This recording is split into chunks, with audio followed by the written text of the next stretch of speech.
I am, however, profoundly worried that she lacks the qualifications or judgments to be DNI. The job of the Director of National Intelligence is not a duty to be taken lightly. The incumbent serves as the principal intelligence advisor to the President and also bears the weight of responsibility to prevent another 9/11. The DNI must also represent the tens of thousands of intelligence professionals who around the world often toil in anonymity. They serve as America's first line of defense against terrorists, transnational criminals, and adversarial nations who wish to do us harm. And she must also represent America to our allies as a trustworthy partner. Unfortunately, through her own words and actions, Ms. Gabbard has demonstrated she is not up to the task. She took the word of Syrian dictator Bashar al-Assad against the assessments of our own Department of Defense, State Department, and intelligence community when she claimed that, and when she denied that Assad used chemical weapons against his own people. She knowingly met with a Syrian cleric who was vocally threatened to conduct serial bomb attacks against the United States. She sought to blame the United States and NATO, for Putin's illegal invasion of Ukraine. She publicly praised and defended Edward Snowden when he compromised our nation's most sensitive collection sources and methods, then ran off to hide in China and Russia. Those compromises put at risk not only our intelligence, but our men and women in uniform in places like Iraq and Afghanistan. And just last week, even with repeated inquiries from her Republican colleagues, she refused to call Snowden a traitor. Now, speaking of China, when asked about TikTok at her confirmation hearing, she refused to acknowledge the threat posed by China owning a social media company that reaches 170 million Americans. And all the way up until she was nominated to be DNI, she publicly advocated for the wholesale elimination of FISA 702. 702 is a tool that we use actively in the intelligence domain, a tool that contributes literally 60% of the information that makes up the President's daily brief. That daily brief, which will also fall under her responsibility, should be confirmed. The environment facing a new DNI today is complicated and fraught with challenges. Not only had the traditional threats persisted, China, Russia, Iran, North Korea, but we've seen an increased threats from terrorism, cyber actions, and transnational criminal organizations. All the while, the intelligence community itself is under attack. Some of our most senior and experienced law enforcement and intelligence professionals are being asked to take political litmus tests. And those who are seen as insignificantly loyal are being fired or forced to resign.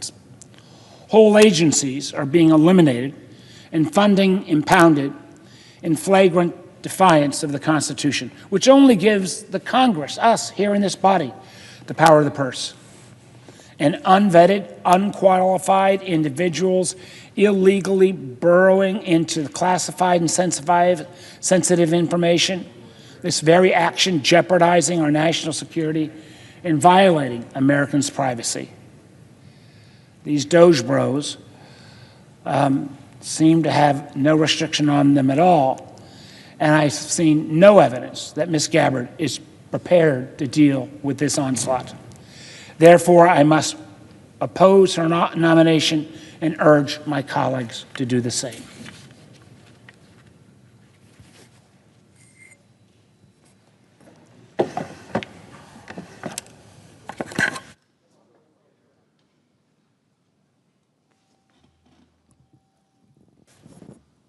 Mr. President, Senator from Idaho.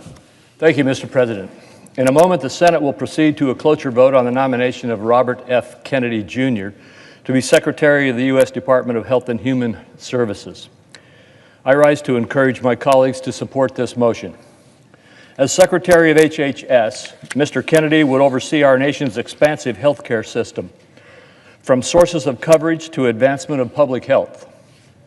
Mr. Kennedy's decades of experience and deep drive to advocate on behalf of consumers will set a patient-centered tone at the department. As he has demonstrated in both public and private settings, Mr. Kennedy is committed to reorienting our healthcare approach and restoring faith in our institutions. His passion for addressing America's chronic disease epidemic will save lives, reduce costs, and establish a foundation for a healthier, stronger country. His dedication to transparency will empower patients to make more informed decisions about their health care and form a responsive rapport with Congress. As Mr. Kennedy stated during his hearing, "If Congress asks me for information, you will get it immediately." Over the course of his vetting process, Mr. Kennedy met with dozens of members on both sides of the aisle, spoke with bipartisan Senate Finance Committee staff, appeared before 2 committee hearings, and answered over 900 questions for the record, not to mention presenting thousands of pages of documents. Mr. Kennedy has gone through the same Office of Government Ethics process as all nominees who come before the Finance Committee and has received support for his efforts. Similar to all other nominees, we have a letter from the Director of the Office of Government Ethics stating, based thereon, we believe that this nominee is in compliance with applicable laws and regulations governing conflicts of interest. He even amended his ethics agreement, going beyond what was required by the Office of Government Ethics in response to the request from one of our Finance Committee members. I urge my colleagues to join me in advancing this nomination so we can begin to make our country healthier. Thank you, Mr. Chairman.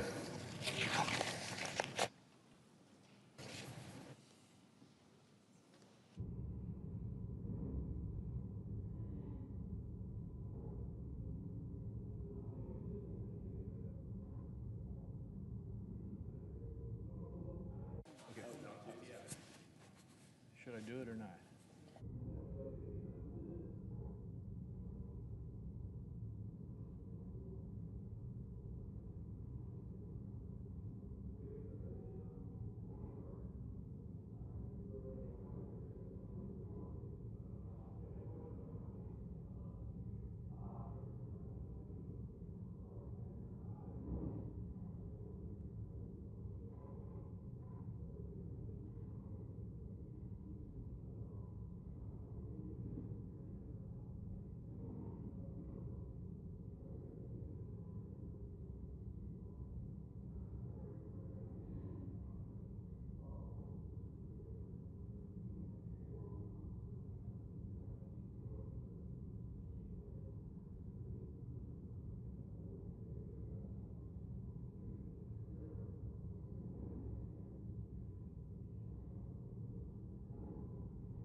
President.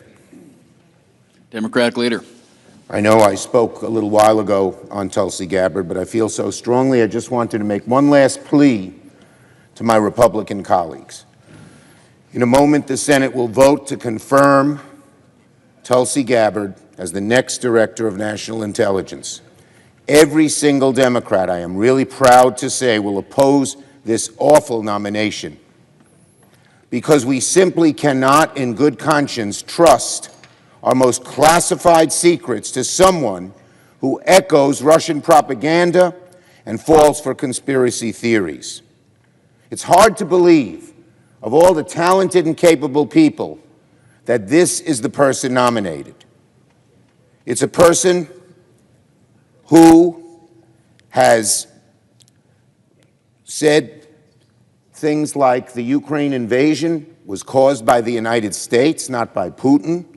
It's somebody who has denied Assad's use of chemical weapons despite all of the intelligence. It's someone who echoes Russian propaganda and falls for crazy conspiracy theories. I'd say to my Republican colleagues, please think once again about this nomination. This endangers our security. And my guess is, if a secret ballot were cast on Tulsi Gabbard, maybe she'd get 10 votes. You all know how bad she is. And so I know that people feel they want to please the president in his nomination. But there are certain times you have to buck and stand up and say, no, this is just a very bad choice for America. And the nomination of Ms. Gabbard is simply one of those. I plead with my colleagues, I know it's the last minute, to think twice, to vote no, as we all will vote, because this is such an awful nomination who will endanger our national security and our intelligence operations throughout the country and the world. I yield the floor. Absence of a quorum. Clerk will call the roll. Ms. Alsobrooks.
Mr. President, Senator from Oregon. I rise to oppose the nomination of Robert F. Kennedy, Jr. to be the Senate quorum call. Vacate the quorum call.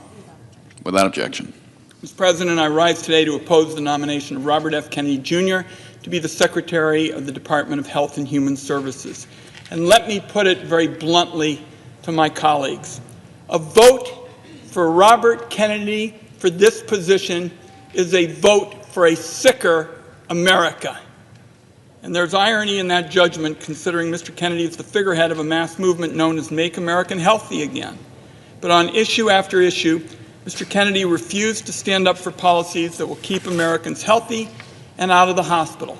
From vaccines to affordable health insurance to lower drug prices to women's reproductive health care, Mr. Kennedy, through several hearings, ducked and dodged and weaved instead of answering the basic questions that came from senators of both parties. When he did answer, he demonstrated a shocking lack of knowledge about the federal health programs he'll be charged with running and a willful desire to mislead senators about his views on science matters like vaccine safety. The only conclusion I'm left with is that he stands steadfastly by the outlandish views he's expressed over his two-decade career as an anti-vaccine crusader, and he's fully prepared to implement the Republican health care agenda. That agenda boils down to putting big pharma and insurance companies back in charge while leaving millions of American families to fend for themselves without affordable care. And I want to be clear about this. Going back to my days as director of the Gray Panthers, which is what I did before I went into public service, I can just tell you, Mr. President, this is the least qualified nominee to ever be nominated for a position of this importance. So for the next day and night, Senate Democrats are going to be out on this floor telling the American people why. Our colleagues on the other side of the aisle still have an opportunity to turn away from a dangerous path. If they do not, my view is their legacy will be tarnished by setbacks in science that will echo in America for decades.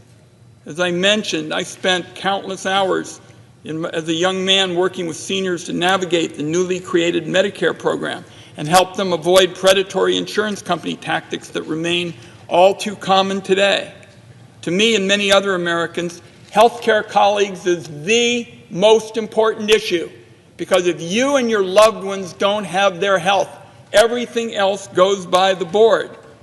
And the reality is, we need to make sure that Americans have the best and most affordable health care possible, rather than having a handful of health care companies being gobbled up in the entire market for health insurance, pharmaceuticals, hospitals, and even doctors. The results have been great for shareholder profits and disastrous for American families. Costs keep climbing. The act of getting a doctor's appointment or filing an insurance claim seems to have become an Olympic sport in much of America. The system delays and denies care and rakes in profits while patients are left wondering how they're going to get the care they need. So the question before the Senate now is whether we want America's chief health officer to be somebody who's going to take on those corporate interests, somebody who's going to fight tooth and nail to lower costs and improve care, somebody who's going to work to protect and improve the federal health care programs that tens of millions of Americans rely on them, and not gut. Everything I've seen and heard from Mr. Kennedy over these last few weeks has led me, colleagues, to conclude he is not the person that America needs. Americans have little reason to take Mr. Kennedy at his word. They do, however, have every reason to believe Mr. Kennedy will continue to embrace and amplify anti-vaccine programs. Every reason to believe is he will back up Donald Trump's abortion bans, and every reason exists to examine the prospect that he'll be a rubber stamp for the Republican health agenda that would rip away the health care of so many Americans. Over the next 24 hours, Democrats are going to show the American people why these concerns are so serious. I yield the floor, and I urge my colleagues to oppose this nomination. Right now. All time has expired. The question occurs on the Gabbard nomination.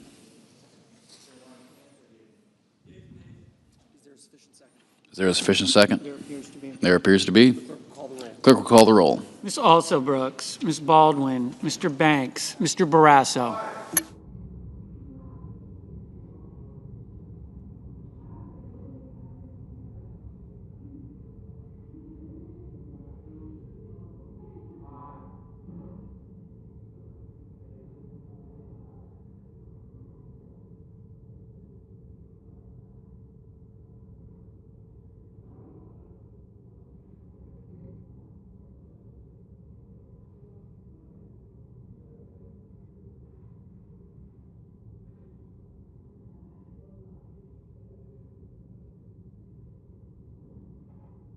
Mr. Bennett.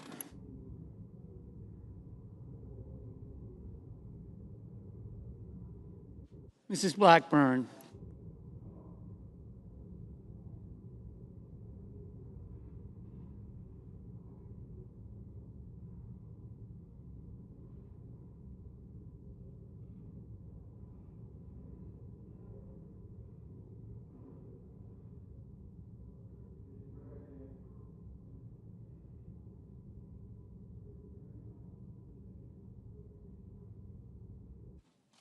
Mr. Blumenthal.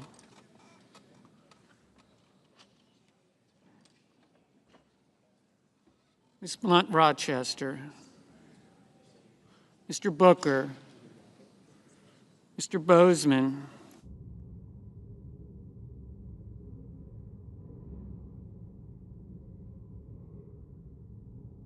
Mrs. Brett, Mr. Budd, Ms. Cantwell, Mrs. Capito,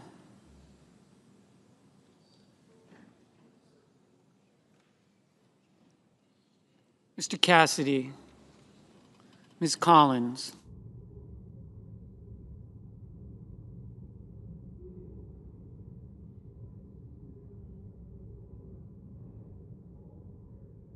Mr. Coons,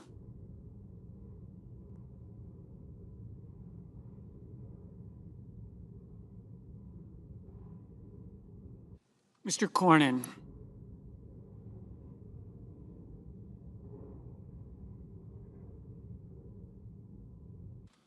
Ms. Cortez Masto, Mr. Cotton, Mr. Kramer, Mr. Crapo, Mr. Cruz,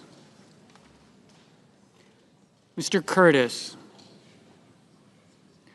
Mr. Daines, Ms. Duckworth, Mr. Durbin, Ms. Ernst, Mr. Fetterman, Mrs. Fisher, Mr. Gallego, Mrs. Gillibrand, Mr. Graham, Mr. Grassley, Mr. Haggerty, Ms. Hassan, Mr. Hawley, Mr. Heinrich, Mr. Hickenlooper, Ms. Hirono, Mr. Hoven, Mr. Husted, Mrs. Hyde-Smith, Mr. Johnson, Mr. Justice,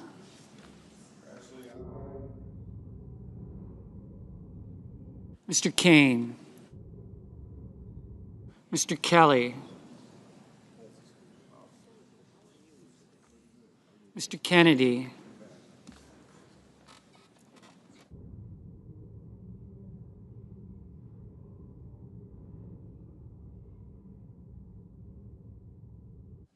Mr. Kim, Mr. King, Ms. Klobuchar, Mr. Langford, Mr. Lee,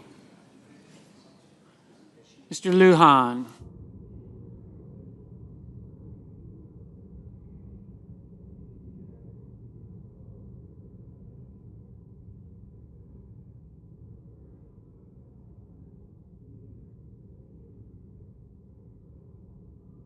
Ms. Lamas,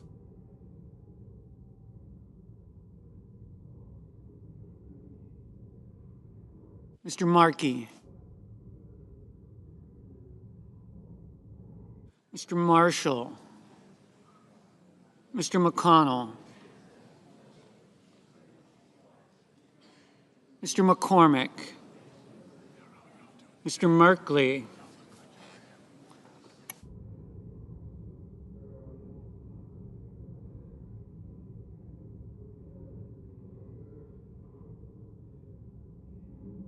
Mrs. Moody,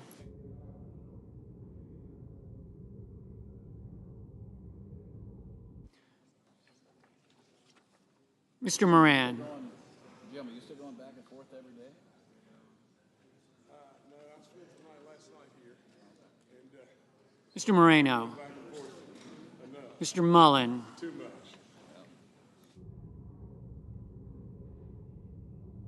Ms. Markowski, Mr. Murphy, Mrs. Murray, Mr. Ossoff, Mr. Padilla, Mr. Paul, Mr. Peters, Mr. Reed,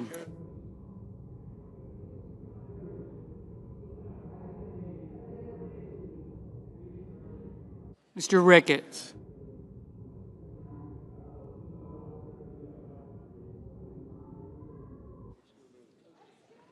Mr. Risch. Ms. Rosen. Mr. Rounds. Mr. Sanders. I don't want to hear it. Come over here, I'll tell y'all about it. Mr. Schatz.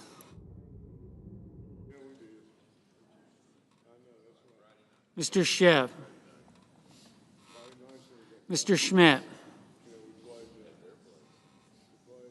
Mr. Schumer. Mr. Scott of Florida. Mr. Scott of South Carolina. Mrs. Shaheen.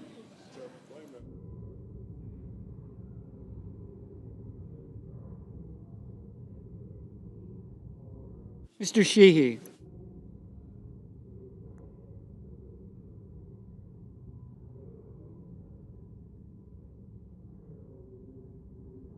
Ms. Slotkin.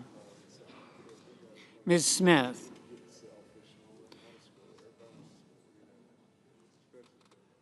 Mr. Sullivan. Mr. Thune. Mr. Tillis. Mr. Tuberville. Mr. Van Hollen. Mr. Warner. Mr. Warnock.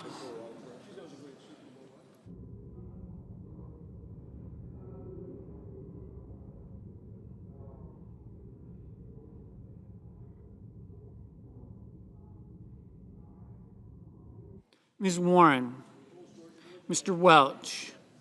Mr. Whitehouse. Mr. Wicker. Mr. Wyden. Mr. Young.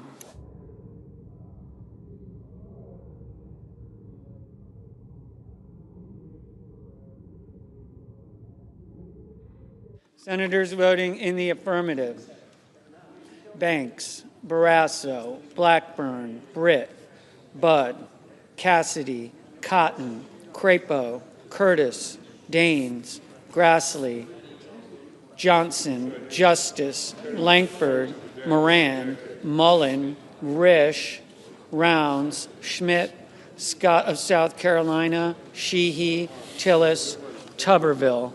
Mr. Hoeven, aye.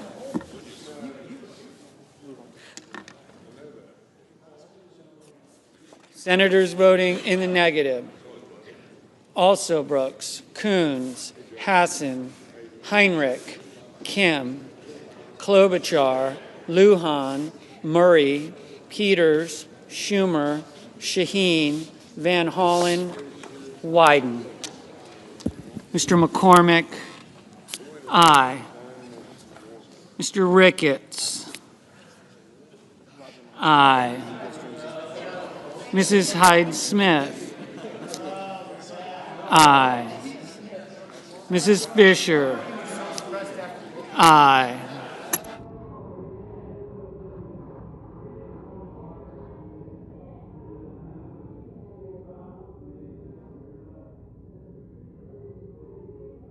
Mr. Schiff, no.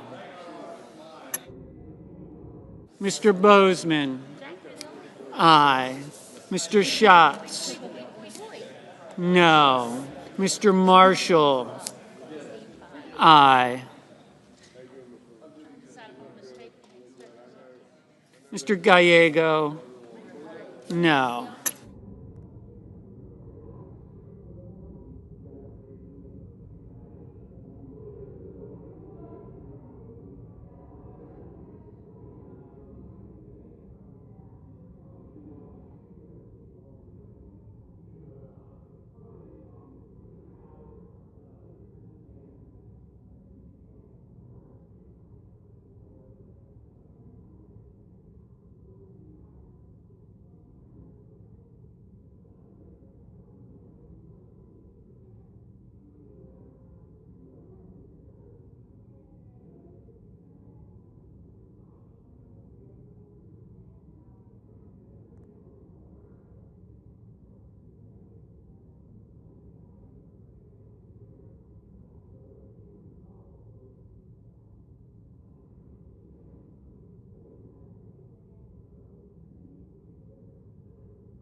Mr. Thune.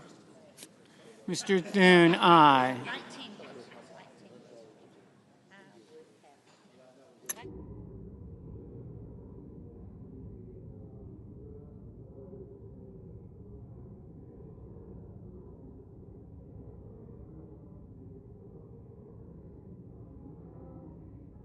Ms. Duckworth. Ms. Duckworth, no. Ms. Ernst. Ms. Ernst, aye. Ms. Collins. Ms. Collins, aye.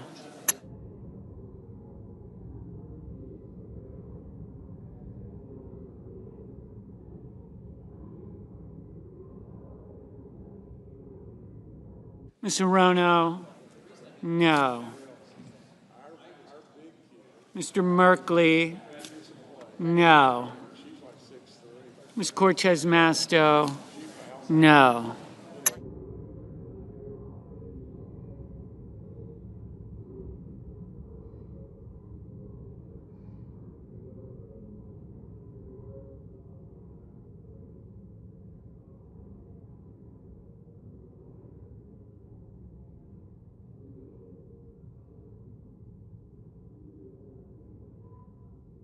Mr. Ossoff, no.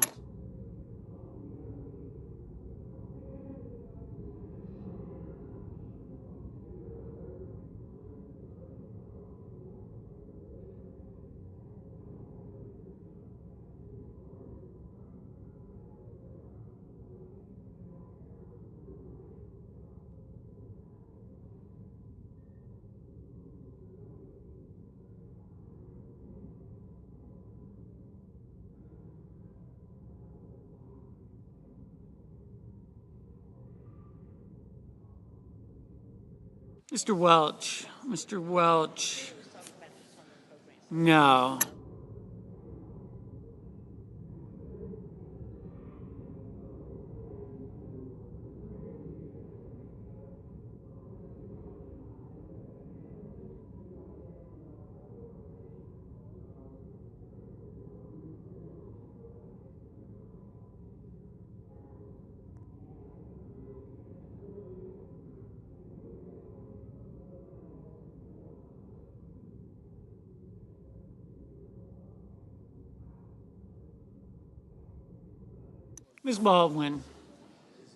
Ms. Baldwin, no.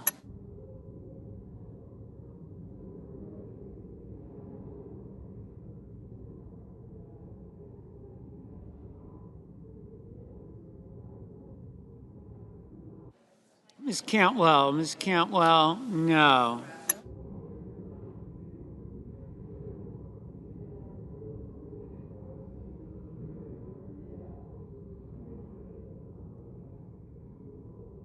Mr. Kelly, no.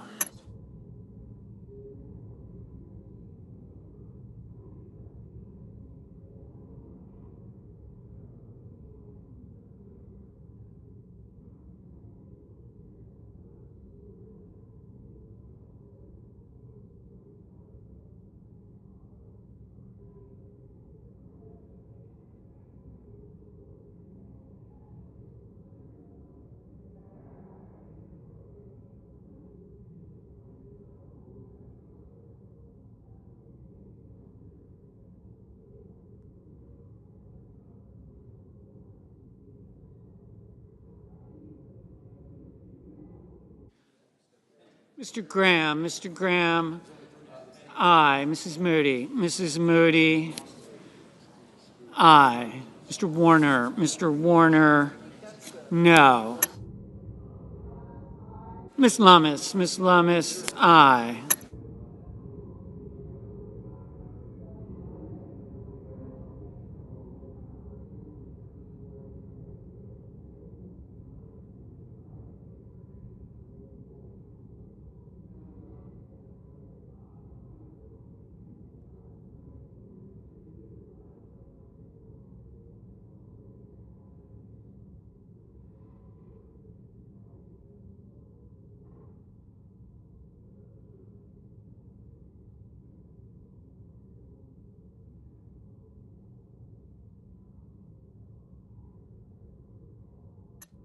Ms. Blunt Rochester. Ms. Blunt Rochester, no. Mr. Husted. Mr. Husted, aye.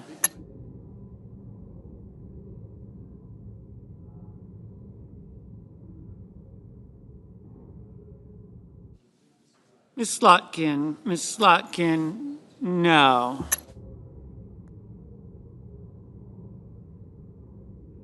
Mrs. Capito. Mrs. Capito, aye.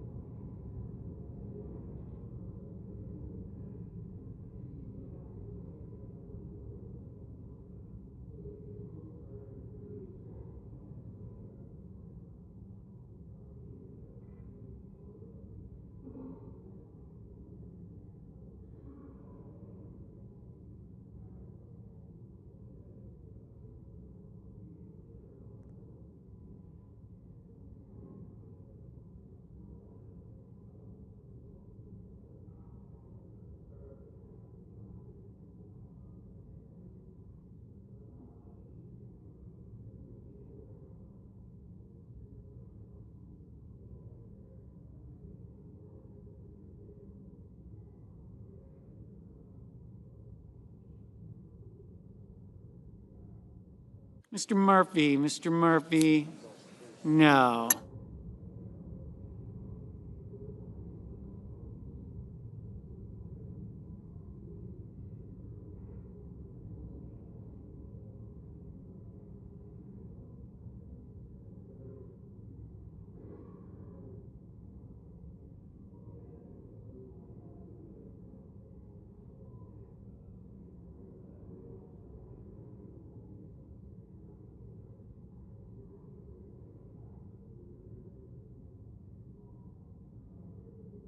Mr. Blumenthal. Mr. Blumenthal, no.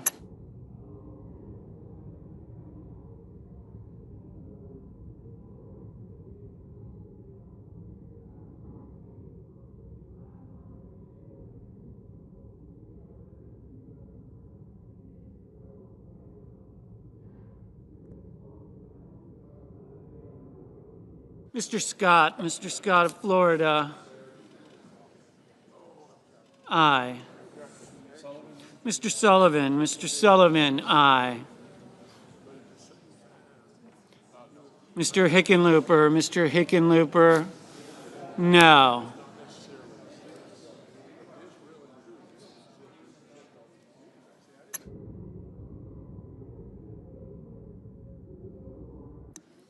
Mr. Sanders. Mr. Sanders, no. Mr. Cornyn. Mr. Cornyn, aye.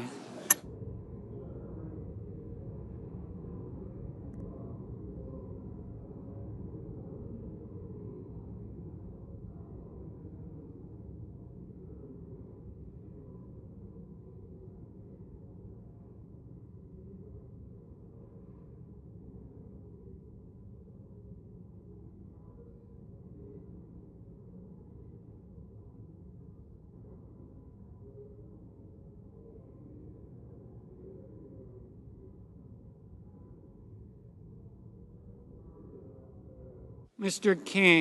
King, no. Mr. Reed. Mr. Reed, no. Mr. Markey, no. Ms. Warren, no. Mr. Kramer, aye. Mr. Paul, aye.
Mr. Fetterman, no.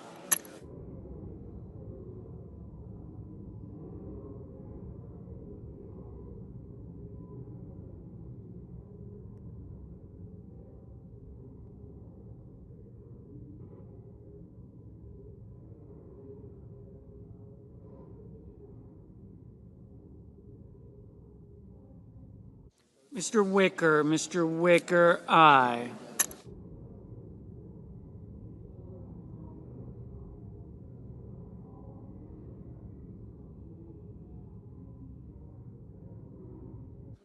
Mr.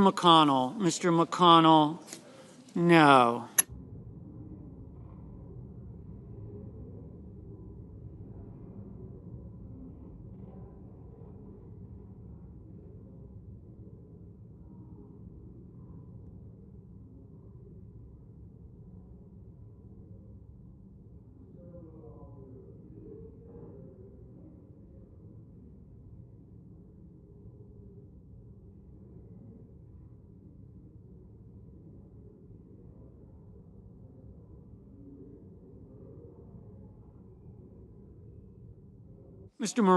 Mr. Moreno, aye.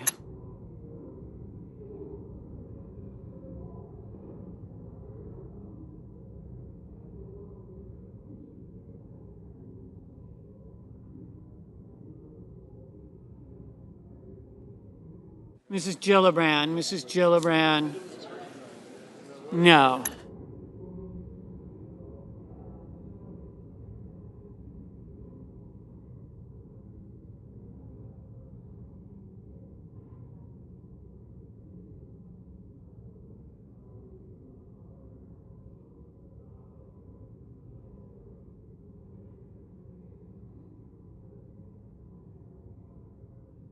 Mr. Whitehouse, no.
Mr. Booker, no.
Mr. Kane, no.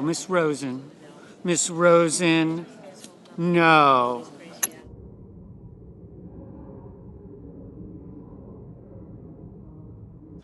Mr. Durbin, no. Mr. Warnock, no.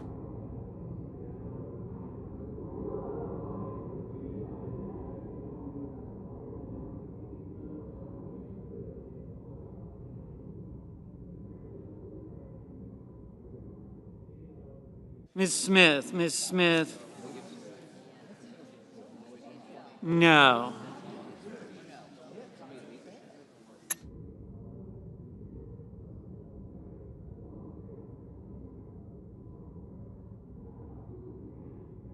Mr. Kennedy, aye.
Mr. Haggerty,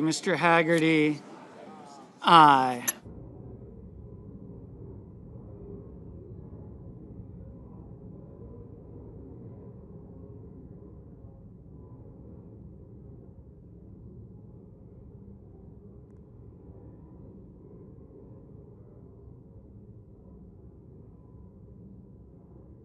Mr. Lee, aye.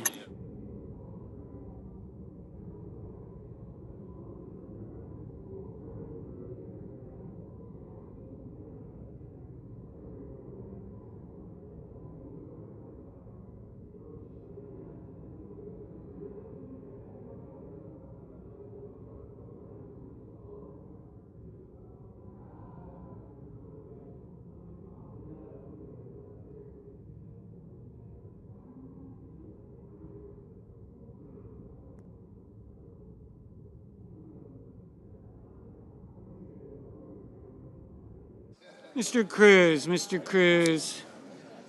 aye.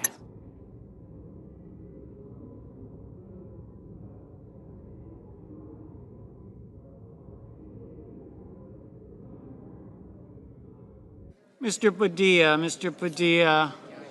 no.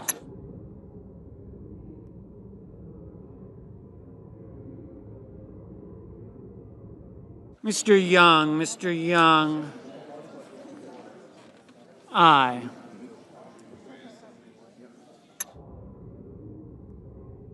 Ms. Markowski, Aye.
Mr. Bennett, Mr. Bennett. No. Like a fine enough state.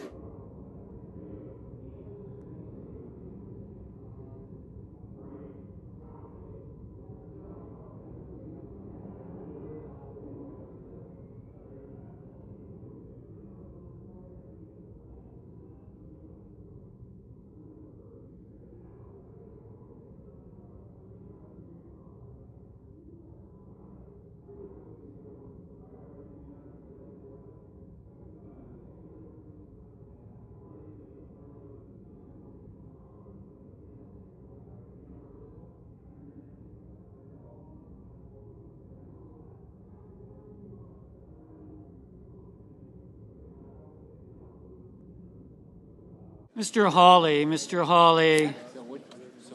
Aye.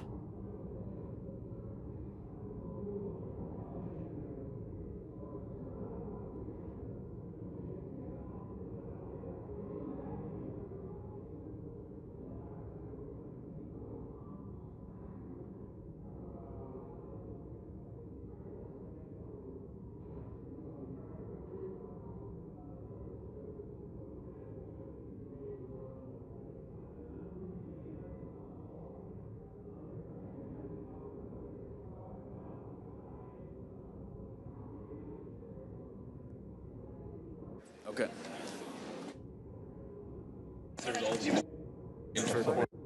Yeas are 52, nays are 48. Nomination is confirmed.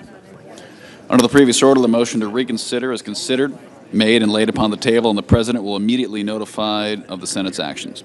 Mr. President, Majority Leader. I move to waive the mandatory quorum with respect to the Kennedy nomination. Is there objection? Without objection. The clerk will report the motion to invoke cloture.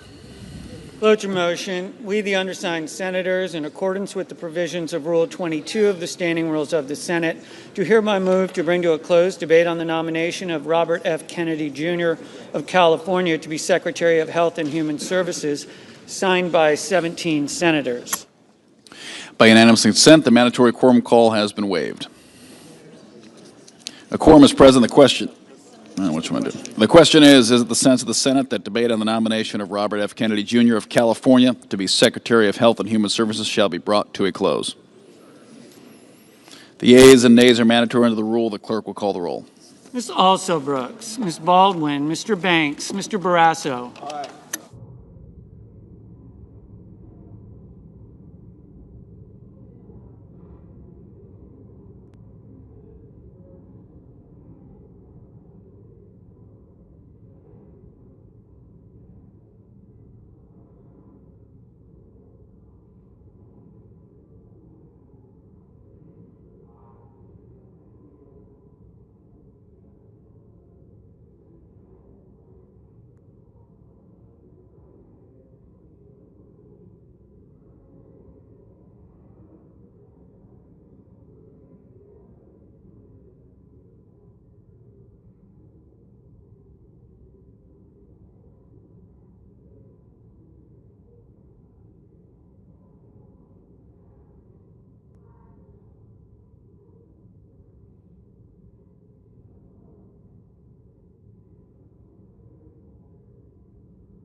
Mr. Bennett.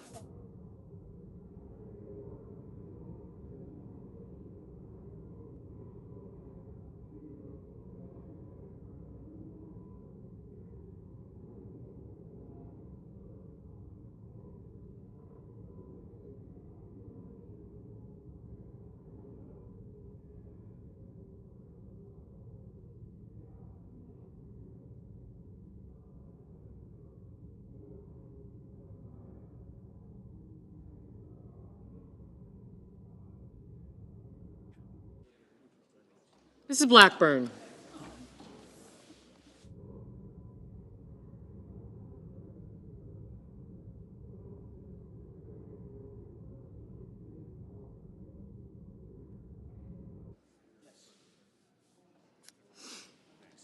Thank you. Mr. Blumenthal, Ms. Blunt Rochester.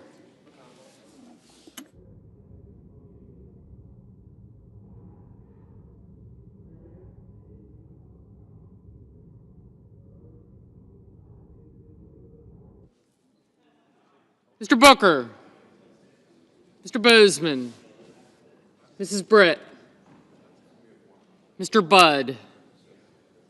Ms. Cantwell. Mrs. Capito. Mr. Cassidy. Ms. Collins. Mr. Coons. Mr. Cornyn. Thank you. Ms. Cortez Masto. Mr. Cotton. Mr. Kramer. Mr. Crapo. Mr. Cruz. Mr. Curtis. Mr. Daines. Ms. Duckworth. Mr. Durbin. Ms. Ernst. Mr. Fetterman. Mrs. Fisher. Mr. Gallego. Mrs. Gillibrand. Mr. Graham. Mr. Grassley. Mr. Haggerty. Ms. Hassan. Mr. Hawley.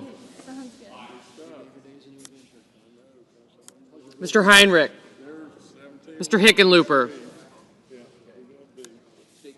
Mr. Ono. Mr. Hoven. Mr. Husted. Mrs. Hyde-Smith. I did not, thank you. Mr. Johnson. Mr. Justice. Mr. Kane. No, yes.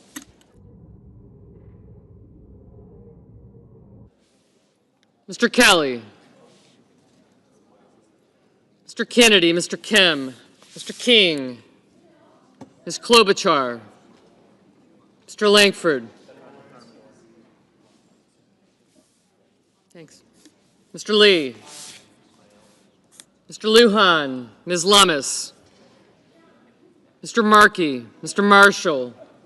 Mr. McConnell. Mr. McCormick. Mr. Merkley. Mrs. Moody. Mr. Moran. Mr. Moreno. Mr. Mullen. Ms. Murkowski. Mr. Murphy. Mrs. Murray. Mr. Ossoff. Mr. Padilla. Mr. Paul. Mr. Peters. Mr. Reed. Mr. Ricketts.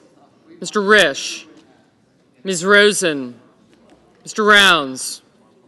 Mr. Sanders. Mr. Schatz. Mr. Schiff. Mr. Schmidt. Mr. Schumer. Mr. Scott of Florida. Mr. Scott of South Carolina. Mrs. Shaheen. Mr. Sheehy.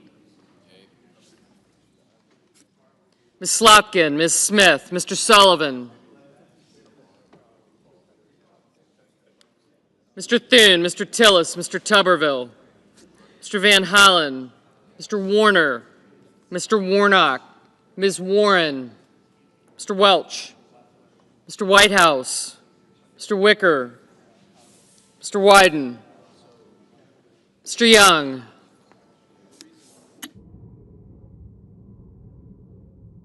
Senators voting in the affirmative: Banks, Barrasso, Capito, Kramer, Curtis, Fisher, Haggerty, Hawley, Husted, Justice, Kennedy, Lee, McConnell, McCormick, Moran, Moreno, Mullen, Murkowski, Paul, Ricketts, Scott of Florida, Sheehy, Thune, Tillis, and Tuberville.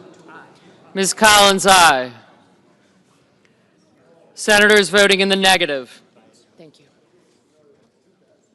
Also Brooks, Bennett, Blunt Rochester, Booker, Coons, Durbin, Fetterman, Gallego, Hassan, Heinrich, Kane, Kim, Lujan, Reed, Rosen, Schatz, Shaheen, Slotkin, and Smith. Mr. Cornyn, aye. Mr. Cruz, aye.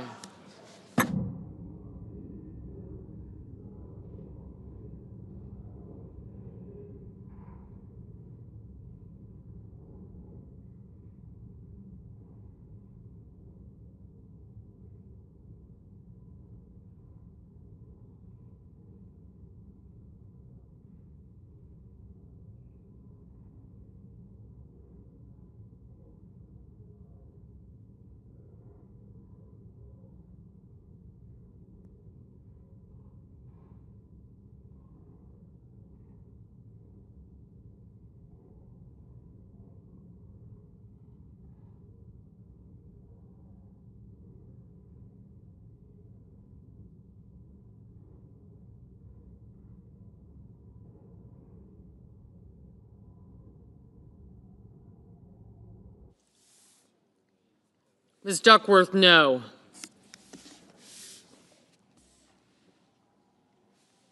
Ms. Cantwell, no.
Mr. Bozeman, aye.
Ms. Cortez Masto, no.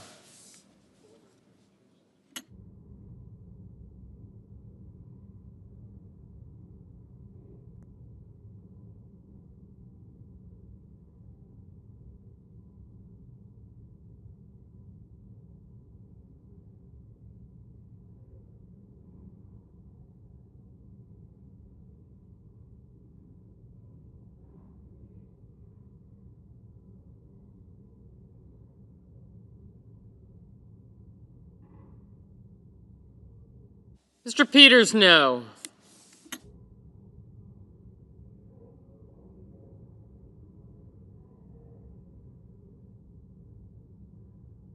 Ms. Ernst, aye.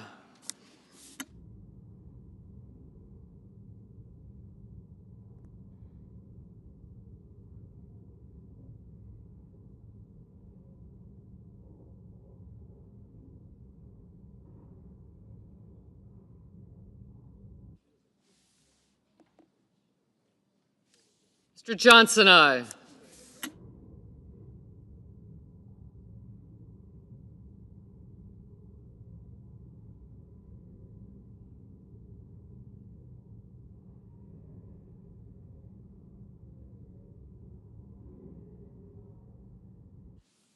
Mr. Murphy, no. Mr. Wyden, no. Mr. Cotton, aye.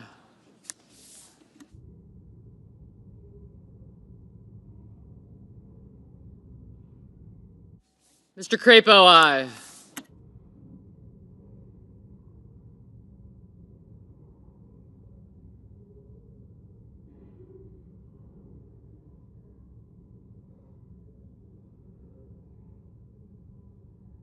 Mr. Daines, aye.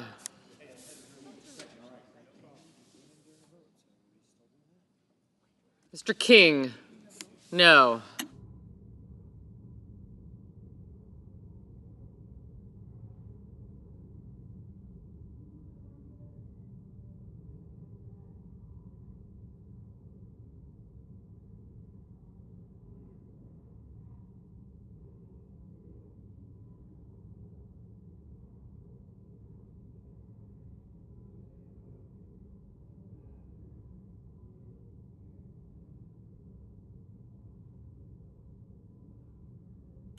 Mr. Hoven, aye. Mrs. Hyde-Smith, aye.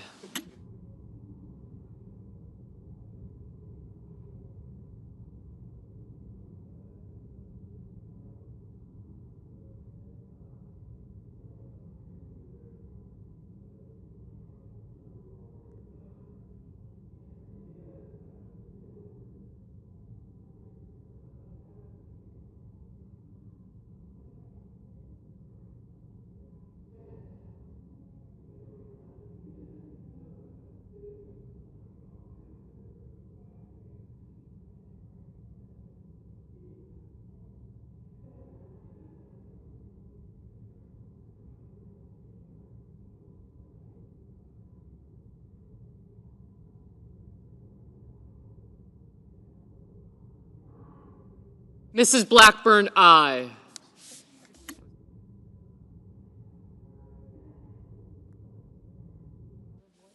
Ms. Warren, no.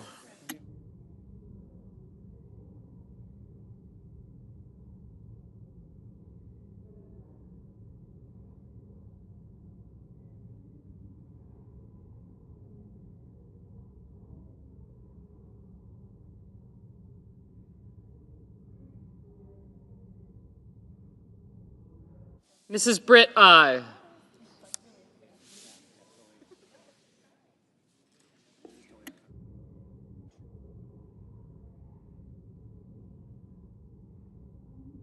Mr. Welch, no.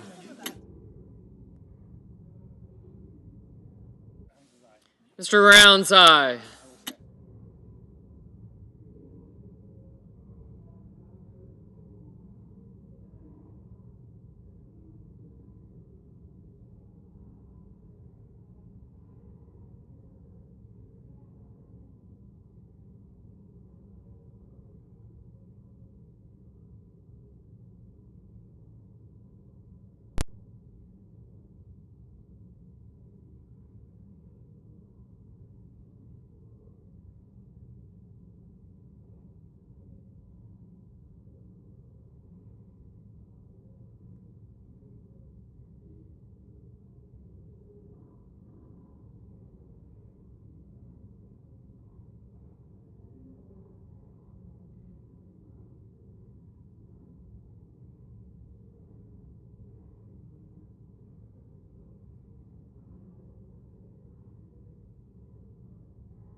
Mr. Hickenlooper, no.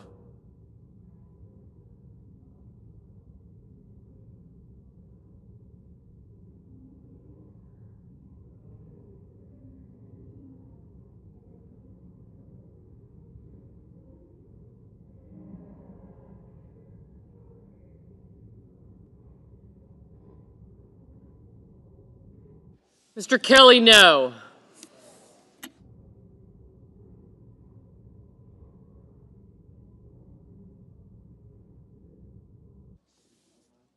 Mrs. Moody, aye.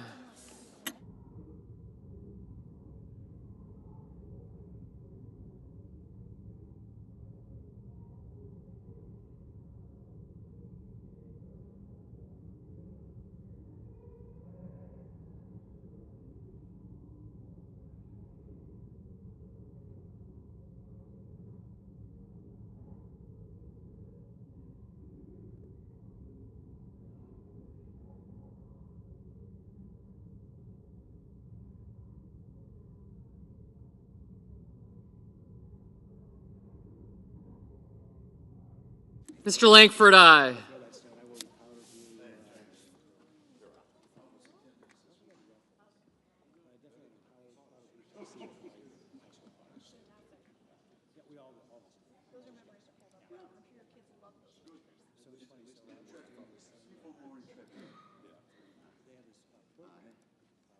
Mr. Wicker, aye. Mr. Cassidy, aye.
Mr. Warner, no.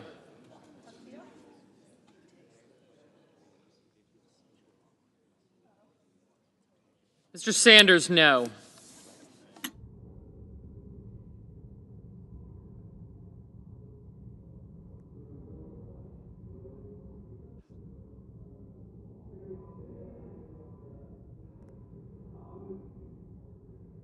Mr. Schiff, no. Mr. Whitehouse, no. Mr. Marshall, aye. Ms. Baldwin, no.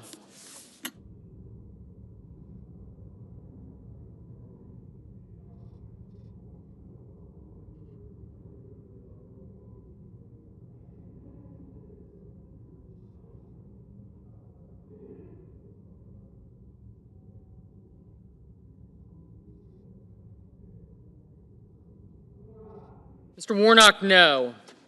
Thank you.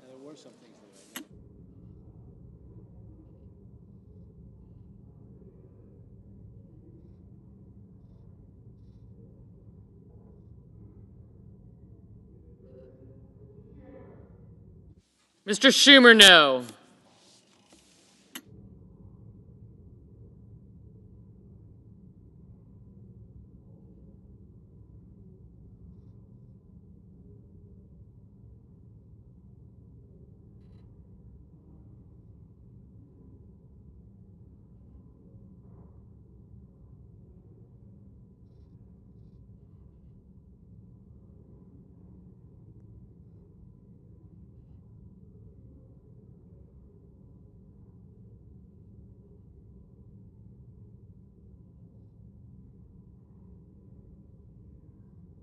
Mrs. Murray, no.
Mr. Merkley, no.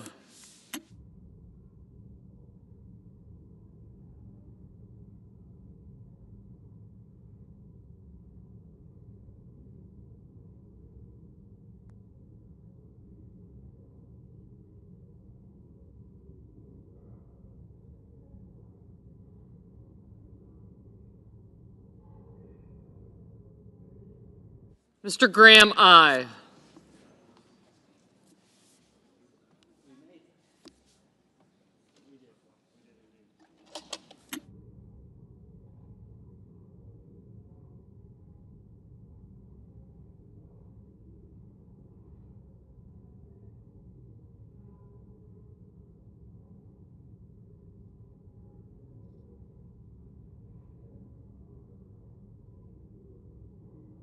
Mr. Markey, no.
Mr. Blumenthal, no.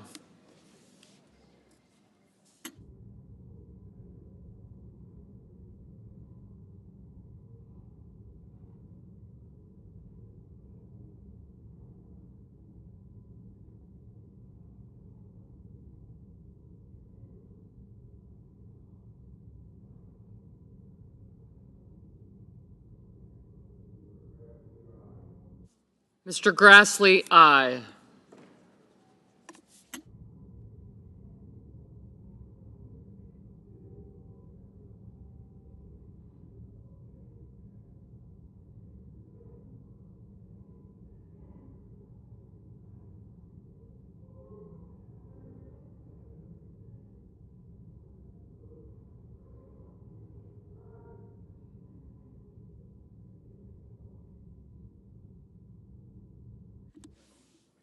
Mr. Scott of South Carolina, aye.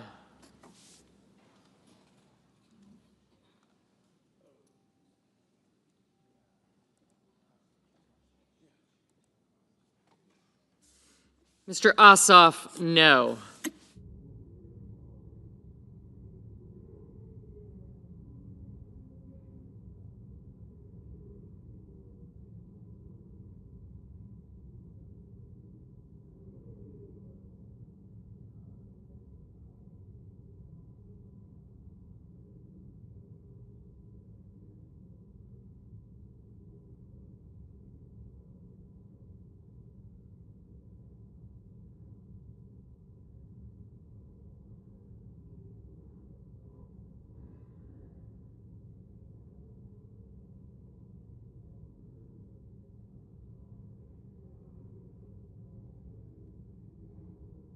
Mr. Padilla, no.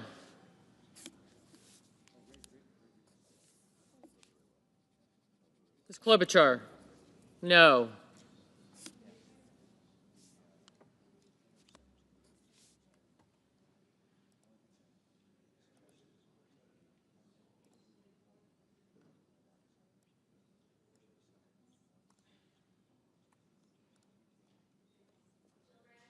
Mrs. Gillibrand, no.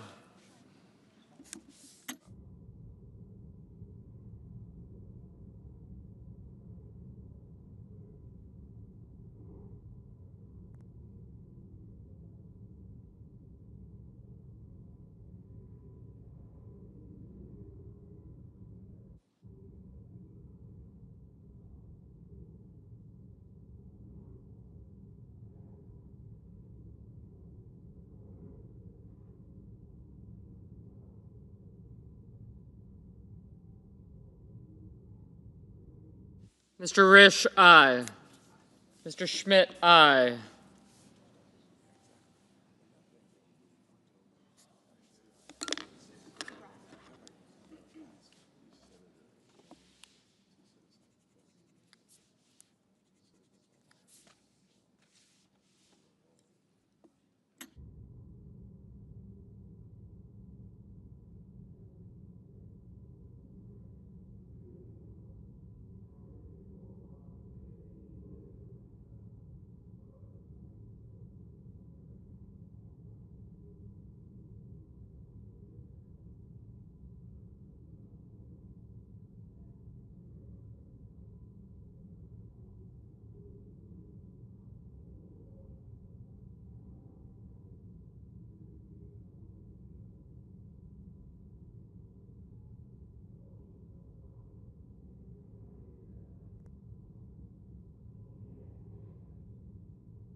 Mr. Van Hollen, no.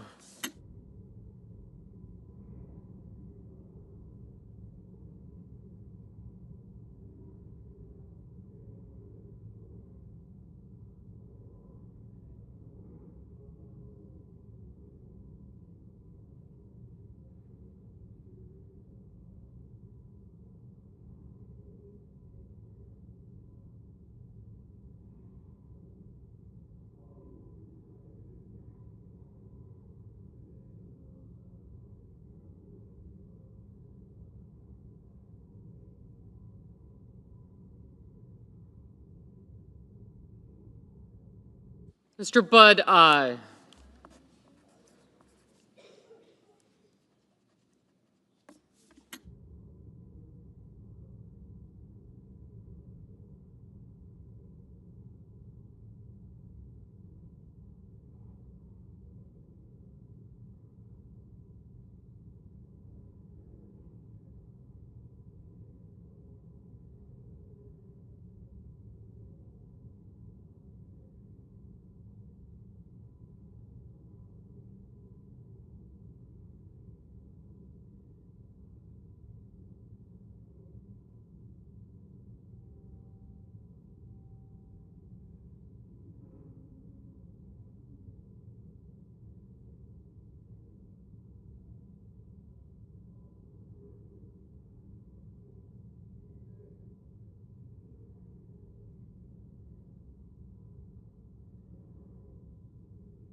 Mr. Sullivan, aye.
Ms. Lummis, aye.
Mr. Young, aye.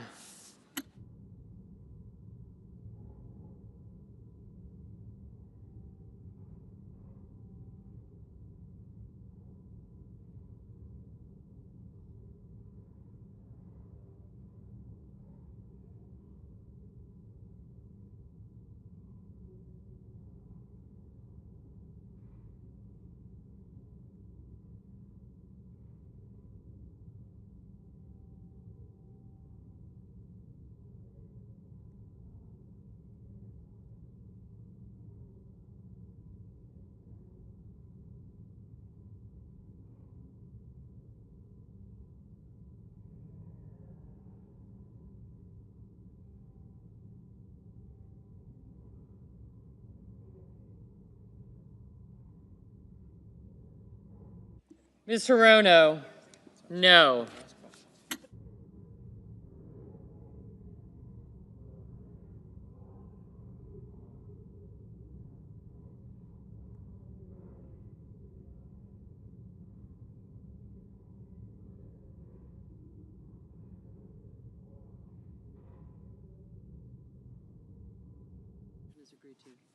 On this vote, the yeas are 53, the nays are 47. The motion is agreed to.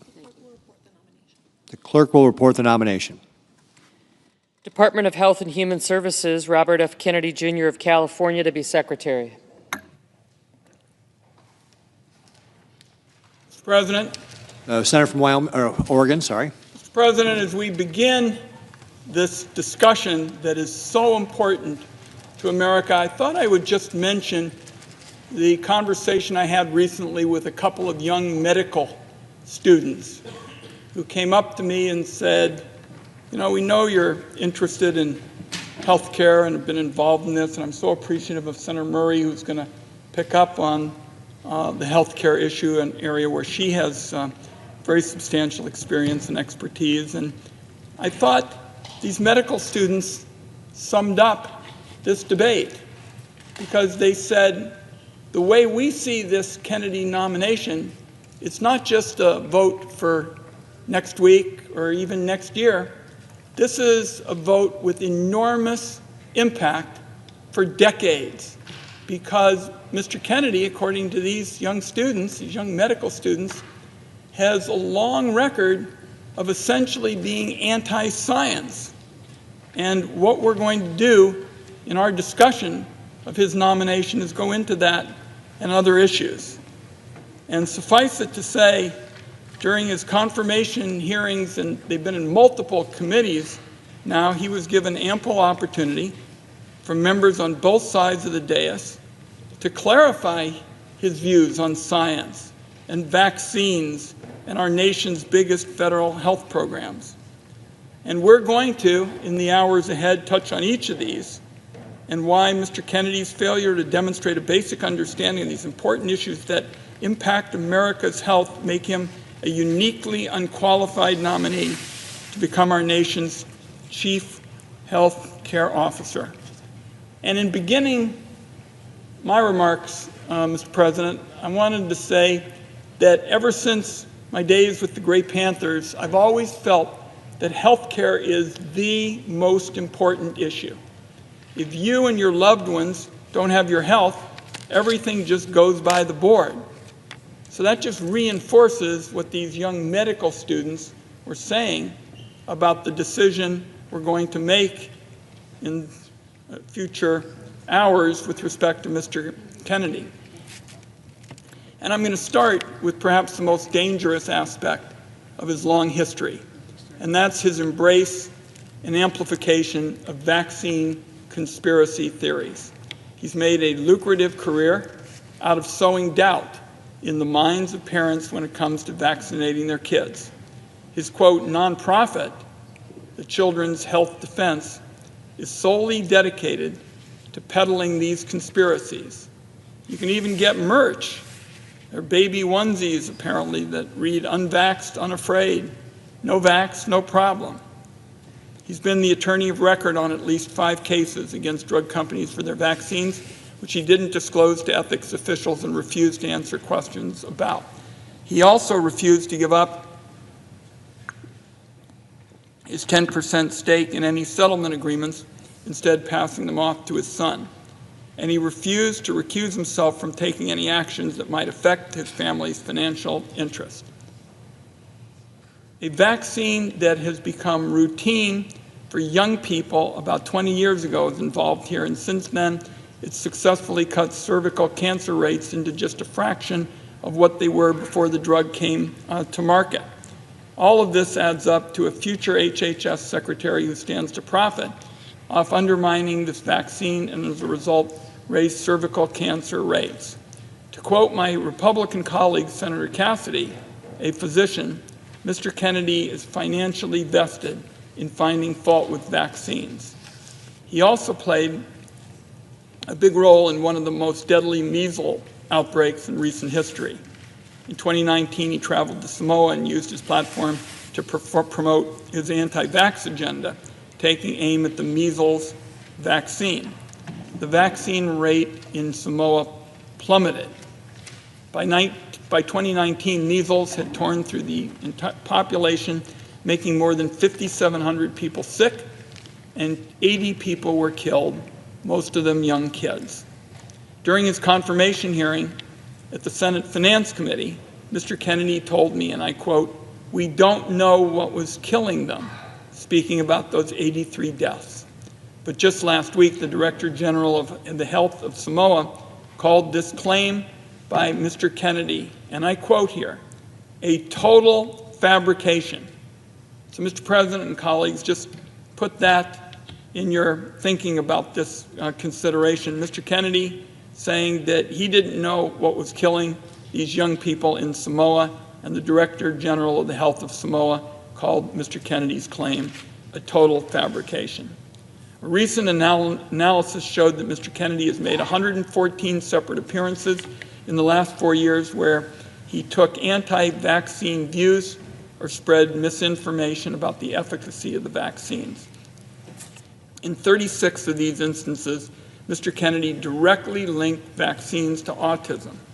Instead of providing the committee with clarity or reassurances about his decades-long career peddling of vaccine conspiracies, what did Mr. Kennedy do? He dodged, he weaved, he bobbed, and gave no indication that as Health and Human Services Secretary, he would stand by settled science that surrounds vaccines.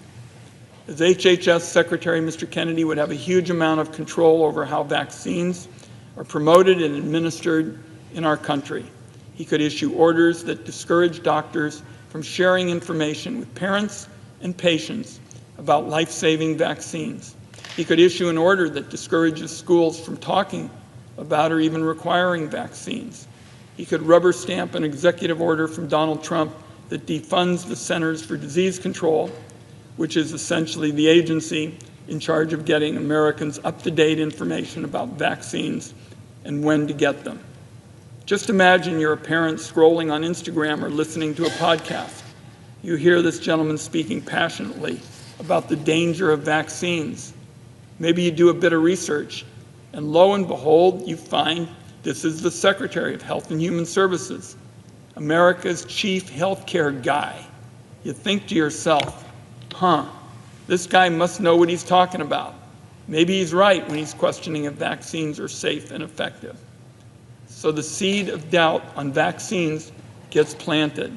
And then at your kid's next wellness exam, you decide not to get them their next round of vaccinations. A few months later, you're taking them on a trip to Disneyland, say for spring break, where countless other parents like you have heard the same medical advice from the same person, and you too decided against vaccinating your kids. It only takes one of those kids carrying a deadly disease like measles for an outbreak to begin. And pretty soon, after what was supposed to be the spring break trip of your dreams, your kid, sadly, is showing symptoms.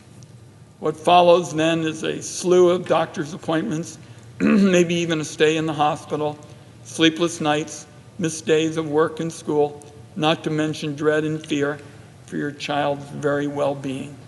Meanwhile, countless other parents around the country that went on the same trip to Disneyland are now experiencing the same exact nightmare you are. Sowing the seed of doubt in the minds of just a few people can have massive consequences for communities across the country. And it is not hypothetical. Right now, there's a measles outbreak in Texas that's sickened more than a dozen kids. The number of kindergartners showing up with an exemption for required vaccinations jumped to a record high last fall. The two facts are connected, and Mr. Kennedy and his allies can take the credit for it. Now, Mr. Kennedy is fond of saying he's not making recommendations about whether parents should vaccinate their kids. He's just asking questions and giving people choices. That's a slippery tactic used by conspiracy theorists to dodge any real responsibility for their words and actions, and it's absurd coming from somebody who's about to be confirmed for a job that is entirely about making recommendations. Mr. Kennedy is also fond of saying that if somebody shows him the science to prove he's wrong, well, then he'll apologize and retract his statements. But when somebody does show him the science proves him wrong, he just brushes it aside and basically will not accept it as fact. Once again, to quote my Republican colleague Bill Cassidy directly, to improve the health of Americans or undermine it, always asking for more evidence and never accepting the evidence that's there. That's why Bill Cassidy told Mr. Kennedy he was struggling with his nomination. So even Republicans like Senator Cassidy, someone I work with frequently on the Finance Committee and respect his opinion, he knows how dangerous this guy is. And it is not hyperbole to say that when Mr. Kennedy becomes Health and Human Services Secretary, if he does, and has control over how our government rolls out vaccines or make them available, I believe kids in America will die. And when disease rates for illnesses that have effective vaccines start to rise in states across the country, and hospitalizations and death tolls mount, my Republican colleagues are going to regret voting, if they do, for Mr. Kennedy today or early this morning. And when disease rates for illnesses that have effective vaccines start to rise in states across the country and death tolls, mount, again, we will see Republicans say, this is something that could have been prevented. What else should we have done? Republicans will be responsible for every child that dies as a result of not being vaccinated because it seems they care more about staying in the good graces of Donald Trump than they do about protecting the lives of kids. Again, this is something they will regret for years to come. Now, before we turn to Senator Murray's remarks, I'd just like to touch on Mr. Kennedy's stance on reproductive choice, an area where Senator Murray has been our leader for years and years in the Senate. In the lead up to and during his failed presidential campaign, Mr. Kennedy repeatedly claimed he supported a woman's right to make her own health care decisions. Less than a year ago, in an Instagram post on June 14th last year, he stated that he supports the emerging consensus in this country that abortion should be legal up to a certain number of weeks. Fast forward to his confirmation again at the Senate Finance Committee a few weeks ago. He was pressed repeatedly by Democrats about his stance on abortion. Instead of clarifying, Mr. Kennedy defaulted to a clearly rehearsed talking point that he repeated over and over again. Quote, I agree with President Trump. Every abortion is a tragedy. While that answer doesn't give us much clarity, it's certainly telling. Mr. Kennedy has a long history of changing his stance on healthcare issue after healthcare issue to whatever position benefits him at the moment, as long as it earns him power or it earns him a paycheck. As far as I can tell, Mr. Kennedy will believe, or at least pretend to believe, whatever you want him to. He's willing to give up his principles and all of his beliefs that women and mothers are better equipped to make their own health care decisions than politicians. And it's all about, as we've talked about on this floor, staying in Donald Trump's orbit of power. While Mr. Kennedy recites rehearsed talking points on the subject, this is an issue that has had real, deadly consequences for women, as Senator Murray has said again and again. Donald Trump spent his first term packing the Supreme Court with right-wing extremists willing to rip away the reproductive freedoms guaranteed to us under Roe versus Wade. In the wake of the Supreme Court's gutting Roe, millions of women living in red states have had their reproductive freedoms ripped away from them, all due to Donald Trump. In the years since the overturn of Roe, there have been countless headlines about the consequences of these abortion bans.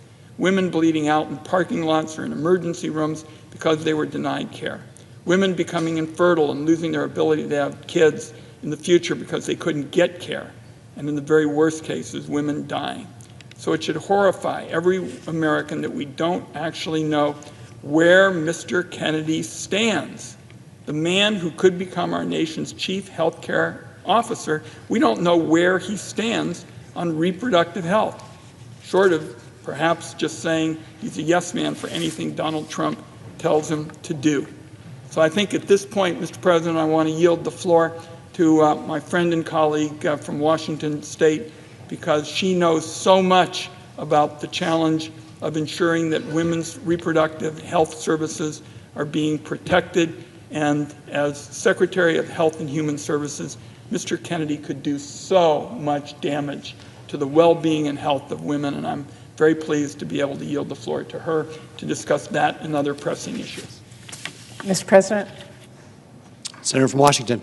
Thank you, Mr. President, and thank you to my colleague from Oregon who has very clearly stated why this nominee is not someone who should be holding the title of Secretary of Health and Human Services, and I appreciate all of his work on this and his wise words. I hope everyone heeds them. Mr. President, the American people are watching now with alarm because the vast majority of people know vaccines are safe, they're effective, they are life-saving. But we are now on the verge of confirming as our nation's highest health official, a man who has spent considerable time, money, and effort undermining that basic fact. A man who has abused his platform by refusing to acknowledge the well-established science that shows that vaccines are not linked to autism. Fear about that point, fueled by RFK Jr. and others peddling misinformation, is a leading reason that parents do not get their kids vaccinated against preventable, dangerous diseases. That is why elevating a man like RFK Jr. to lead HHS would be so dangerous. Just giving him any platform to spread vaccine doubt is dangerous, but to give him one of the biggest megaphones in the world, it is truly shameful that we even are debating this. My colleagues should know better. They actually do know better. They are looking the other way. They are choosing to pretend like it is in any way believable that RFK Jr. won't use his new power to do exactly the thing he has been trying to do for decades, undermine vaccines. Never mind the fact that CDC has already modified web pages with information about vaccines and other vital public health information, which a federal judge has now ordered the Trump administration to restore it. Never mind that the Trump administration is also reportedly planning widespread and significant layoffs at CDC and across HHS. This is how RFK Jr. substitutes his own beliefs for science. So when the vaccine conspiracy starts swirling and RFK Jr. turns HHS into ground zero for misinformation, I had no idea it is not going to be an excuse for confirming him. Because at the Health Committee hearing, The chair pressed him repeatedly about the debunked claim that vaccines cause autism. And when RFK Jr. said he needed to see the evidence, he was shown the evidence. But to no one's surprise, he did not keep his word, admit he'd been wrong, and spread the good news that vaccines do not cause autism. He's had 2 weeks since that hearing to look at the same settled science as everyone else. Crickets.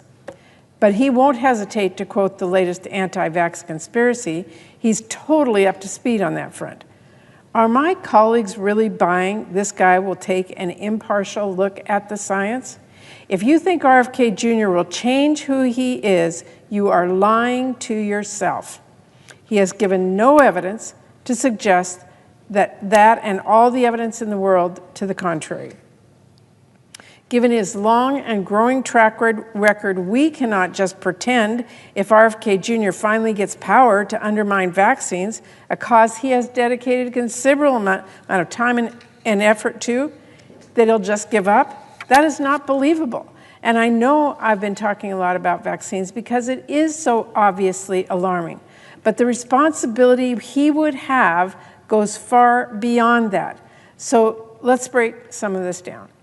Both the ways he could undermine vaccines as HHS secretary and the other responsibilities that would be at stake. To start with, the CDC is under HHS. That means that the secretary directly appoints people to CDC's Vaccine Advisory Board. That board is responsible for making recommendations about vaccines, and it is those recommendations that determine whether or not certain vaccines have to be covered by insurance. So simply put, changing those recommendations will change what vaccines millions of Americans, including kids, will be able to get from their healthcare provider. If he is confirmed, there would be nothing stopping RFK Jr. from firing the entire board and replacing them all with vaccine skeptics. After all, he has said many times and in many ways, he thinks CDC is corrupt and bought by pharma, as usual, by the way, without any evidence. RFK Jr. would also oversee the Food and Drug Administration. That is another agency he has repeatedly tried to discredit and attack, where he says he plans to fire hundreds of scientists on day one, and an agency that plays the crucial role of making sure our drugs and our treatments, including vaccines, are safe and effective when we purchase them. Not only would Mr. Kennedy have a key perch from which he would undermine vaccines on a scale like never seen before, he could also use that platform to peddle quack treatments. No basis in science. RFK Jr. would also have jurisdiction over NIH. That alone means influence over billions of dollars in medical research, research that is responsible for a significant portion of our economy, and more importantly, research that patients are desperately hoping will help them find cures. But RFK Jr. could redirect those funds to promote his favorite pet conspiracies instead of promising cures. Or he could make good on his plan to fire hundreds of researchers and pause infectious disease research for 8 years. It should go without saying, viruses aren't going to take a break. And here's the thing, the attacks on medical research are now already happening under Trump. From his day one executive orders, President Trump has already been threatening medical research. Suddenly, all of our grants are at risk because they are looking at addressing barriers to care or understanding why Black and Native American women have higher maternal death rates. And now President Trump also is trying to illegally, arbitrarily, and suddenly change NIH guidelines to set an unrealistic low cap on indirect cost rates. That will mean researchers laid off, studies canceled, including life-saving clinical trials, and kids not able to get the treatment they need. All because President Trump and Elon Musk don't seem to understand how we actually fund important research and couldn't even be bothered to find out before taking an axe to our medical research labs. At a time when life-saving research like this is already under attack from President and the richest man in the world, no one who truly values medical research should vote to install one of the biggest attackers of medical science as the Secretary of Health and Human Services. Mr. President, insurance is another huge portfolio for HHS. Last time Trump was in office, we saw millions of people lose their health care coverage. The uninsured rate went up after years of hard-won progress. And we all know he still wants to rip up the Affordable Care Act, which will drive up costs and kick people off their coverage. There's no reason to think Mr. Kennedy will stand up to that effort. Indeed, there is no reason to think he has the experience and understanding of the system to actually do so. During his committee hearings, RFK Jr. confused Medicare and Medicaid. This is basic stuff. He failed to describe the components of Medicare. And yes, Mr. President, I do absolutely have to talk about abortion care. This is of grave importance right now. In his hearings, not only did RFK Jr. confess to having no real understanding of EMTALA, that is a law which requires patients have access to life-saving emergency care, including, in some cases, abortion care. He also showed that he will be totally open to Republicans' fact-free efforts to rip away access to medication abortion. Like so many other issues that RFK Jr. is simply wrong about, the science on that has been settled for many years now. Mr. Kennedy made clear, though, he's very open to revisiting access to the abortion pill based on a Republican argument against the science that basically boils down to nah. Putting up barriers to accessing the abortion pill or ripping it off the market completely, as Republicans have made very clear they want to do, would be absolutely devastating. And let's not forget about pandemic threats. The lies that RFK Jr. spread during the last pandemic already make clear he is not the man to do this job. But if that weren't enough, when there was a pandemic threat response planning session for this new administration, he skipped it. He didn't go. It would be almost comical if this wasn't so serious. Mr. President, everywhere you look, everything about this nominee is so concerning.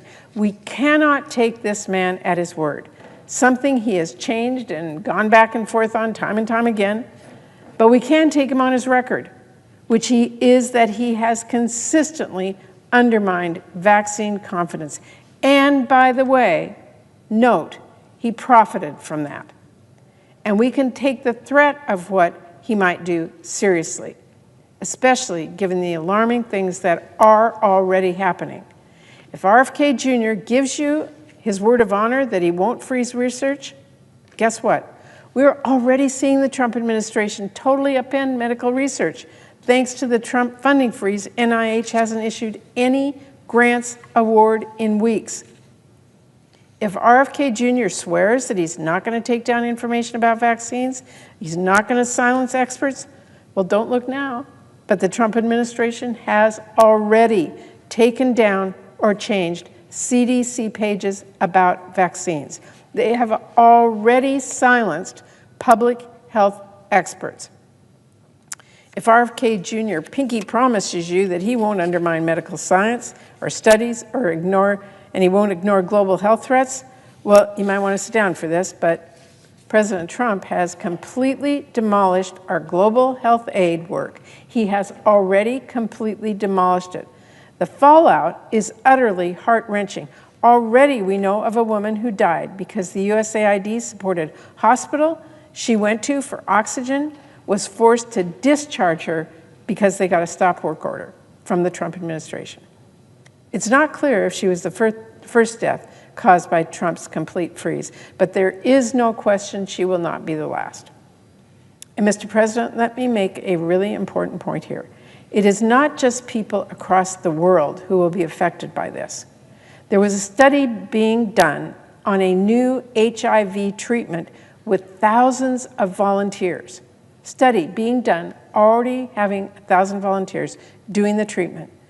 But now, without their regular injections, which are cut off by Trump's move, There's going to be too little of the drug in their system to protect those people from HIV, but enough of the drug that if they contract HIV, could mutate to become drug resistant. So for all the absolutely unhinged conspiracies we've heard about medical research from RFK Jr. and the like, where is the concern of this actual risk in this actual study happening right now, all because President Trump cut off foreign assistance? RFK Jr. has been silent about that risk, silent about how wrong that is. And so even as he is making these empty promises on one hand to some of our colleagues, he's already standing by as President Trump breaks them on the other hand. Oh, and here's one more. If RFK Jr. says he's going to consult you on healthcare personnel, please do not be fooled. Look, I don't know why my colleagues need me to tell them this. I like to think we have some pretty smart people around here. But this vote, RFK Jr.'s own nomination, this is your consultation on healthcare personnel, not some made-up promise for later. This is the point you have the most power. Whatever he might say, you don't get to choose who RFK Jr. will appoint to this or that. Heck, he doesn't get to choose who President Trump appoints. The decision you get to make, all of us on this floor get to make, is the decision before us right now. You get to choose who you vote to confirm, and you will have to live with that decision. And if you ignore the warning signs and confirm RFK Jr., then when the wheels fall off the wagon, you may try to tell yourself you were lied to, but you knew who you were dealing with. You knew who you were dealing with. You knew what he said before and what he has refused to say. You had all the knowledge you needed to do the right thing. I cannot tell my colleagues enough, this is not a game. This is not a political role without consequence.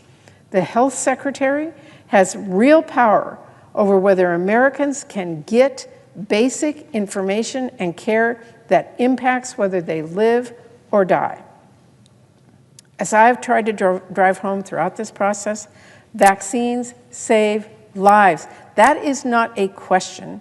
It is not a slogan. It is a fact. If when parents look to you, worried about their newborn, wanting to do what is best for their baby, and trusting your advice as a public health leader, if you cannot tell them the same truth that centuries of science and experience tells us, which is that vaccines are safe and effective and life-saving, then you have absolutely no business leading the Department of Health and Human Services, none. And so just as I did at the hearing, I want to warn all of my colleagues, by merely voting to confirm Mr. Kennedy, we would be telling our constituents he's worth listening to on vaccines. That alone will get people killed before he even lifts a finger, because he does not even need the levers of power to get people killed. All he needs is that megaphone to affirm his views. By voting to confirm him as our highest health official, let's not mince words about what that will mean. When babies die from whooping cough because parents weren't sure if the vaccine was safe, will you be able to look them in the eye? When the flu sweeps our nursing homes, when measles sweep through our communities, will it be worth it? Mr. President, I will end on this.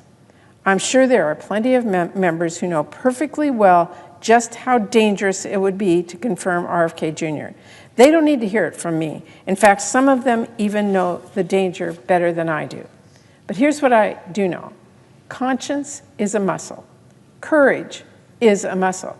The less you use them, the more they fade away. So if my colleagues are feeling the pressure from President Trump, or if they're feeling the weight of the richest man in the world on their backs on this vote, I would warn them. This will certainly not be the last test we face here in the Senate. Giving into this pressure now won't make it go away.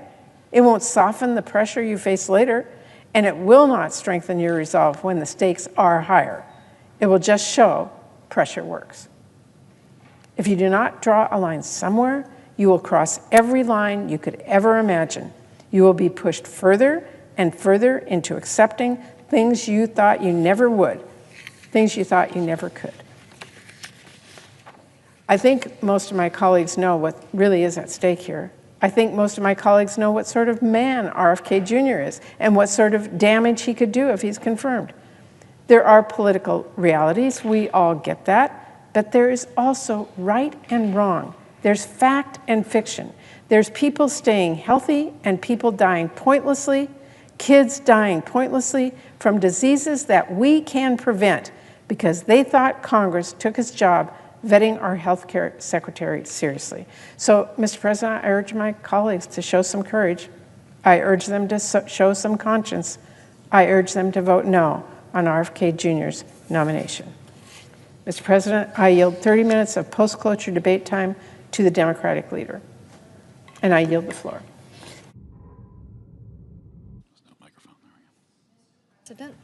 Senator from Tennessee. Thank you, Mr. President. I find it so interesting how people are watching so closely to see what this administration does. And I've been so pleased to see that the polling shows by an overwhelming amount, 70% of the American people agree with how President Donald Trump is carrying out his job, getting things done for the American people, things that they voted to see done. And he is keeping those promises. Now, when we look at the issue of illegal immigration, we see that in his first weeks back in office, what he has done at the top of his to-do list has been to take action to secure this border. The numbers that we are seeing, how they have dropped with the number of encounters, with the number of gotaways. This is encouraging. The message is out there. The U.S. is going to protect and defend its sovereignty. We are going to protect and defend our people. That is important, and we are seeing it. Now, the president has taken some executive actions that have yielded results. By executive order, he restored the Remain in Mexico policy. He restarted the border wall construction, which, by the way, Mr. President, this is something the Border Patrol has told us not for just a few years, but for decades. We need a border wall. That's where the phrase, build the wall, came from. It came from people that are down there every day protecting this country from harm. The president has also ended catch and release. Now, that's that practice where somebody comes across and then they get their paper that they're claiming asylum and they're told that they can go on into the country and go wherever, and there are nonprofits down there on the border, and they give them a plane ticket and food and a phone, and off they go to their desired destination at taxpayer expense. So that has ended. The president has also sent troops to the southern border, and thank goodness we are seeing these deportations of criminal illegal aliens taking place. Yesterday in Nashville, we had 8 that were apprehended in a human trafficking ring. 8. 2 of them were linked to Tren de Agua. They were Tren de Agua gang members. Now, these are all things that the president is doing to make this country safe. And we have security moms all across this country, and certainly across Tennessee, that are reaching out to us and saying, keep it going. Deport those that are criminally in this country. Let's carry this out. We're seeing such good results. In operations across the country, ICE, which is Immigration and Customs Enforcement, has arrested 11,000 criminal illegal aliens, including many violent offenders and gang members. Since Inauguration Day, migrant encounters at the southern border have reportedly dropped 87%.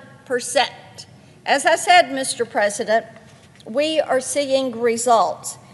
We know that for years, former President Biden allowed more than 10 million illegal aliens to enter the country, including tens of thousands of convicted criminals and more than 1.7 million known gotaways. And for 4 years, Tennesseans and Americans across the country have suffered the tragic consequences, including rampant migrant crime. Recently, our Tennessee District Attorneys General Conference released a report documenting the widespread migrant crime in our state during the final months of the Biden administration. Now, the report confirms what we already know, that during the Biden years, every town was a border town, every state was a border state. So our Tennessee District Attorneys General took the last 3 months of 2024 and they said, let's look at what is happening in these last 3 months and see how this has escalated. Now, of course, we know that under Joe Biden, violent crime rose 43% his first year that he was in office.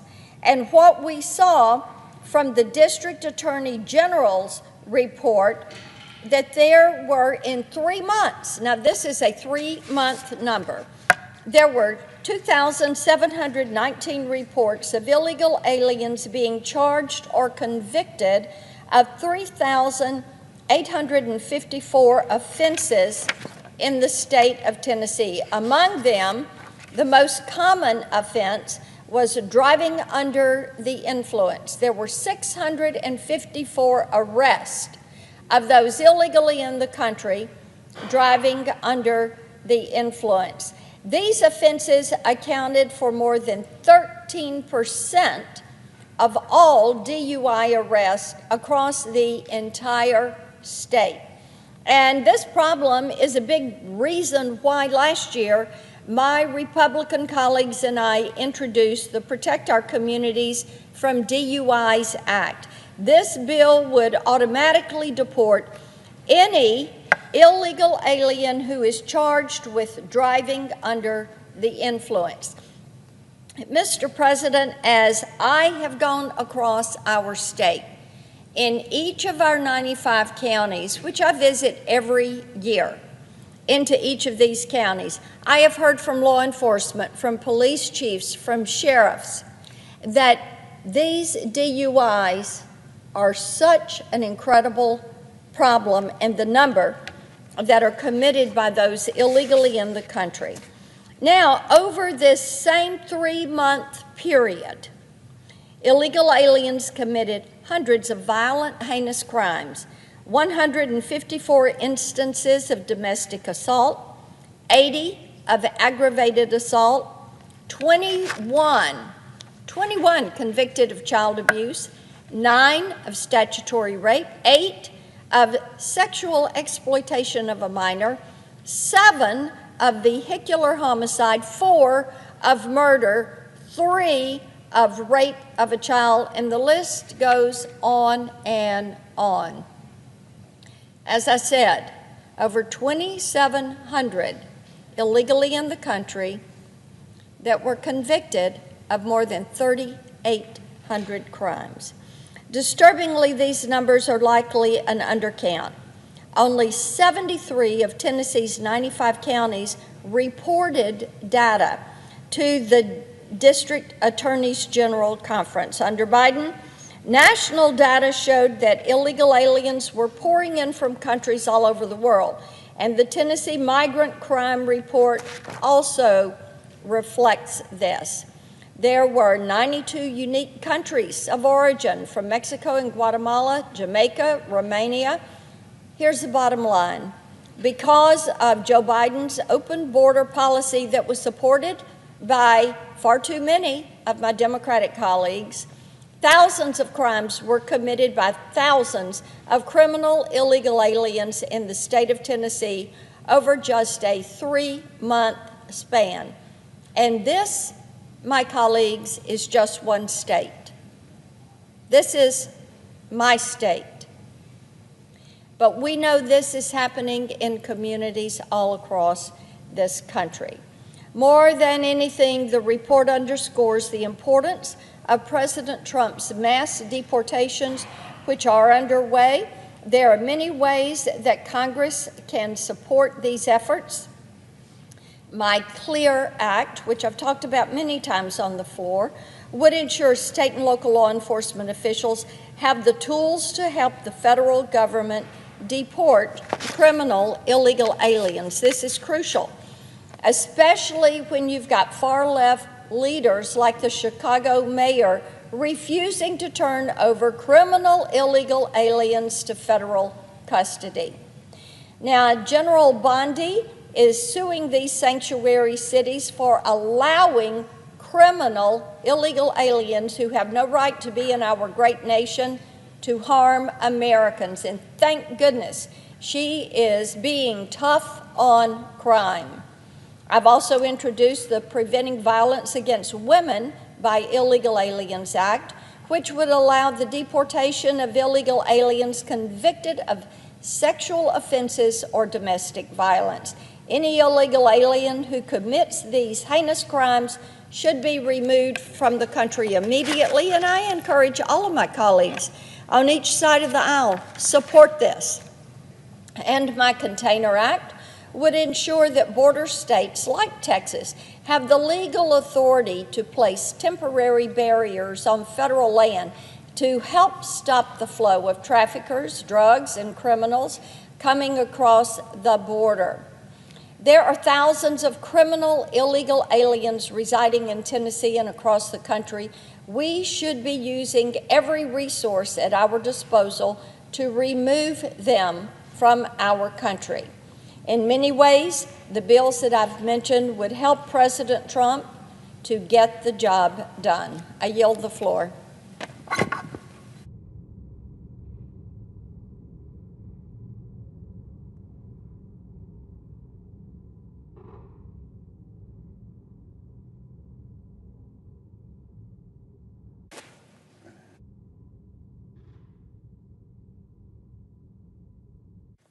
Mr. President, Senator from Hawaii. it is not often that the stakes of a vote to confirm a cabinet nominee are this high. But tomorrow, when we vote on the nomination of RFK Jr. to be the Secretary of the Department of Health and Human Services, the stakes will be life and death. Mr. Kennedy, in his words, but more importantly in his actions, has proven over and over again that he is a unique danger to society. But he's on the edge of becoming the country's top health leader with the power to unleash bygone diseases and undermine trust in science for generations to come.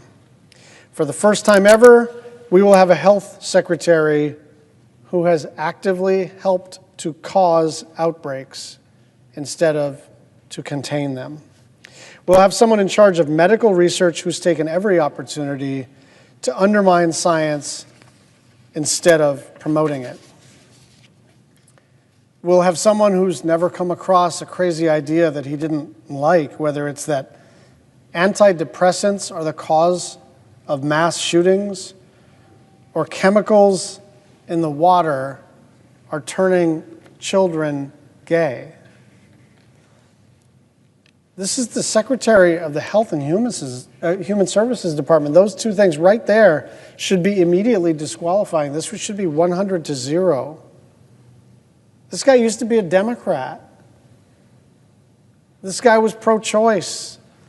This guy was for clean energy. This shouldn't be a partisan issue except to say, for HHS, you need somebody who has devoted their life and hopefully has some expertise in the area of public health.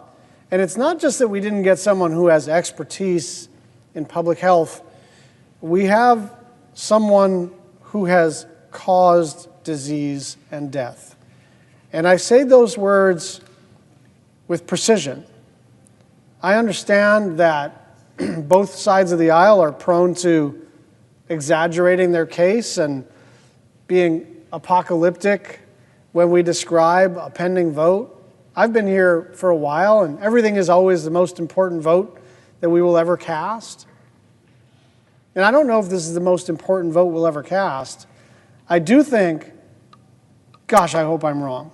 I really do hope I'm wrong. But I do think this is likely the cabinet secretary vote that is likely to age the most poorly, because this person has the potential to actually cause diseases like rubella, like mumps, like measles, like polio, that have been gone for many generations, because we have a vaccine regime. And I want to tell you what he did in Samoa. In 2019, he flew to Samoa to discourage people from taking the measles vaccine. And the reason was that he wanted to run a, quote, natural experiment to see how people would fare against the disease without protections. Now, some of you may know this. My father was the first whistleblower against the Tuskegee experiments, in which the United States Public Health Service did a similar thing. They knew that penicillin cured syphilis, and they knew that for the most part, untreated syphilis caused death. But the U.S. Public Health Service decided to divide a cohort of African American men into two parts. One would receive the medicine and be safe and be cured, and another cohort would receive a placebo and not get the life-saving cure for syphilis. And why did they do that? To, quote, observe the disease process. To observe the disease process. So when you investigate whether or not a medicine works, there's a whole process to it, right? The FDA, double-blind studies, all the rest of it. But the basic idea is you're trying to get to some level of reliability and statistical significance so that you can project out into the population what's going to work and what's not. Now, the sick in the head way to do this is to say you can't achieve statistical significance until you just let a bunch of people get sick and figure out what happens. The United States Congress, led by someone with whom I served for a couple of years, Tom Harkin, when they found out about the Tuskegee experiments, made a law against the U.S. Public Health Service ever doing that again because it's immoral. It's bad science, sure. But more than that, it treated these African American men as if they were worth experimenting on, as if this category of human beings in the United States were expendable for scientific research purposes, and that's exactly what happened in Samoa. That is exactly what happened in Samoa. 6,000 people got the measles. 83 people died. 79 of them were kids. It is so chilling to contemplate the idea that someone as recognizable as a Kennedy would fly across an ocean to a small developing country and basically tell everybody, be afraid of this life-saving medicine. And it's not like he did that once and said, I'm sorry, I misunderstood, or I'm being misunderstood. This dude actually sells onesies on his website saying, I think it's like unvaxxed and unafraid, for a little baby. This guy has views that are out of the mainstream of, I would guess, 99 out of 100 United States senators. And I do understand the pressure that some of my colleagues are facing. They're being told, if you vote against one Trump nominee, you will be primaried. So that's not a small amount of pressure. But this one, I just promise you, it's not going to age well.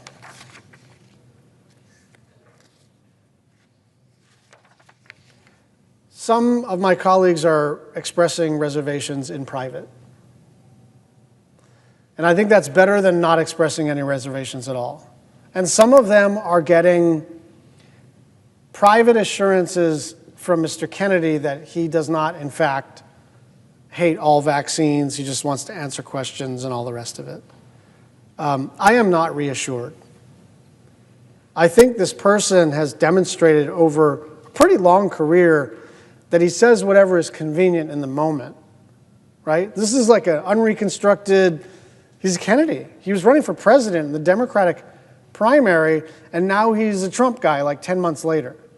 What does that mean? It means he's got no core values, right? Like there's just no way to go from over here to over here politically in such a short period of time, except that he was offered something, and he was offered this job. And why does he want this job? Because he's got a very specific view about public health. And I just want to make one other point. The problem of our food system, right?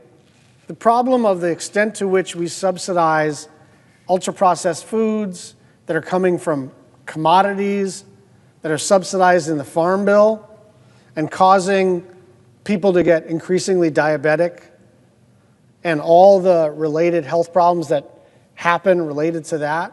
Like, that's a really legitimate place to do some good bipartisan work.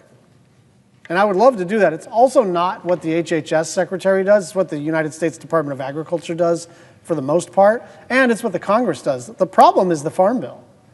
The problem is you get what you subsidize. And we are subsidizing all the corn products and all the soy products and all the sugar products that go into the lab-tested, extra delicious, extra bad for you, extra addictive stuff that is making us all, even though we're the wealthiest country in human history, a very unhealthy country. And so if that's all this guy were working on, you could count me in.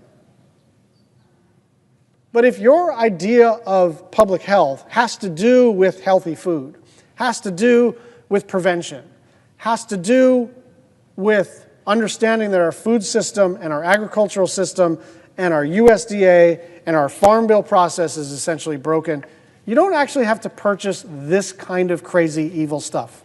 You just don't. You don't have to do it. There's lots of good people on the food system side you can work with, work for, cheer on, organize with. But this man is going around, he's not talking about the COVID vaccine. He's not talking about whether or not it's appropriate to require masks in public, where Democrats and Republicans are like still arguing about stuff like that.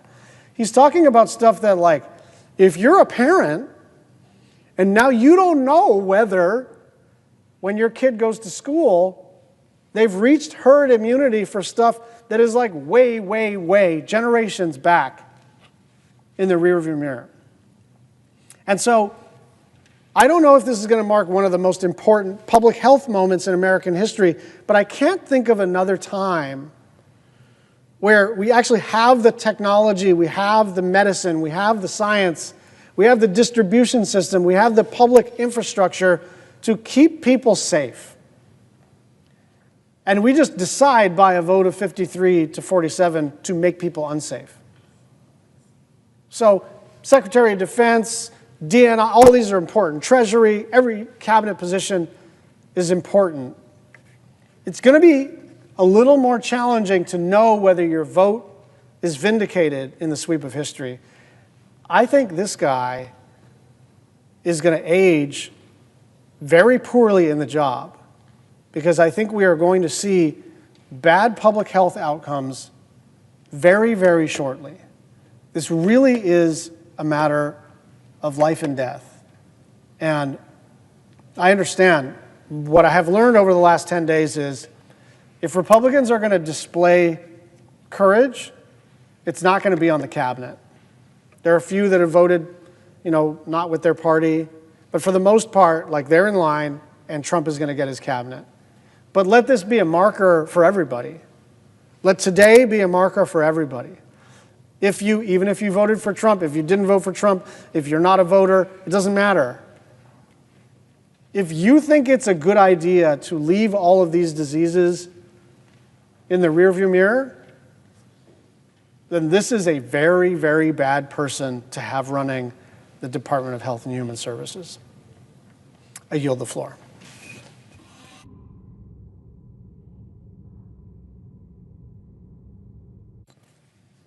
Thank you, Mr. President. 2 weeks ago, I had the Senator from opportunity. Maryland.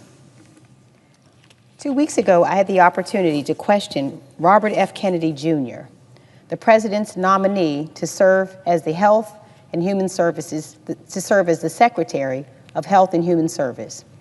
I asked Mr. Kennedy, Jr., a simple question. What different vaccine schedule would you say I should have received? I asked this question because just 3 years ago, Kennedy said, and I quote, "We should not be giving black people the same vaccine schedule that's given to whites because their immune system is better than ours." When I asked him this question, Mr. Kennedy referenced a study by Poland, a study he assured me, and not just me, but also my colleagues on both sides of the aisle and the American people watching, that this study asserted that indeed certain races required a different vaccine schedule. That was a lie. In fact, the study's own authors stated the data doesn't support a change in vaccine schedule based on race. Mr. Kennedy's response was damning, and his response was dangerous. And so I followed up following the hearing with a letter and with questions I wrote to Mr. Kennedy. During your testimony, you cited a series of Poland studies that underlie your claims that black people and white people should have different vaccine schedules. You ended by saying, in that hearing, you don't believe the science, the peer-reviewed studies? Well, Mr. Kennedy, I do believe in science, and I did some digging into the studies you referenced. NPR interviewed the authors of the studies you cited, medical experts with years of experience, and they universally disagreed with your assertions.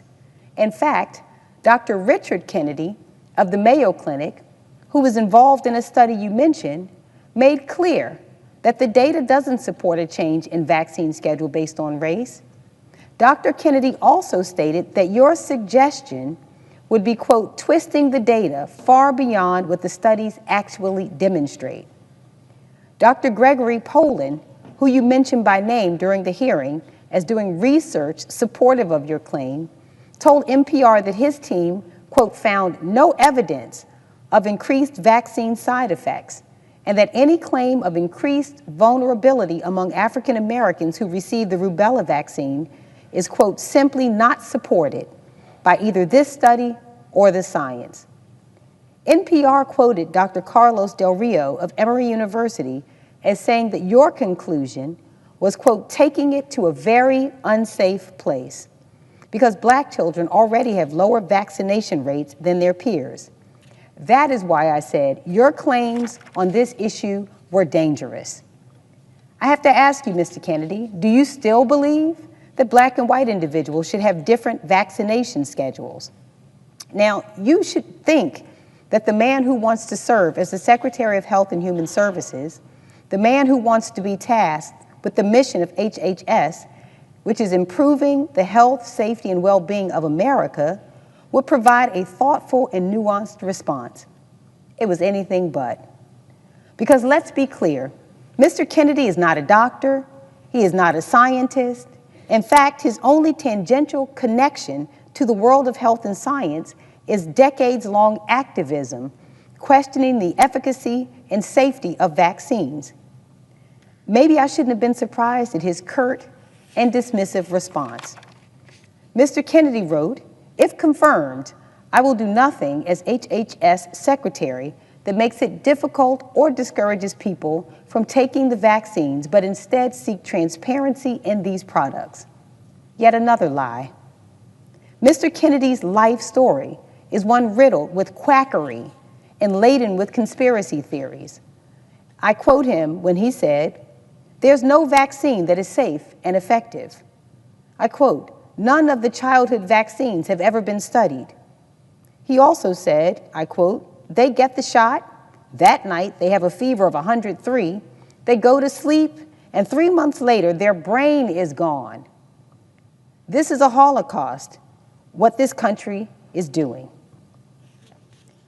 I quote, "Autism comes from vaccines. The polio vaccine given to his generation caused cancer that," I quote, "that killed many, many, many, many more people than polio ever did. The COVID vaccine was," and he said, quote, "the deadliest ever made." He also said, I quote, "COVID-19 is targeted to attack Caucasians and Black people.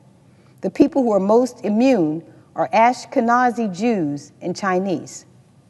He also said, "There's no vaccine that is, safe and effective." All statements made by a man who is asking to be held responsible for a singular mission. The mission of the United States Department of Health and Human Services is to enhance the health and well-being of all Americans by providing for effective health and human services and by fostering sound, sustained advances in the sciences underlying medicine, public health, and social services. It is a task of epic responsibility, a serious job that, when done well, can save hundreds of thousands of lives. A job that, when done poorly, will most certainly cost American lives. And let us not speak of Mr. Kennedy in a vacuum. We have now held the floor multiple times over the past week over a string of nominees that are dangerous to the American people. Not because, and I cannot stress this enough, we disagree with their politics or their worldview. We can have robust policy debate. We can have robust scientific debate. In fact, robust debate has the potential to move us forward as a country. Respectful debate is the hallmark of this body. It is a crucial component of free speech. I went to law school, and I spent years in the courtroom trying cases, making my arguments before a jury of my peers, grounding my arguments for a basic set of evidentiary facts. But what we are dealing with here isn't a debate. It's a popularity contest and a test of loyalty. Mr. Kennedy is not in this position today as the nominee for Secretary of Health and Human Services because of his vast experience in medicine. Mr. Kennedy is not in this position today because of his deep scientific knowledge. Mr. Kennedy is not in this position today because he has respect for the scientific method. Mr. Kennedy is not in this position today because he respects medicine. Mr. Kennedy, like many of his fellow nominees, is in this position today because of his deep loyalty to the President of the United States. What makes our job increasingly difficult as members of the U.S. Senate is that we have the duty to advise and consent, and it isn't just a privilege of this chamber, it's a responsibility to speak for the people of our state as well as the American people as we evaluate the qualifications, the experience, and the temperament of a president's cabinet nominees. What is happening on the part of my Republican colleagues is not advice and consent. The sole qualification being assessed is loyalty. Not loyalty to country, not loyalty to the American people, not loyalty to the duties and responsibilities we have been entrusted with by the voters in each of our states. The sole qualification up for assessment is loyalty to the president. And Mr. Kennedy has that in spades. But loyalty to this president comes at a cost. Not a cost to the billionaires, not a cost to the people in this body, a cost to the American people. Democratic Americans, Republican Americans, independent Americans, Americans who voted for this president, Americans who did not, and Americans who did not vote at all. The president has been consistent that he believes the American people delivered him a mandate to carry out his agenda. With respect to the health, safety, and well-being of America, the purview of Health and Human Services, the president believes that cutting funds for medical research into things like cures for cancer is apparently a part of that mandate. Just this weekend, the president announced massive cuts to NIH, an agency which I'm proud to say has its home in Maryland. The mission of the National Institutes of Health is to seek fundamental knowledge about the nature and behavior of living systems and the application of that knowledge to enhance health, lengthen life, and reduce illness and disability. It falls under the very agency Mr. Kennedy is seeking to run. Here are what some scientists, people I implore Mr. Kennedy to listen to despite his apparent distaste for the profession, had to say about these massive cuts. Dr. Richard Huganier, professor and chairman of the Department of Neuroscience at Johns Hopkins University School of Medicine in my state of Maryland, said, and I quote, "We were all just dumbstruck. I'm calling it the apocalypse of American science. This will basically change science as we know it in the United States. The bottom line is that we are going to have a lot less resources, which obviously means we are going to have to lay people off and research will be slowed down." Dr. Otis Brawley, professor of oncology and epidemiology at the Johns Hopkins School of Medicine and the Bloomberg School of Public Policy said, and I quote, "We're going to see health research kneecapped." Dr. Brawley has actually overseen grants at the National Cancer Institute, which is a part of the NIH, as well as received them from his cancer research. He went on to say, and I quote, "People who are getting treated in clinical trials now for cancer will find many of those trials will close down." Dr. David J. Skorton, president of the Association of American Medical Colleges, said, and I quote, "These are real consequences. Longer waits for cures and for diagnosis, slower scientific progress, losing out to competitors around the world, and fewer jobs. Those who are facing any health challenges will suffer from less biomedical research." Dr. Robert Lefkowitz, a Duke University professor, my alma mater, go Blue Devils, professor of medicine who won the Nobel Peace Prize in Chemistry in 2012, said, and I quote, "I think the American people need to understand how devastating it would be if this goes through. A lot of research would just have to stop. I cannot imagine that the shortfall could be met from other sources." NIH funding supports over 600 current and ongoing clinical trials at Johns Hopkins in Maryland. The NIH supports hundreds more critical research projects and clinical trials at the University of Maryland. Clinical trials in cancer, pediatrics and children's health, heart and vascular studies, and the aging brain. Research on traumatic brain injury to members of the military, suicide prevention, addiction, and patient safety. Clinical trials supporting over 23,000 jobs and $5.7 billion in economic activity in Maryland.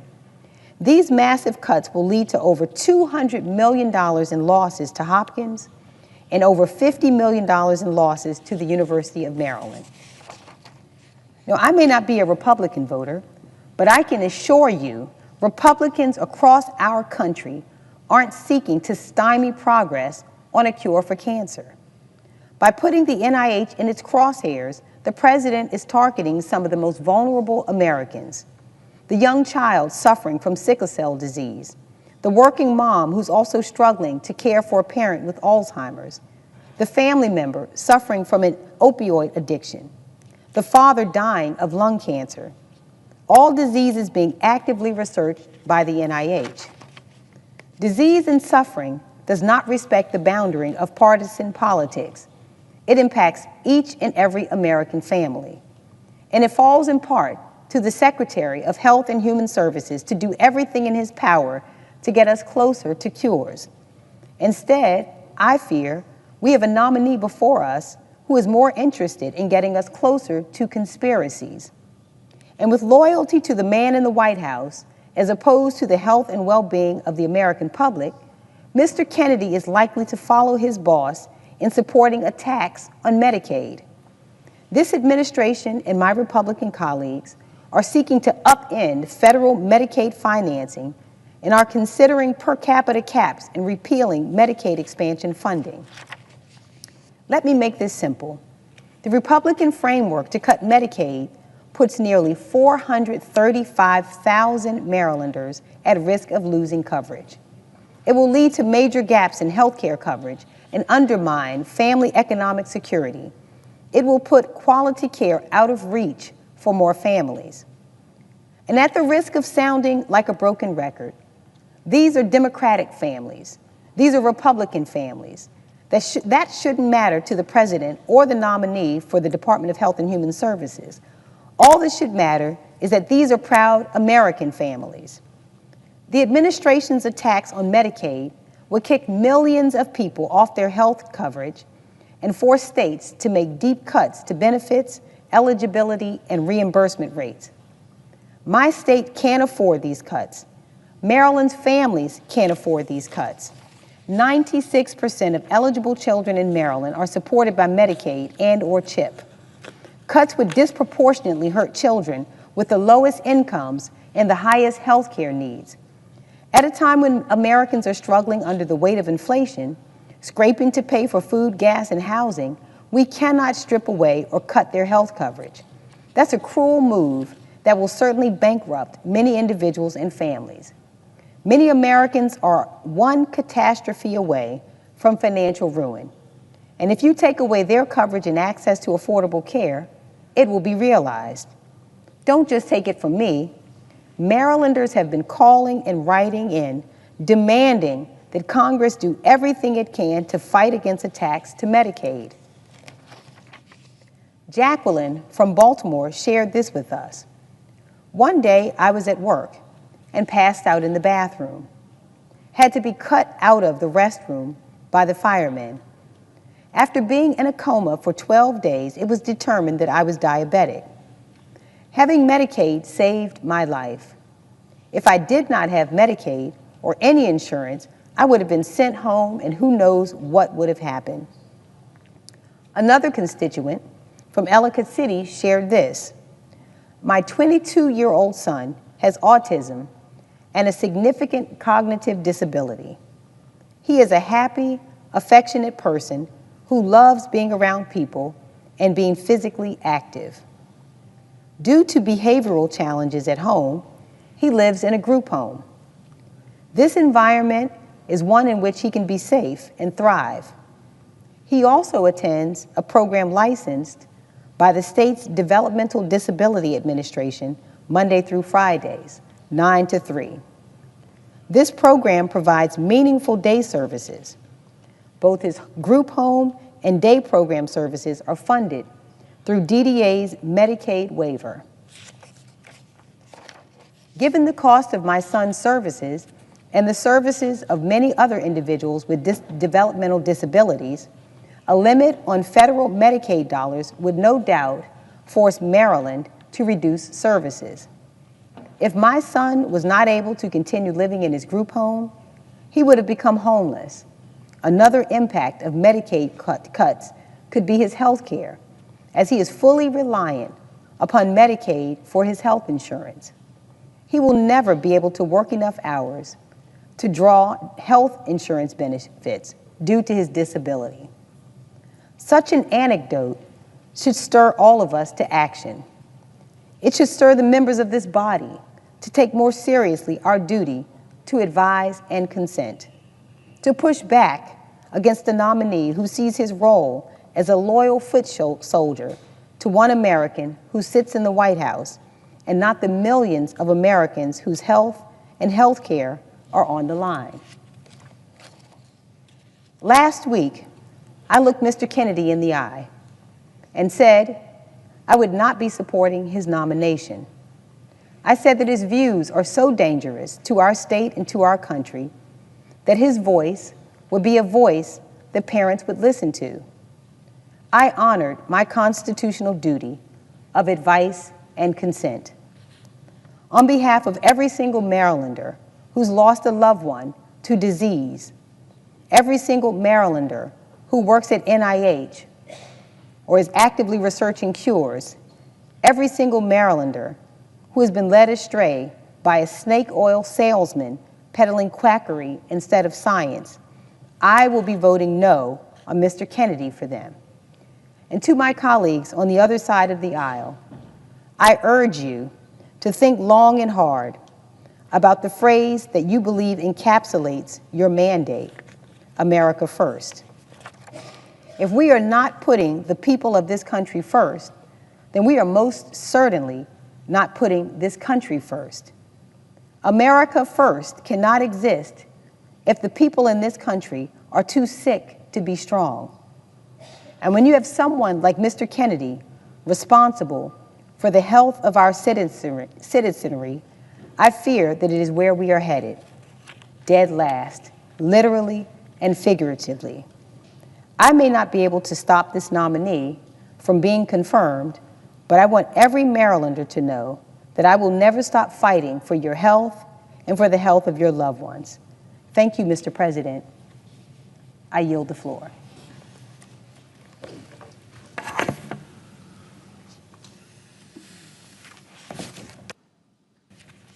Mr. President. Senator from New Hampshire. Mr. President, I come to the floor to join my colleagues with a great deal of concern to discuss the Trump administration's nomination of Robert F. Kennedy, Jr. to be the next Secretary of the Department of Health and Human Services. To put it very simply at the outset, Robert F. Kennedy, RFK, Jr., is unfit to lead the highest health office in our nation. First of all, RFK has no, let me repeat, no health or medical experience. That in and of itself should be a red flag on this nominee, who is supposed to be tasked with leading our nation's health agency. But sadly, that's not where the red flags end. From his radical and dangerous opinions on vaccines and other public health, to his promises to cut medical research, to his ever-changing position on women's rights to access reproductive health care, he has proven that he lacks the credibility, the knowledge, and the capability to be the Secretary of Health and Human Services. So let's take a step back. When President Trump ran his campaign, he ran a campaign on lowering costs for working Americans.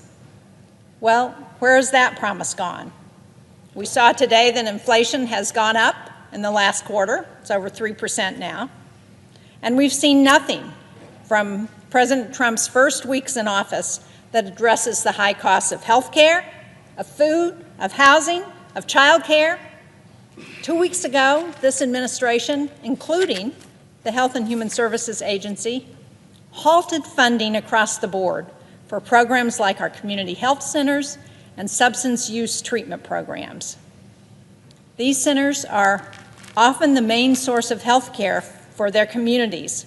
They serve the people across the states of this country. In our office, I heard from programs like Coos County Family Health, a community health center that provides life-saving care to rural patients across the northern part of New Hampshire, what we call the North Country. Their programs for training new doctors and providing services for victims of domestic violence were and still are at risk, thanks to Trump's executive orders and funding freeze.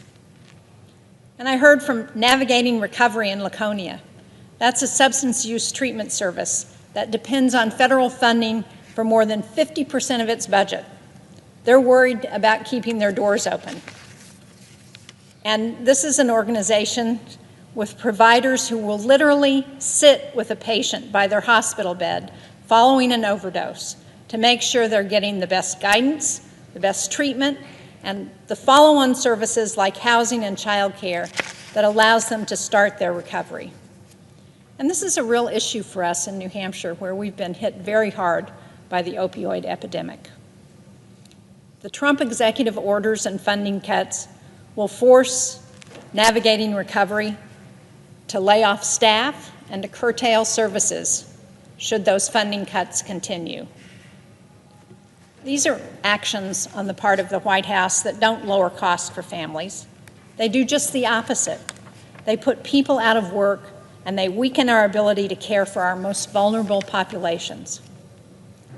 But when he was asked if he would reverse this policy of cutting funding for programs like substance use recovery. RFK refused. The thing is, we should be taking steps right now to lower costs for families and children. Half of the uninsured Granite Staters cite cost as their reason for not being able to purchase health insurance. More than 2/3 of people in New Hampshire have delayed care, and another 25% have delayed buying needed prescriptions or said they have to ration their meds. We could help these people right now. We could pass the Health Care Affordability Act, which would make permanent premium tax credits in the Affordable Care Act that have cut health care costs for 24 million Americans, nearly 70,000 from New Hampshire. Passing that bill would directly help constituents like the man in Newmarket who contacted our office. He's 55 years old. He's a patient at Lamprey Health Care, which is a community health center. He had been uninsured and avoided going to a doctor his whole life. But sadly, he was recently hospitalized for 10 days because of complications from untreated diabetes. He had sepsis and he had an infection in his foot. Unfortunately, he didn't have insurance when he was hospitalized. But luckily, Lamprey Healthcare sat with him, helped him purchase insurance on healthcare.gov, helped him avoid potentially devastating medical debt.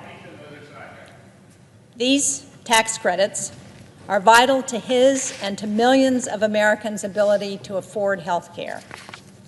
But again, when asked about these tax credits, RFK refused to say that he would support extending them. So much for any concern about lowering costs for families. Now, if this administration is not trying to lower costs, what are they doing to help the people they swore an oath to serve? Last Friday, our research institutions got a notification almost overnight that their funding through the National Institutes of Health would be gutted. This decision threatens our ability to find cures for diseases, to get ahead of public health crises, and to hire and retain talent.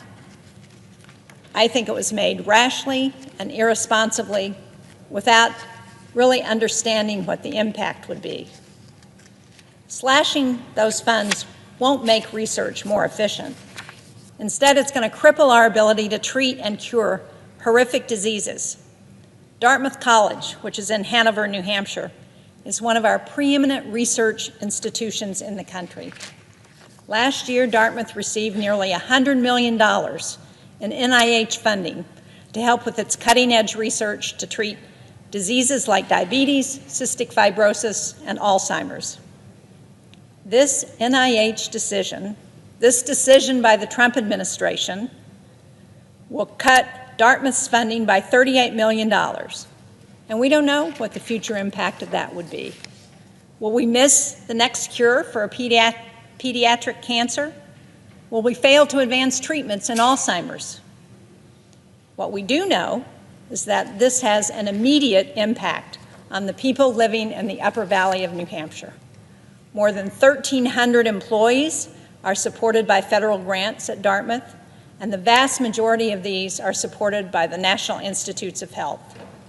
The job loss, the economic impact that will result from this decision will be devastating. And sadly, once these jobs are gone and the researchers leave, there's no going back because they're going someplace else. They're going overseas. But we unfortunately know that RFK supports this decision because he has publicly supported gutting NIH staff and research. And if Robert Kennedy is confirmed, I fear he will do nothing to push back or to reverse these reckless decisions. The Secretary of HHS also holds immense power over ensuring that women in our country have the ability to access reproductive health services, including abortion.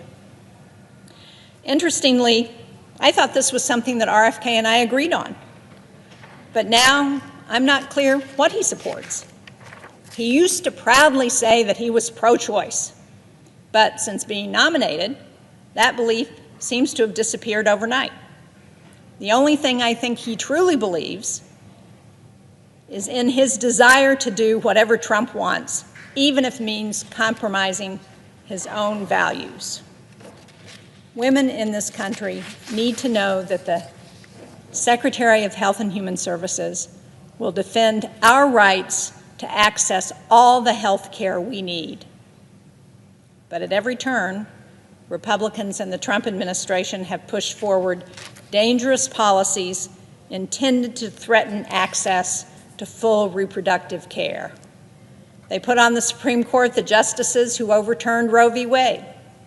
And at the state level, they have instituted draconian abortion bans that threaten the lives of mothers. Women are literally dying from a lack of care because of these bans on our health. This is 2025. How did we get here? I remember before Roe v. Wade. I remember when hundreds of thousands of women died from back alley abortions. And are we back to that point? Everyone knows that banning abortion and making women seek dangerous options does not stop abortions. It makes them more deadly. But with RFK at the helm, that's the grim reality we face. He's not someone I trust to defend a woman's right to access reproductive health care. He is not someone I want leading Health and Human Services. Now, one of the few issues that we have some actual insight into are his views on public health. His dangerous, radical, and wrong beliefs about vaccines are well documented. Every child that gets sick or dies from a disease that could be prevented by a vaccine is a tragedy.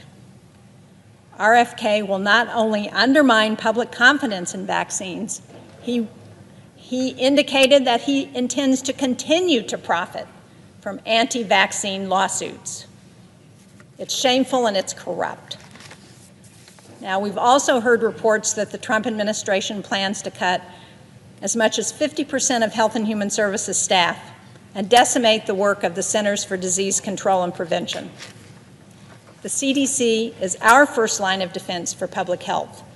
Most important, tracking and responding to outbreaks of diseases, not only domestically, but abroad as well. The Trump administration has already taken steps to gut our global health and aid efforts, from withdrawing from the World Health Organization to cutting the CDC and U.S. Agency for International Development. They argue that these efforts are wasteful and unnecessary. But just last Friday, we were notified in New Hampshire that we had only the third confirmed case ever in the U.S. of Clade 1 monkeypox, or Mpox. The case is travel-related, meaning the patient caught the disease abroad and brought it home. Sadly, these diseases don't just stop at countries' borders. They don't just happen overseas. They affect us here at home. The Trump administration's efforts to eliminate our public health infrastructure doesn't make America safer. It doesn't make America stronger, and it doesn't make America more prosperous. It does the exact opposite. And Robert F. Kennedy Jr. is complicit. He's complicit in these efforts, and he will only continue them should he be confirmed. America deserves a leader at HHS who values science, who protects public health, who defends women's rights to reproductive care, to the full range of reproductive care, and who upholds the integrity of our country's core health systems. RFK Jr. has shown time and again that he is not that leader. His dangerous rhetoric on vaccines, his reckless plans to gut critical agencies, and lack of understanding of basic health care make him uniquely unqualified to advance the well-being of all Americans. I urge my colleagues to reject his nomination for Secretary of Health and Human Services. I yield back. Thank you, Mr. President.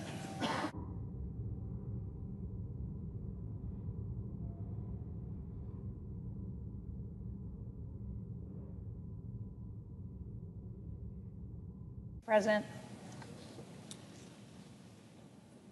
The senator from New Hampshire. I yield 30 minutes of post-cloture debate time to the Democratic leader. The senator has that right.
The senator from Michigan. Mr. President, I rise today in opposition to Robert F. Kennedy Jr.'s nomination to serve as Secretary of the Department of Health and Human Services, also known as HHS. Throughout his entire nomination process, it has become clear that Mr. Kennedy is wholly unprepared to lead this department, which is charged with promoting as well as protecting the health of all Americans. If confirmed as Secretary, he would be tasked with managing programs that millions of Americans depend on each and every day, including Medicaid and Medicare, the Centers for Disease Control, or CDC, the Food and Drug Administration, or FDA, the National Institutes of Health, or NIH, as well as a number of other initiatives aimed at preparing for and responding to public health and medical emergencies. In total, HHS has nearly $2 trillion budget and manages more than 90,000 employees. HHS is an extremely complex organization that requires a leader with expertise on how these critically important programs are actually administered. Yet, during his hearings before the Senate Finance and Health Committees, Mr. Kennedy showed his severe lack of knowledge and understanding about the most basic of federal health programs. Mr. Kennedy could not answer the most basic questions about how the Medicaid program works, or how it benefits more than 70 million Americans who depend on health insurance. At a time when Republicans are proposing drastic cuts to the Medicaid program to pay for their tax cuts to billionaires, We need a secretary who will not only knows how the program works, but will protect the access to health care services it provides for children and some of the most vulnerable people in our country. It's very clear Robert Kennedy Jr. is not that secretary. During his nomination process, Mr. Kennedy also made it clear he does not understand the differences between the various components of Medicare, a program that keeps our seniors cared for well into their golden years and often plays a key role in a person's decision about whether or not they can retire with dignity.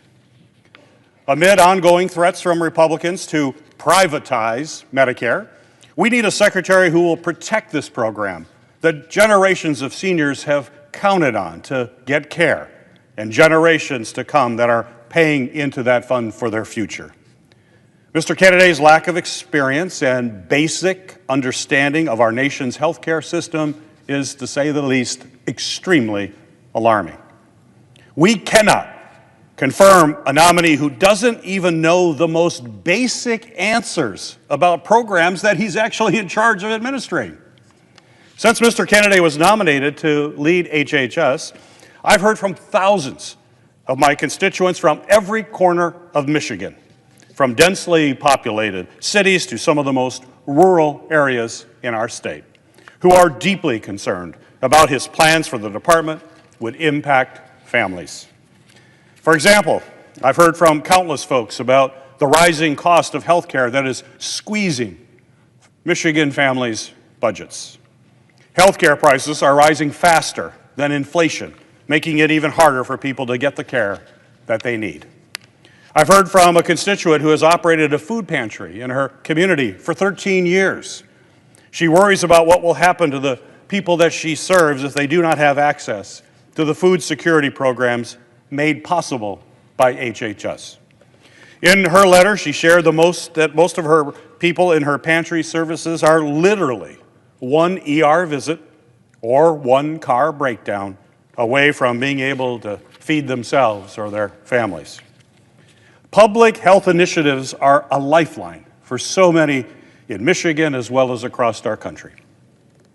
When our neighbors have access to basic health resources, it allows them to focus on improving their lives, whether that's gaining meaningful employment or getting an education. So we need an HHS secretary who is focused on improving access to Medicaid and expanding the premium tax credits for the Affordable Care Act that allows millions of Americans to access affordable health care. That clearly is not Robert Kennedy. He would not be that secretary. Instead, he believes that Americans would rather be privatized for-profit care. HHS is also in charge of providing mental health services and support to communities all across our country. Unfortunately, we have a mental health crisis impacting Americans today, with record high levels of mental illness and suicides, especially among our youth. I received a letter from a social worker in Michigan who helps students who were traumatized by the horrific shootings at Oxford High School in Michigan and at Michigan State University. She is worried that without proper mental health resources, Americans who have been impacted by senseless gun violence, whether at school, at their places of worship, at nightclubs, or at shopping malls, they will grieve and struggle alone. Unfortunately, Mr. Kennedy has only further stigmatized these important resources, even making comments during his confirmation hearing linking an increase in school shootings to an increased use of antidepressants. Mr. Kennedy's ideas would only worsen the mental health crisis that we're seeing today. Instead, we need a secretary who will invest in SAMHSA, the Substance Abuse and Mental Health Services Administration. We need a secretary who will ensure that everyone has access to the programs and health professionals needed to address this mental health crisis. Robert Kennedy Jr. is not that secretary.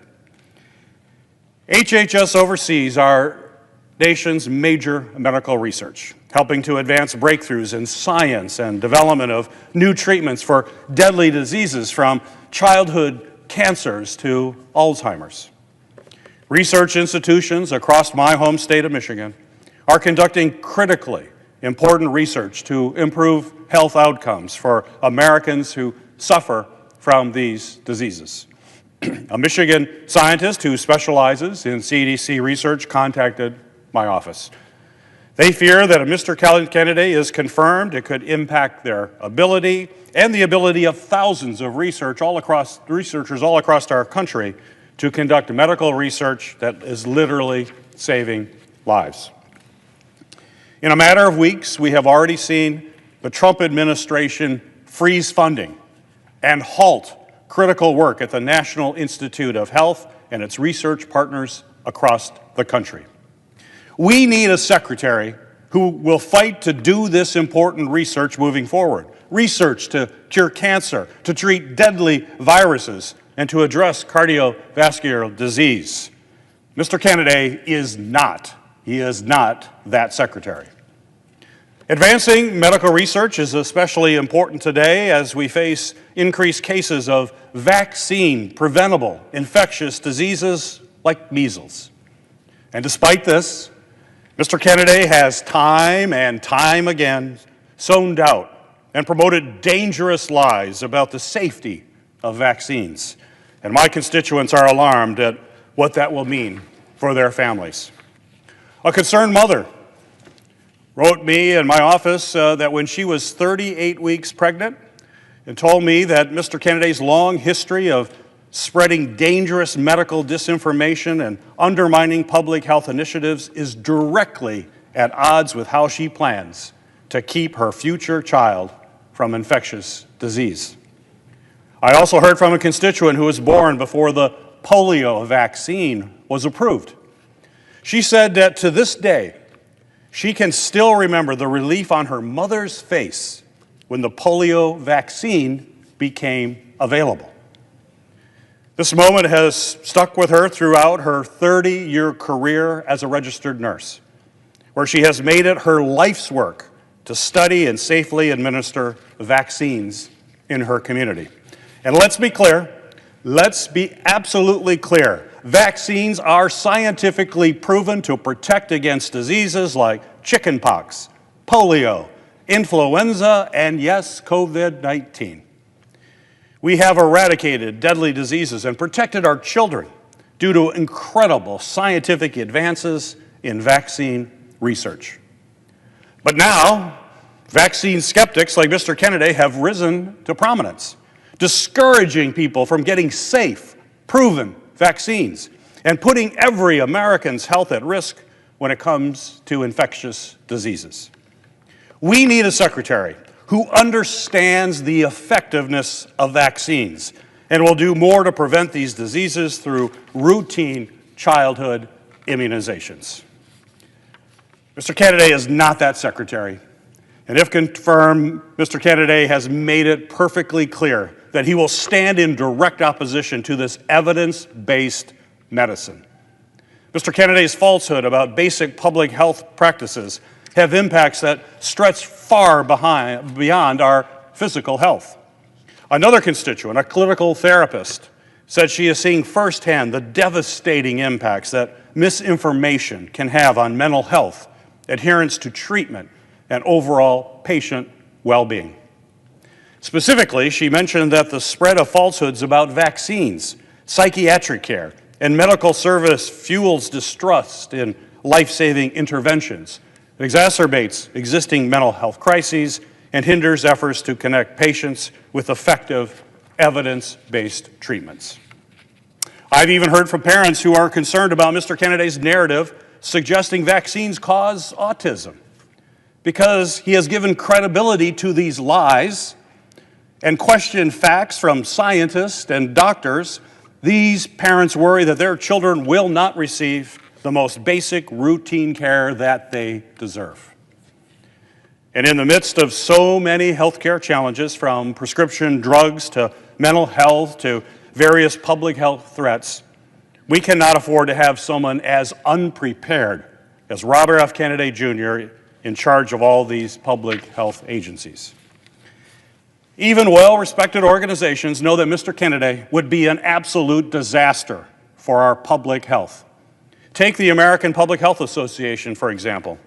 And in a letter they said, quote, "To effectively lead our nation's top health agency, a candidate should ideally be trained in health administration, clinical care, or a related field, and must believe in and follow the scientific evidence that serves as the basics of our nation's system to protect and to promote the public health from all the threats that we face." End of quote. We simply cannot afford to have someone as unqualified as Robert Kennedy Jr. to be in charge of our top public health agency. He has failed to exhibit even the most basic knowledge of how HHS programs are administered to the millions of Americans who depend on them each and every day. He has misrepresented scientific evidence that is at the foundation of what HHS sets out to accomplish, which is keeping Americans healthy and protected from disease. He has demonized doctors, scientists, researchers, and medical professionals who, unlike him, have actually done the important work to keep our communities safe. I urge my colleagues to judge Mr. Kennedy on his lack of qualifications. It is clear he simply does not have the expertise, the training, or even the leadership skills necessary to lead a department as important as HHS. We need a secretary who will protect the health of Americans. Robert Kennedy is not that secretary. And if he is confirmed to lead the Department of Health and Human Services, the American people will ultimately pay the price with their health. I urge my colleagues to join me in voting no.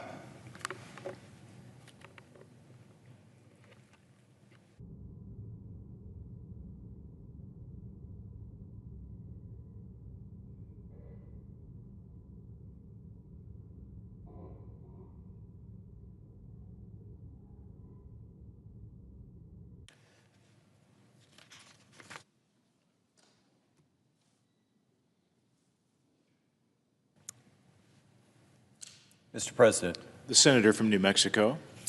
Mr. President, just over 5 years ago, Robert F. Kennedy Jr. traveled to the Pacific island of Samoa. Mr. Kennedy was on a mission to spread baseless and debunked conspiracy theories about the safety and efficacy of children's vaccines. Trading in his esteemed family name and peddling himself as some sort of expert, Mr. Kennedy discouraged parents in Samoa from vaccinating their children. The impact of Mr. Kennedy's visit was undeniable.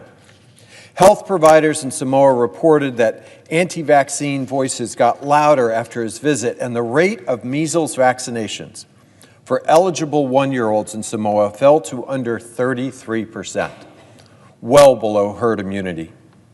5 months after Mr. Kennedy's visit, Samoa had a massive measles outbreak, with 5,000 of its citizens contracting the disease and 83 Samoans dying, the vast majority of which were children under the age of 5. During his recent Senate confirmation hearings, Mr. Kennedy doubled down on his denialism, claiming that, quote, "We don't know what was killing those children in Samoa." Mr. Kennedy also claimed in written responses to Senate questions that my words had nothing to do with vaccine uptake in Samoa or with the 2019 epidemic.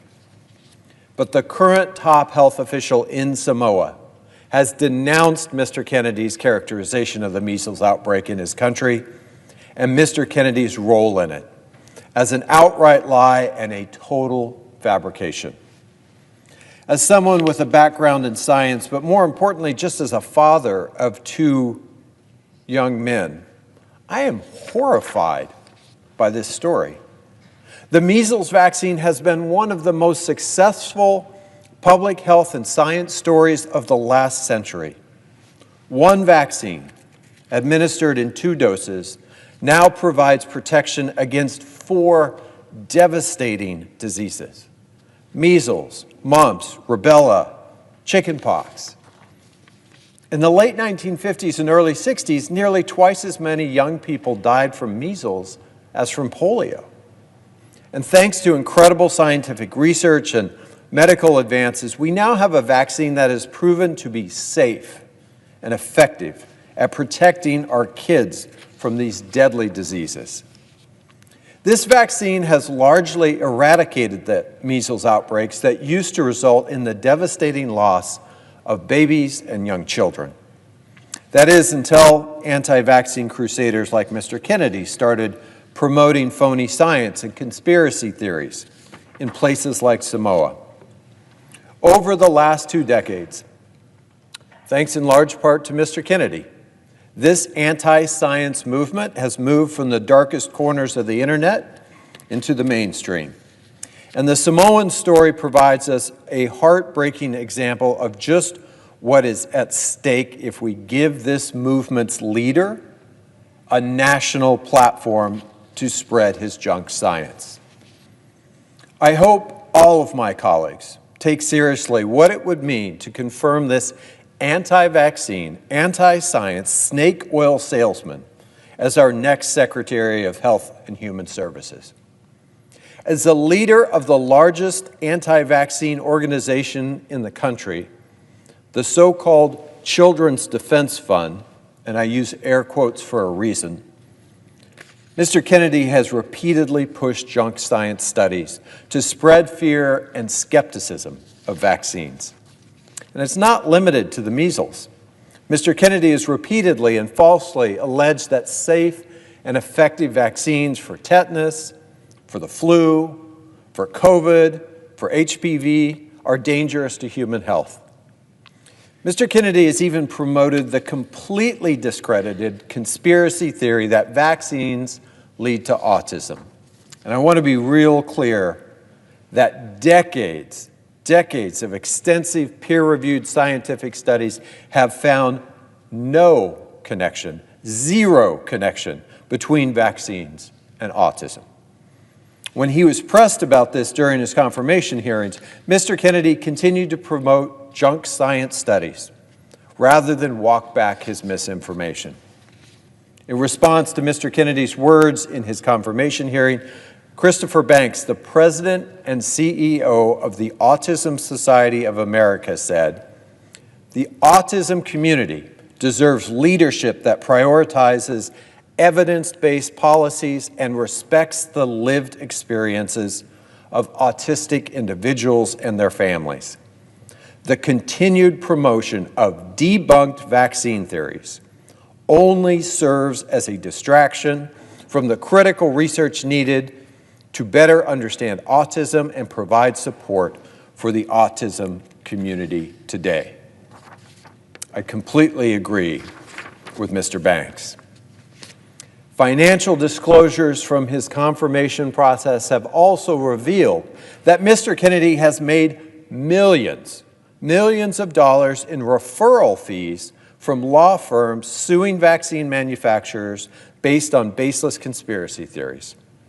If confirmed, his own personal financial interests could still be tied to these anti-vaccine lawsuits. At the height of the COVID-19 pandemic that led to more than 1 million deaths in the United States alone, Mr. Kennedy campaigned to end the nationwide vaccination effort that helped us save millions more lives. He continued his well-worn and again completely evidence-free message that no vaccine is safe and effective. And just like with all vaccines, the COVID vaccines went through independent review and extensive trials to ensure that they were safe and effective. If Mr. Kennedy had had his way, we might still be losing thousands and thousands of our family members and neighbors to that virus. Mr. Kennedy has, again, without any sound evidence, also pushed conspiracy theories claiming that antidepressant medications cause mass shootings and chemicals in our water make children gay. And if those claims sound nuts, it's because they are. Mr. Kennedy has said that he is opposed to promoting prescription medications to treat chronic diseases, including anti-obesity medications like Ozempic that are currently used by millions of Americans. Mr. Kennedy has said that he would eliminate the entire nutrition department at the Food and Drug Administration, jeopardizing the safety of our nation's food supplies. Mr. Kennedy has said that he supports gutting the National Institutes of Health, which supports the development of medicines to treat diseases and delivers untold resources to healthcare institutions in New Mexico and every other state in this country. During his confirmation process, Mr. Kennedy also repeatedly made commitments to my Republican colleagues to support restrictions on mifepristone, a medication abortion and miscarriage management drug. Mifepristone has been approved by the FDA for 25 years.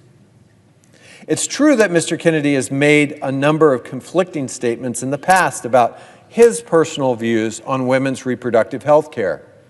But during his confirmation process, Mr. Kennedy has signaled to Republican senators that he will go along with whatever President Trump wants to further roll back women's reproductive rights. Mr. Kennedy is not who any of us should want to put in charge of our nation's health and food safety. The Department of Health and Human Services oversees health coverage programs that serve half of all Americans. HHS plays a critical role in overseeing Medicare, overseeing Medicaid, and the Affordable Care Act. HHS also supports the medical research that helps us to develop the next vaccines, prevent the next pandemic, and find cures to cancer and chronic diseases like diabetes. We have already seen President Trump, Elon Musk, and his Doge minions target scientific and medical research at agencies like the National Institutes of Health. Just last week, we saw them announce an estimated $4 billion cut for health research at universities across the nation, including an estimated $17 million impact at the University of New Mexico alone. And just like many of the unilateral and illegal actions of this emboldened Trump administration, this one received a temporary halt from a federal judge 2 days ago. But whether this particular attack holds up in court or not, the Trump administration's intention is clear. Dramatic cuts to medical research into treatments and cures that countless Americans are depending on to save their lives. Mr. Kennedy plans to lead this effort and even to expand on it. Mr. Kennedy is not who my constituents in New Mexico want to see leading our nation's health agency. In fact, New Mexicans have raised their concerns in letters and emails and phone calls day in and day out. I'm going to take a few minutes to read to you from some of these New Mexicans who are terrified about the danger that Mr. Kennedy would pose as our nation's health care agency leader. Melissa from Albuquerque is concerned that Mr. Kennedy's past of promoting misinformation about vaccines and his lack of experience will endanger Americans. Melissa said, "This role demands a leader who relies on evidence-based decision-making, upholds public trust, prioritizes the health and safety of all Americans.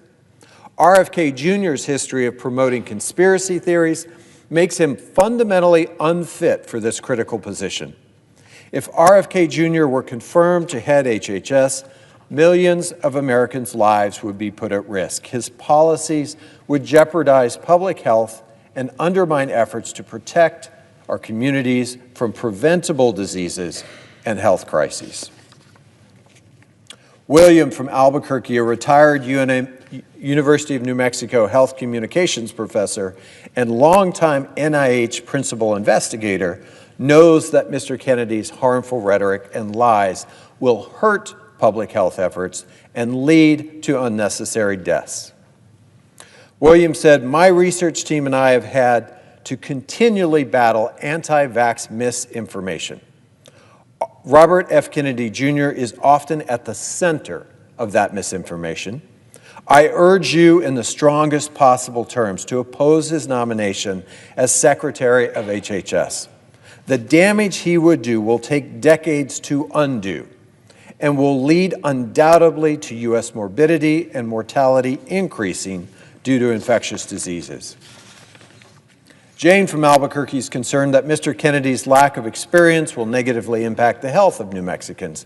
She said, "The administration has nominated manifestly unqualified individuals and those openly hostile to evidence to head the Department of Health and Human Services and the individual agencies that are charged with protecting the health of everyone in the United States. This abdication of responsibility will undoubtedly impact vulnerable populations most profoundly, including those living in New Mexico." Mark from Albuquerque, a survivor of polio, knows that the polio vaccine effectively eradicated this relentless and deadly disease, and he is worried that Mr. Kennedy's confirmation could stifle future vaccinations like the one that saved his life. Mark said, "I am a polio survivor. I know that I was very fortunate in my recovery, and I also know that the vaccines effectively eradicated this relentless and deadly disease. So I ask that you do whatever you can to prevent RFK Jr. from overseeing the health care of all Americans." Lori from Las Cruces is also worried that Mr. Kennedy's history of spreading misinformation could harm Americans. Lori said, "If the Senate confirms RFK Jr. to lead the Department of Health and Human Services, Americans' health care will be put at risk and will be ill-prepared for another public health catastrophe. We need to push for a qualified, trustworthy nominee to lead America's health policy." Megan from Albuquerque, a primary care physician, is worried that Mr. Kennedy's lack of experience, disregard for evidence-based medicines pose a danger to Americans. Megan said, "As a primary care physician in New Mexico, I am also very worried about the possibility of RFK Jr. being confirmed as HHS Secretary. His past actions have shown that he has little regard for research, evidence-based medicine, or the expertise of scientists and physicians. He is dangerous to the American people." I agree with these New Mexicans that Mr. Kennedy is unprepared. He is unqualified, and he is dangerously unfit to be confirmed as our next health secretary.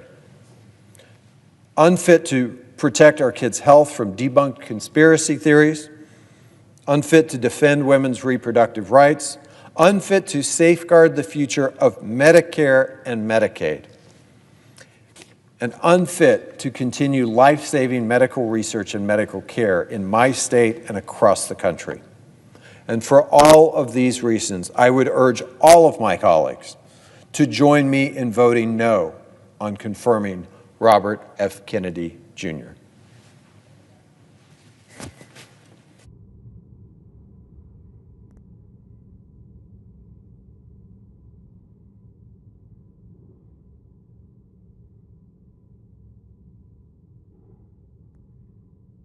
President. The Senator from Arizona. Mr. President, I really care about science. I spent my career as an engineer, as a Navy pilot and a test pilot, and as an astronaut. 3 jobs where facts matter, where you make decisions based on science, not superstition.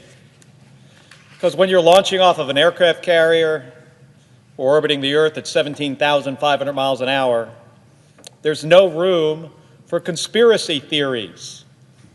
You have to deal in reality.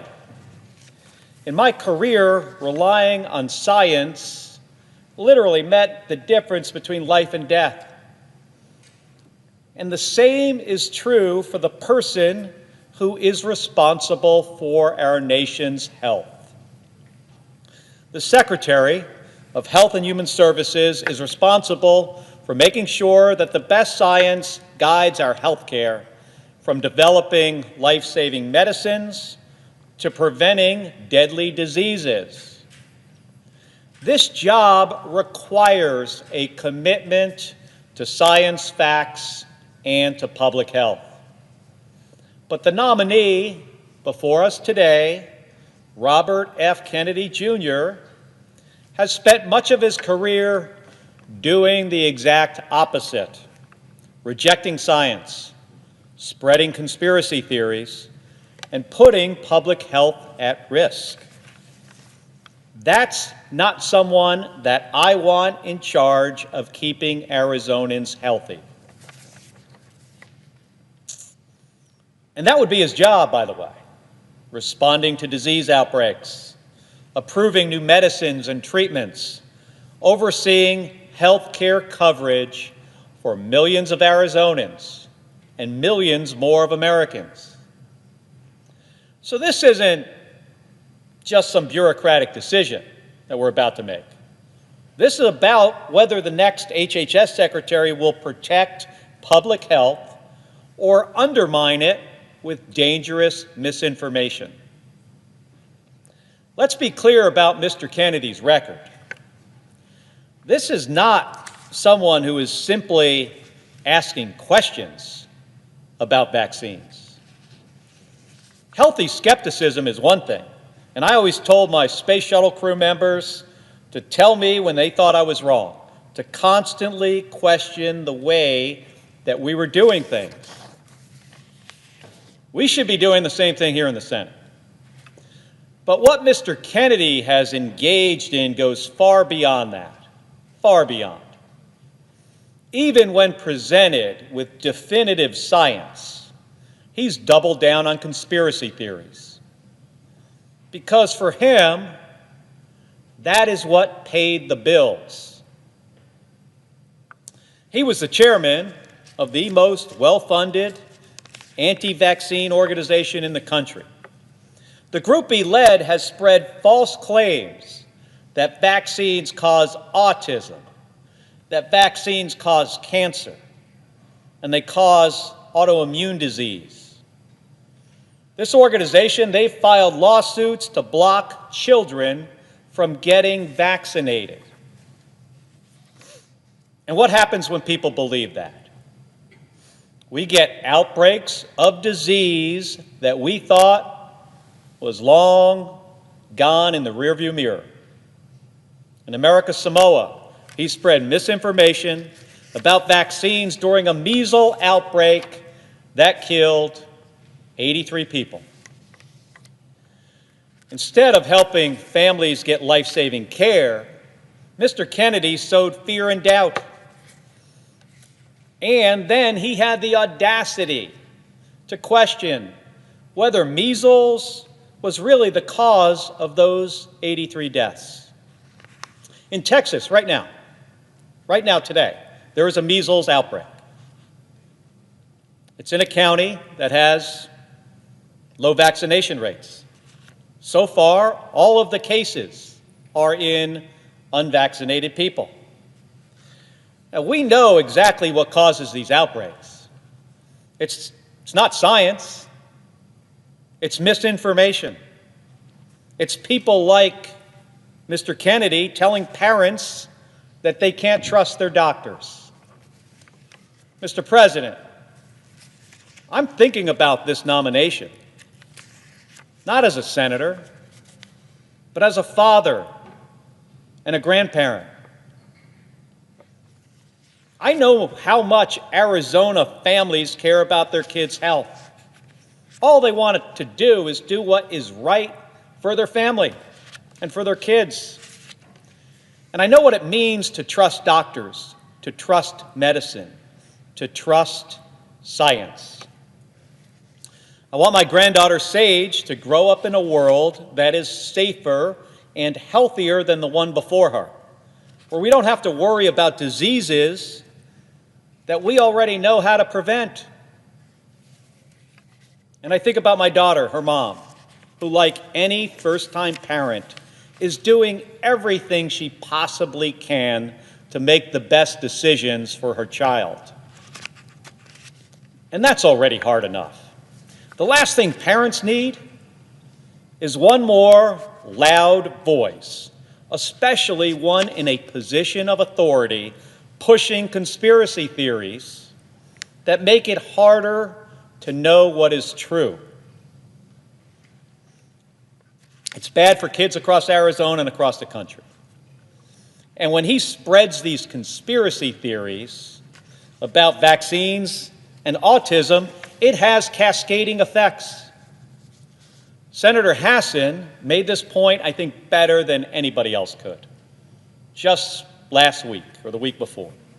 After speaking about her son, who has cerebral palsy, Senator Hassan said, it's a quote, "The problem with this witness's response on the autism case, or the autism cause, and the relationship to vaccines is because he's relitigating and churning settled science, so we can't go forward and find out what the cause of autism is and treat these kids and help these families." She continued, she went on and said, "Sometimes science is wrong, but we do make progress and we build upon the work and we become more successful. But when you continue to sow doubt about settled science, it makes it impossible for us to move forward, and it freezes us in place." So you see, the job of HHS Secretary isn't about chasing conspiracy theories. It's about making sure families get the best care possible based on the best science available, so we can make progress and live healthy lives. And folks, here is what makes this even worse, like a lot worse.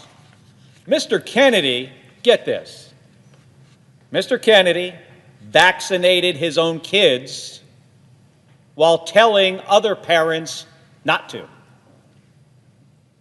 His own cousin, Ambassador Caroline Kennedy, called him a predator for what he has done.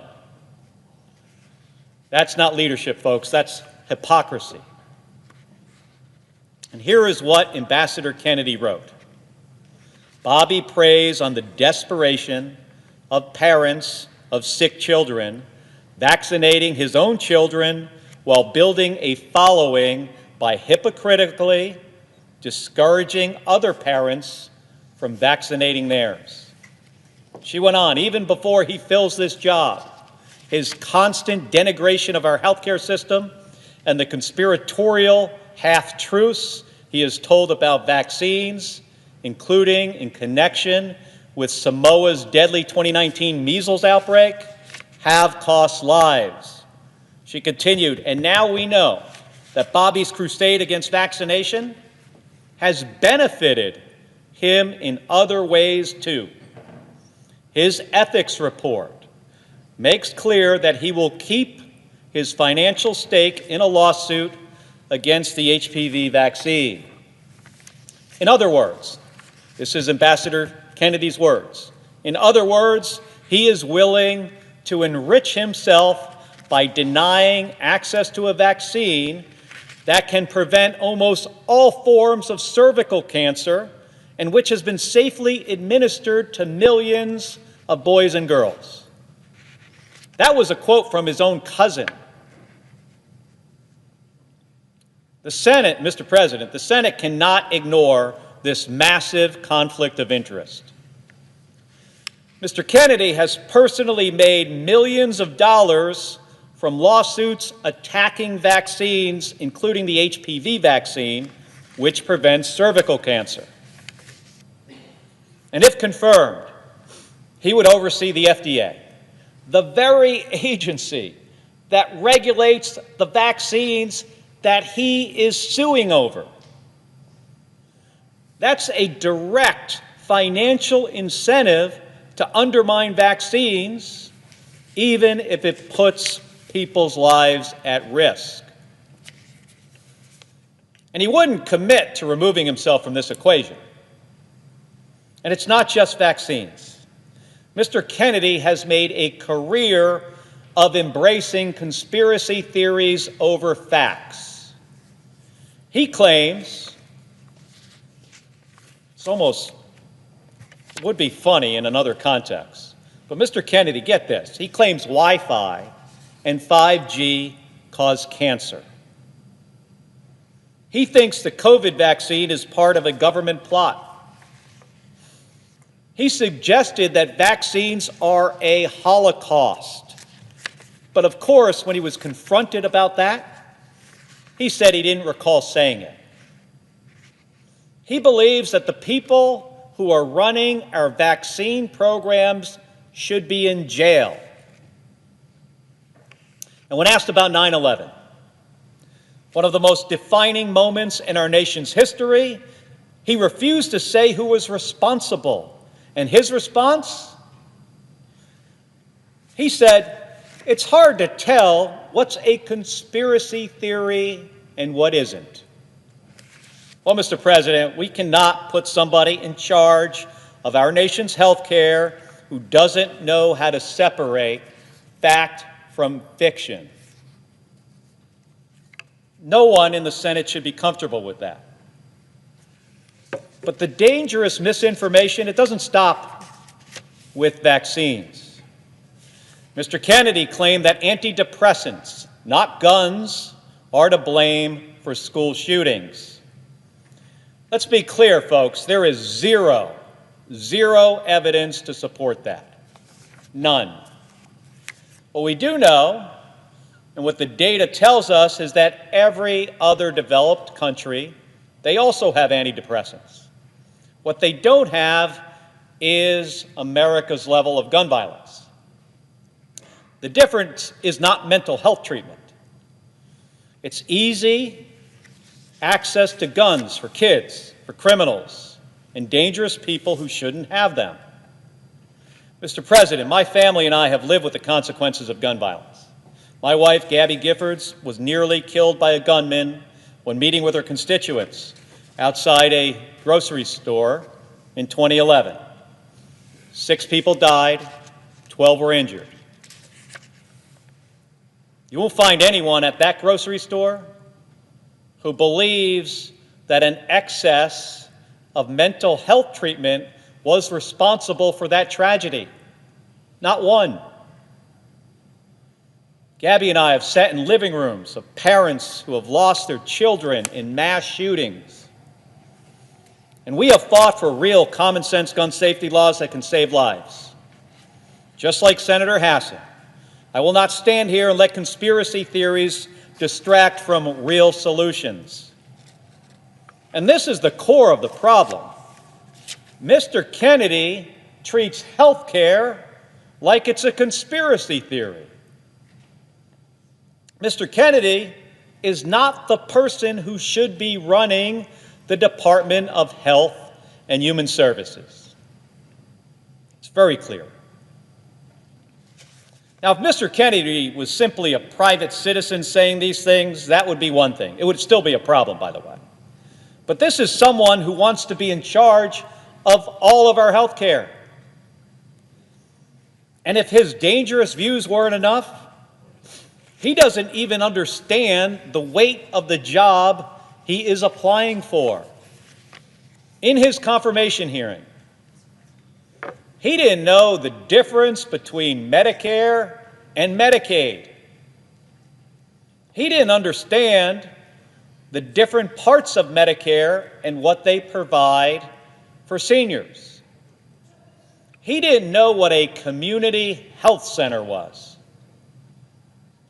He couldn't articulate a basic managing plan for HHS's $2 trillion budget. He wouldn't answer as to whether he'll negotiate for lower drug prices for seniors. And that means if you're a senior with him in charge, you might see higher drug prices. Mr. Kennedy does not have a medical degree, and he has no experience, zero experience in healthcare policy. So this isn't just about bad ideas. It's about dangerous ideas and the fact that he is completely unprepared to do this job. We learned that at his confirmation hearing, we also learned Mr. Kennedy won't make decisions based on science, data, and facts, or what is best for our public health.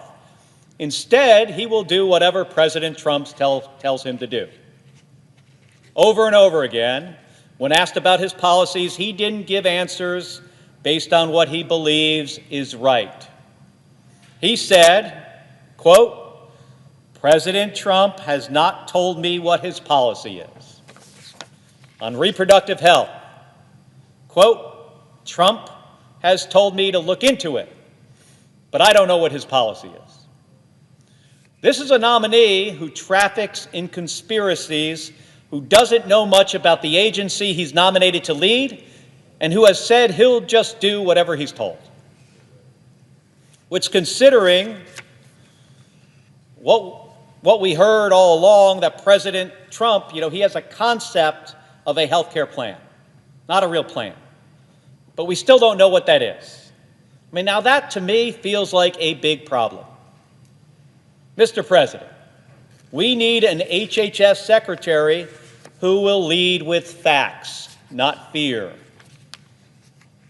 who will lower the price of prescription drugs, or fight to do that, and fight to reduce health care costs, and not to go along with efforts to take health insurance away from kids and people with disabilities, who will build trust in our health care system, not undermine it.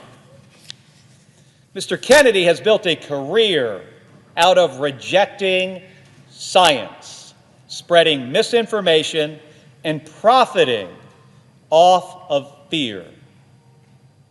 He has compared vaccine scientists to Nazis. He has refused to say if 9/11 was a conspiracy theory. And when it comes to leading this nation's healthcare system, he has no plan, no knowledge, and no independence. And he says he will do whatever President Trump tells him to do. So, my colleagues, we all have to ask ourselves, are we really willing to put the health of American families in his hands? Are we? Mr. President, I know my answer, and I urge everyone in this chamber to think very hard about theirs. And Mr. President, I yield 30 minutes of post-cloture debate time to the Democratic leader. The senator has that right. Mr. President. The senator from Illinois. Mr. President, if you go back exactly 20 years ago today, I could tell you exactly where I was. I was a patient at Walter Reed Army Medical Center. I was staring at the beige-colored walls, and amidst the pain in every inch of my body, I was trying to muster the strength to sit up, or to take a step, or even just to breathe. I spent months and months and months in that hospital room, hooked up to machines, getting wheeled in and out of surgeries, learning how to live again in my new post-shoot-down world. But despite it all, looking back, I consider every one of those days in that hospital room lucky days. Because when the worst happened to me, when that RPG exploded in my lap in Iraq and I needed serious, sustained medical attention to survive the hour, the day, the year, I had health care I could rely on. The same cannot be said for countless Americans. Americans whose health care costs have already been too high and whose access to care is in even greater danger if this chamber is foolish enough to confirm Robert F. Kennedy Jr. as our next Secretary of HHS. Put simply, Mr. Kennedy cannot be trusted with the grave, grave responsibility that comes with this job. He cannot be trusted with our lives. He is focused on pushing his agenda regardless of the cost to middle-class Americans. And if this man is confirmed, more Americans will die preventable deaths because of his policies. Next month will mark the 5-year anniversary of when COVID shut down our nation. In this moment, it is dangerous, reckless, and heartless to everyone who lost a loved one in the pandemic to even consider nominating a guy who has stated that, quote, no vaccine is safe and effective. And if our Health and Human Services Secretary refuses to ensure children are protected against preventable yet deadly diseases like measles, RSV, whooping cough, or polio, it will be our kids, not Mr. Kennedy, who pay the price. I've gotten letter after letter from my constituents begging me to try to reason with my colleagues, to do whatever I can to prevent a man so ignorant of all things science and medicine from holding a position of such power over our children's next breath. One pediatrician in Illinois wrote to me, and I quote, "I will always remember the 9-month-old infant with whooping cough who could not be saved despite every high-tech ventilator and medication we had available."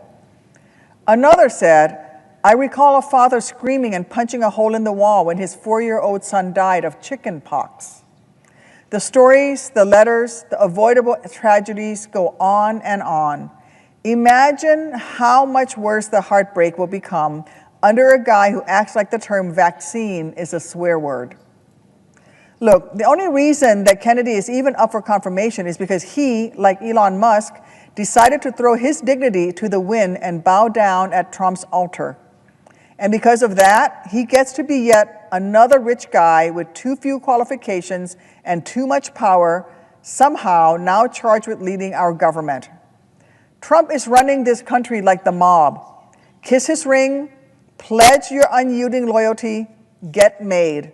It's just this time you get made into a cabinet secretary. Well, Kennedy has given Trump his fealty, so why would any of us ever think that he'd have the courage to stand up to Trump if the president issues an order that actively harms everyday Americans? How could any of us actually believe that Kennedy would fight back against Trump's worst instincts when Kennedy himself has proven time and again that he believes more in cacophony than science? Now, Americans are going to be the ones to suffer, because now, with Kennedy's confirmation, even programs as popular, effective, and vital as Medicaid will be in even greater danger. Republicans told us in Project 2025 that they would come for Medicaid, and this is the rare case when the GOP has actually kept its word, putting at risk roughly 80 million Americans who rely on Medicaid. Americans in red states and blue, in big cities and small towns, folks who may have never heard of RFK Jr., but who will certainly feel the effect when he rips away the health care their family so desperately needs. Medicaid is a lifeline for kids, for pregnant women, for people in nursing homes, for Americans with disabilities. But Republicans don't seem to care about any of that. It's obvious that Donald Trump has never stayed up late at night, hunched over the kitchen table, with a calculator in one hand and a medical bill in the other, praying to figure out a way to afford his child's insulin. No, of course not. With every passing day, it becomes clearer and clearer that Republicans care more about tax breaks for the billionaires they pal around with on the golf course than prescriptions for the middle-class folks who actually work at Mar-a-Lago. And while that teacher in Peoria lays awake at night trying to work out how she can afford her father's home care now that he can no longer get those services through Medicaid, while that new mom in Chicago who's just learned she has stage 3 cancer is trying to find a second job so she can afford both diapers for her newborn and her own chemotherapy, Donald Trump and Elon Musk will be too busy lining their already full pockets to care. To my colleagues on the other side of the aisle, I am sure many of you have faced health crises of your own. I'm sure many of you have had a parent who's been sick or a nephew who's been in a car crash, a spouse who's been in need of an emergency C-section, or a child who has relied on an autoimmune injector. Imagine if your loved ones hadn't cared they could rely on, imagine if your loved ones hadn't had care they could rely on in the moment. Then ask yourself how you can sleep soundly tonight if you vote to further the agenda of a couple rich guys who so clearly don't care about making America healthy. They only care about tipping it even more in favor of the wealthy. They're not bringing back the good old days of Reagan. They're just bringing back the days of dying from the measles. And they're certainly not making America great again. They're making America sick again. That's the Trump-Kennedy promise. I care about my constituents' ability to afford their prescription medications, their ability to get the vaccines that will keep them alive through the next pandemic, their ability to survive those worst-case scenario health moments without going broke in the process. So for all those reasons and 1,000 more, I will be voting no on Robert F. Kennedy Jr.'s nomination. If my Republican colleagues care about any one of those things too, then they will have no choice but to do the same. Thank you. Mr. President, I have received a number of messages from my constituents describing what access to Medicaid means to them and their families. I would like to close by asking unanimous consent that they be printed in the congressional record. And I yield 30 minutes of post-cloture debate time to the Democratic leader. The senator has that right.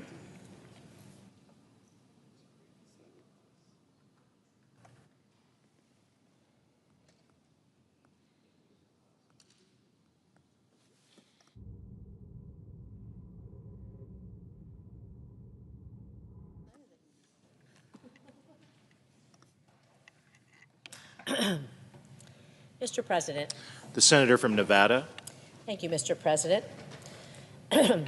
Today, we're here to discuss President Trump's nominee to lead the Department of Health and Human Services, Robert F. Kennedy, Jr. It confirmed Mr. Kennedy would be in charge of a department with power to, well, regulate the food we eat, the medicines we take, and the vaccinations we depend upon. He would oversee agencies that provide health care to almost 170 million Americans, including hundreds of thousands of Nevadans who are on Medicare, Medicaid, and the Children's Health Insurance Program. I'm here today to oppose Robert F. Kennedy Jr. as our next Secretary of Health and Human Services. Confirming him would have disastrous consequences for our public health, for our seniors who rely on Medicare, for our families who get their health care through Medicaid. So let's start out with his lack of qualifications. Well, Mr. Kennedy, he's never worked in health care or federal government. He's probably best known for his skepticism of vaccines and spreading dangerous conspiracies and outright lies. Mr. Kennedy's history of promoting anti-vaccine misinformation, it's well documented and deeply troubling.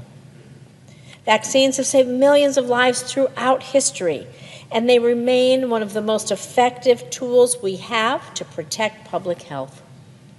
Yet, Mr. Kennedy has spent years promoting debunked claims linking vaccines to autism, cancer, allergies, and autoimmune diseases.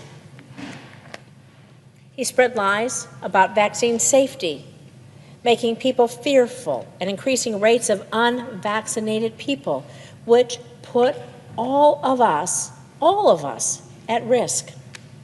He's previously stated, and I'm going to quote, that no vaccine is safe and effective, end quote. He said that the polio vaccine, I'm going to quote again, killed many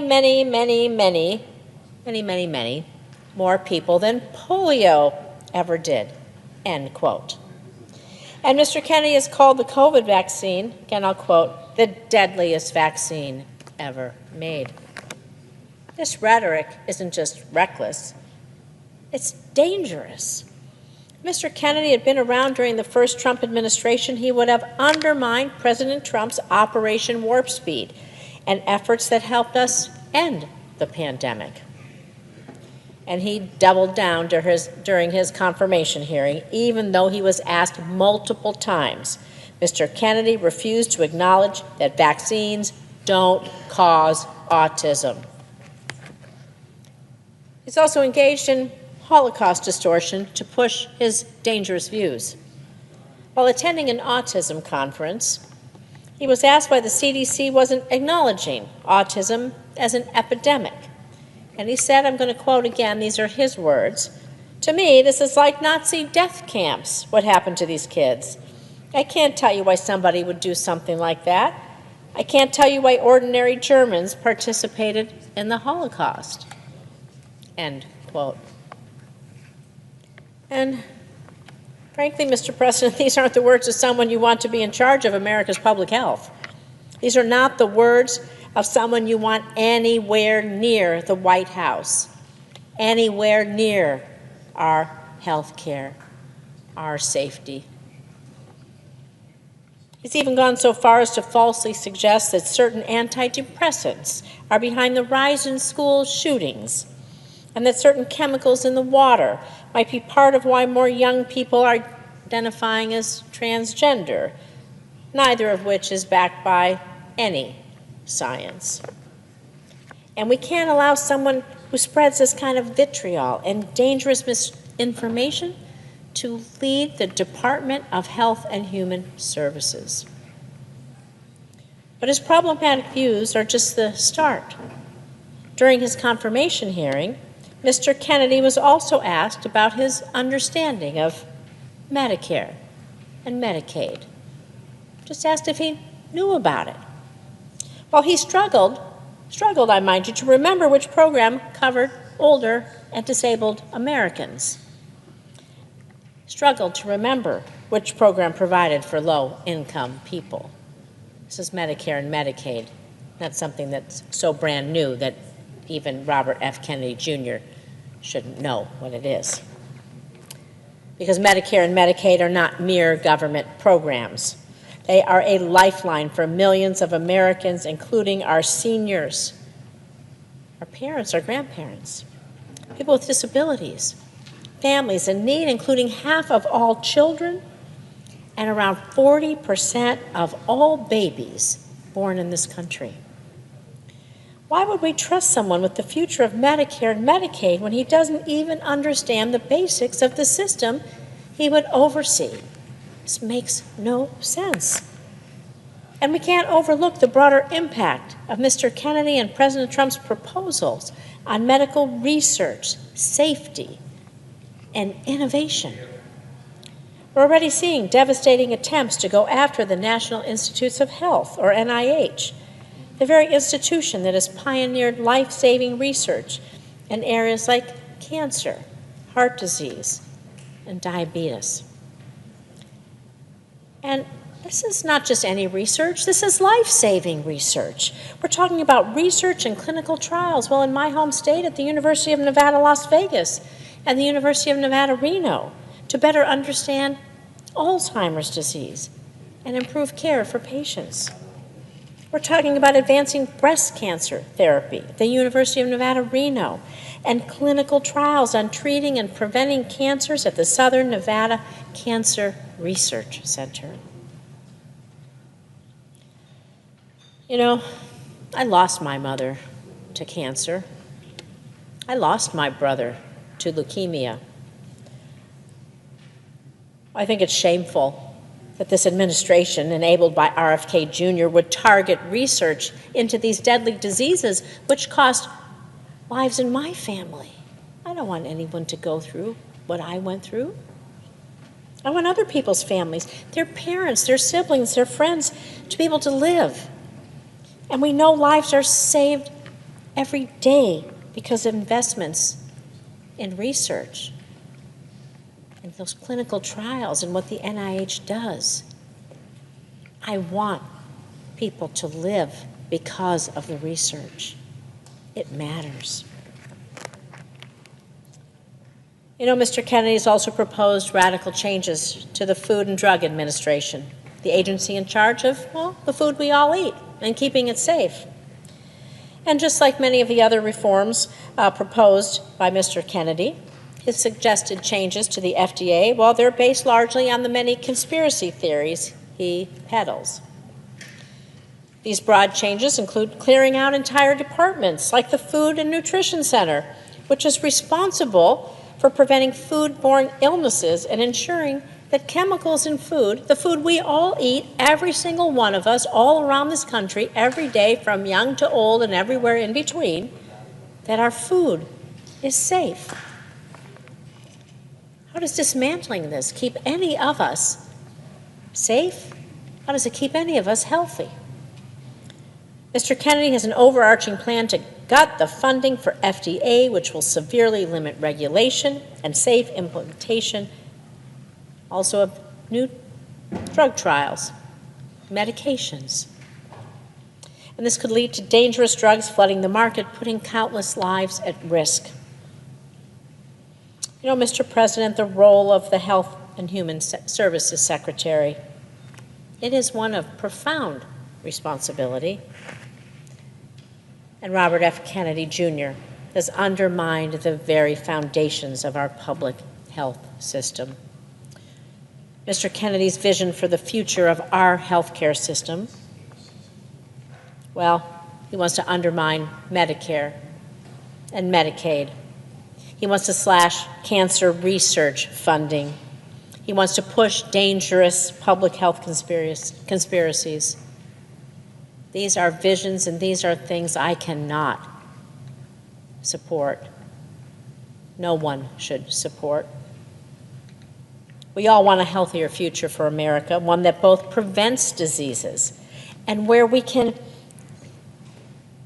think about curing diseases, where we can do preventative medicine, curative medicine, where we can have that hope for folks whose mother gets lung cancer in the future, that she might live, or leukemia in the future, that their brother might live. Mine didn't, but I hope that they didn't die in vain, because research goes on and will help others. And I want us to be able to cure diseases for the ones that we love. And so that is why I cannot in good conscience support Mr. Kennedy's nomination, and I urge my colleagues to do the same. The stakes couldn't be higher. Our very lives, the lives of our loved ones, they may just depend on it. Thank you. Yes. Post-cloture debate time to the senior senator of Oregon.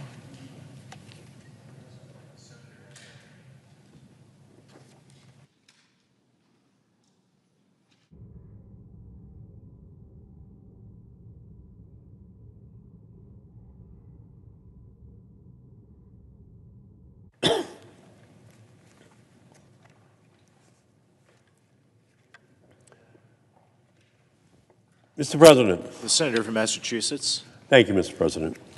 Mr. President, I stand here in strong opposition to the nomination of Robert F. Kennedy Jr. to serve as the Secretary of Health and Human Resources for the United States of America.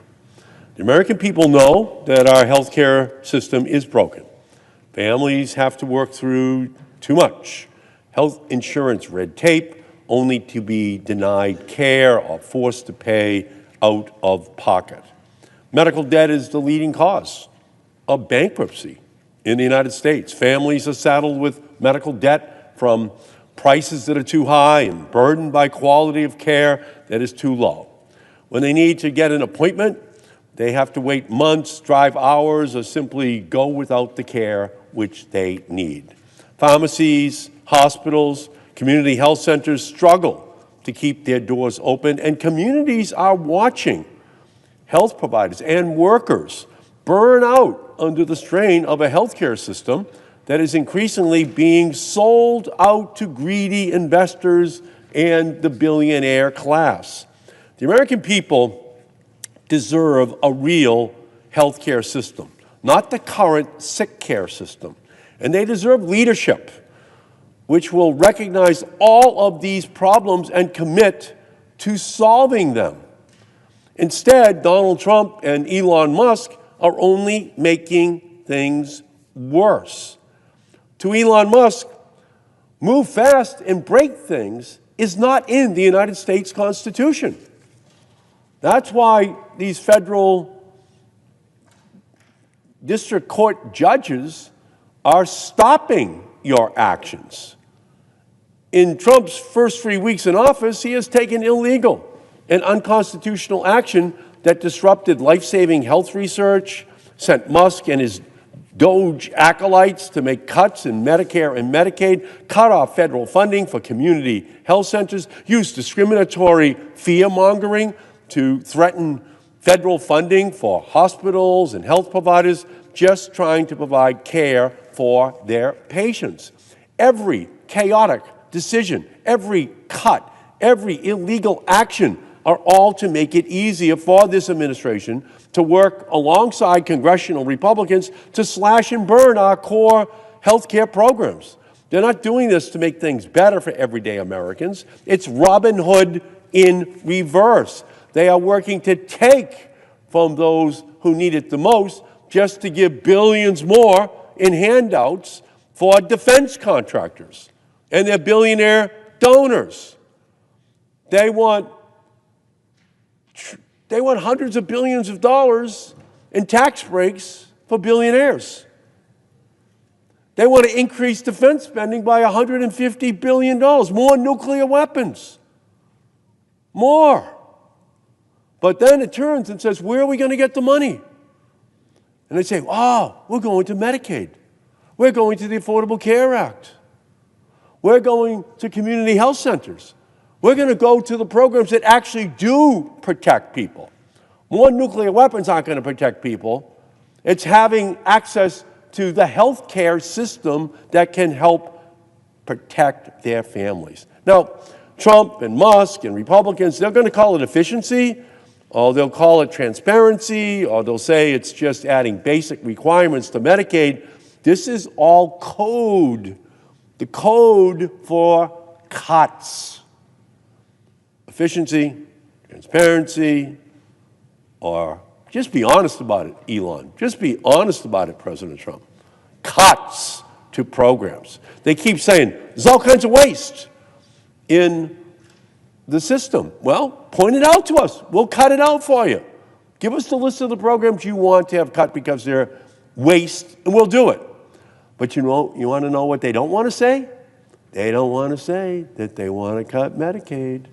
They don't want to say they want to cut clean air, clean water, the programs to protect ordinary people. They want to call it waste, and we're going to call it out for what it is, where they're going. They're going to the programs that help provide the health care for ordinary Americans. Cuts to health care that Americans rely upon. And when Americans have to wait longer for care, when they have to pay more, or watch the only hospital in their community shut down, the blame for what will happen will lay at the feet of the politicians who put self-interest above the interest of the American people. And rather than consider a nominee who would seriously protect and preserve the health of the American people, Donald Trump nominated yet another enabler to his cabinet, Robert F. Kennedy Jr., who instead of standing up to the Trump-Musk chaos will only add fuel to Donald Trump's Make America Sick Again campaign. Because that's what it is. Make America sick again. Ralph Waldo Emerson from Massachusetts, he said, health is the first wealth. Well, that first wealth is going to get looted, so billionaires get even richer. And serving as Secretary of the Department of Health and Human Services is an immense responsibility. The agency oversees the Centers for Disease Control and Prevention, the Food and Drug Administration, the National Institutes of Health, which is made up of 27 institutes and centers, and each decision that an HHS secretary makes will have a huge impact on our healthcare system. Run well, HHS ensures medications are safe and effective, keeps workers and students and seniors safe, protects the public from global pandemics or disease outbreaks, guarantees hospitals, doctors, and community health centers provide safe, quality care, and funds research that will build the foundation to accurately diagnose patients, better treat cancer, cure Alzheimer's, heart disease, diabetes, cancer. That's what it's supposed to be all about. Not freezing that funding, not cutting that funding, but ensuring that the researchers have the funding they need. Because research is medicine's field of dreams from which we harvest the findings that gives hope to families that we will find the cures for those diseases that have run through their family's medical history. And we know that HHS has Health and Human Services. But it also stands for human health security. And the stakes of leadership are life and death. But instead of nominating a serious and qualified candidate, Trump selected a candidate who questioned the well-proven conclusion that HIV causes AIDS, made millions by spreading lies about vaccines, compared vaccine mandates to Nazi Germany, said Wi-Fi and cell phones cause leaky brains, threatened to remove fluoride from drinking water, and made baseless claims about medication for depression that it would lead to mass shootings. Well, Mr. Kennedy's track record shows that he is a danger to the health of America. He would make America sick again. In June of 2019, he went to Samoa on a trip arranged by anti-vaccine activists. He used that trip to spread lies about the measles vaccine in the Samoan Prime Minister and Director General of Health. He and the organization he led amplified activists who spread false information about the measles vaccine. And after a measles outbreak broke out in Samoa and 16 people died, rather than intervene and help, Mr. Kennedy sent a letter to the Prime Minister to blame these deaths on the vaccine rather than the absence of vaccines. The death count in Samoa grew to 83. Volunteers in New Zealand sent tiny coffins to help bury the dozens of children who died. A New Zealand vaccinologist later said the impact of Mr. Kennedy's role in the outbreak was devastating.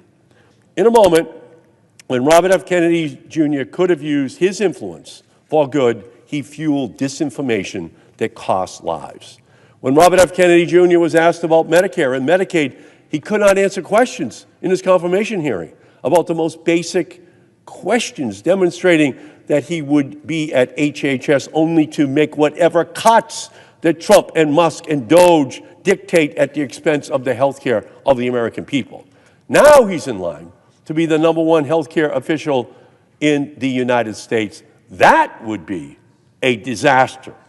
Mr. Kennedy has reportedly given reassurances on his position on vaccines or on his position on food and chronic disease.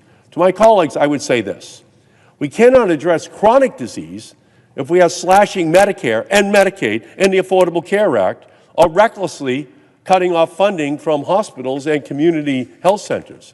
If we are battling vaccine misinformation, it will make it much more difficult to take on chronic disease like heart disease or diabetes. The long-term impact of food on children's health doesn't matter if children are dying from preventable infectious diseases because their families believe misinformation spread by the nominee for Secretary of Health and Human Services.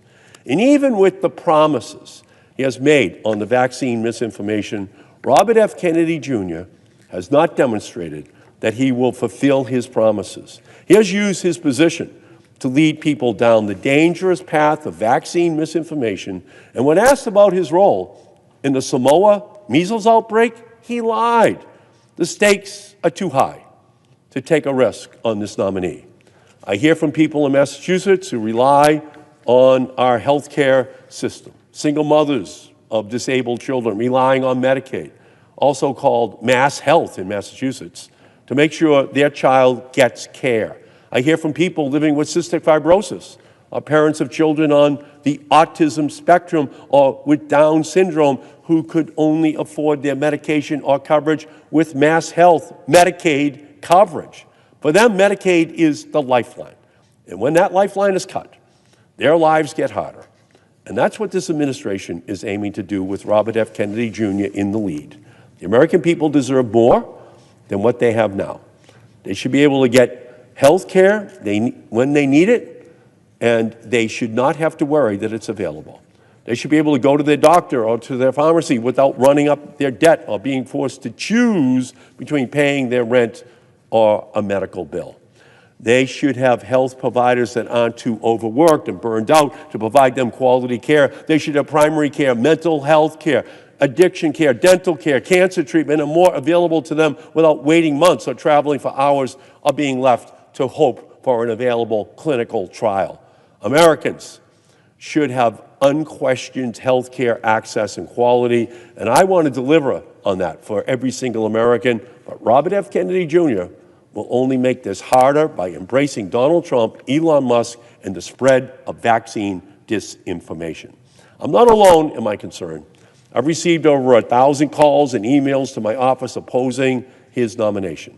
I have also received letters from over 20,000 physicians, including thousands of pediatricians, internal medicine, emergency medicine, doctors representing all 50 states and Puerto Rico, over 800 public health officials, 75 Nobel laureates oppose his confirmation, chairs of pediatric departments across the country, and statements from the Massachusetts Teachers Association representing over 11,000 educators, and from the National Nurses Union representing 225,000 nurses, all opposing Robert F. Kennedy Jr.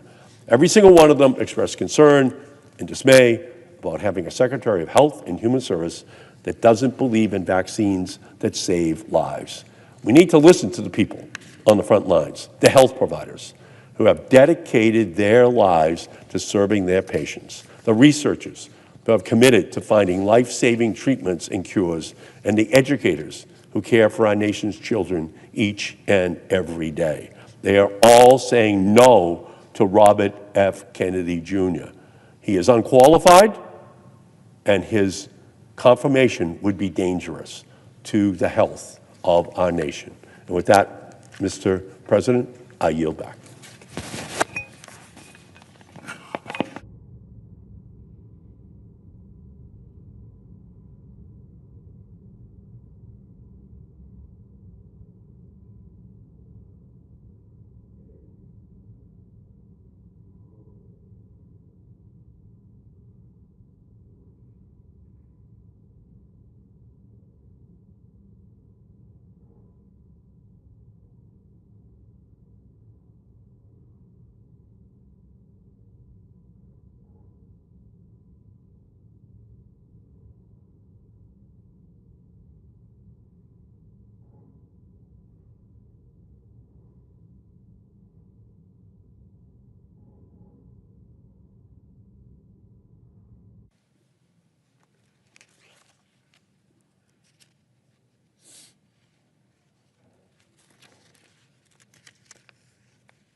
Mr. President.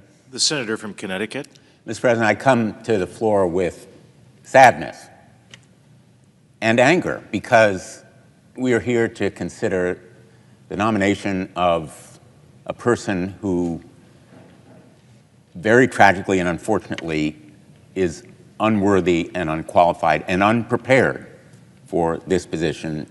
And Robert F. Kennedy Jr.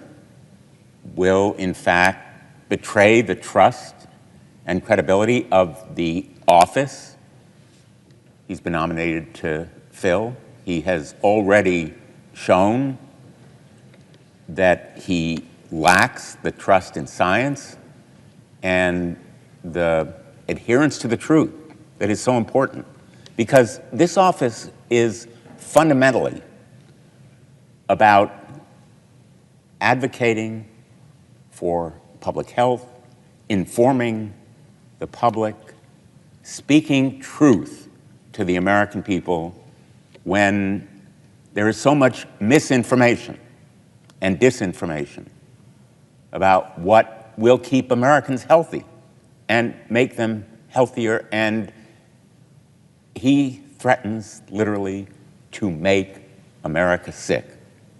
Whether it's make America sick again or just make America sicker, the fact is he has supported conspiracy theories and distorted views of what is important in public health that threaten the American people. The Nobel laureates, the healthcare professionals, the members of his own family, and in a certain way, I would say if you have any question about Mr. Kennedy's qualifications, you should listen to Caroline Kennedy and her very powerful comments on his nomination. The fact is that her comments are an indictment. They are literally a warning against his nomination, stating that he is, quote, addicted to attention and power, and that he has already, quote, denigrated our healthcare system by championing beliefs that cost lives. Ultimately, the confirmation process so far has confirmed what we already know, that as a source of information, advocacy, and truth, he is less than Americans deserve. Americans deserve someone who believes in the Affordable Care Act and its premium tax credits that reduce healthcare costs for millions of Americans who otherwise would be left uninsured and unable to afford health care. Americans deserve a secretary who will advance research into life-saving medicines, treatments, and vaccination. He's not that person. Americans deserve a secretary who will protect Medicaid, which provides health care to nearly 1 million Connecticut residents, including 350,000 people. At the very least, someone who knows the difference between Medicaid and Medicare. He is not that person. And Americans deserve a secretary who will protect the sensitive health data of millions of people across the country. When the Department of Government Efficiency, which is an unregulated and potentially unsanctioned organization, gained access to millions of seniors' records at Medicare, Mr. Kennedy purposefully said nothing. And at the very least, we need someone who will stand up to President Trump when he spreads misinformation from the White House, someone who will stand up to him when he asks that his Secretary of Health and Human Services do something illegal or immoral.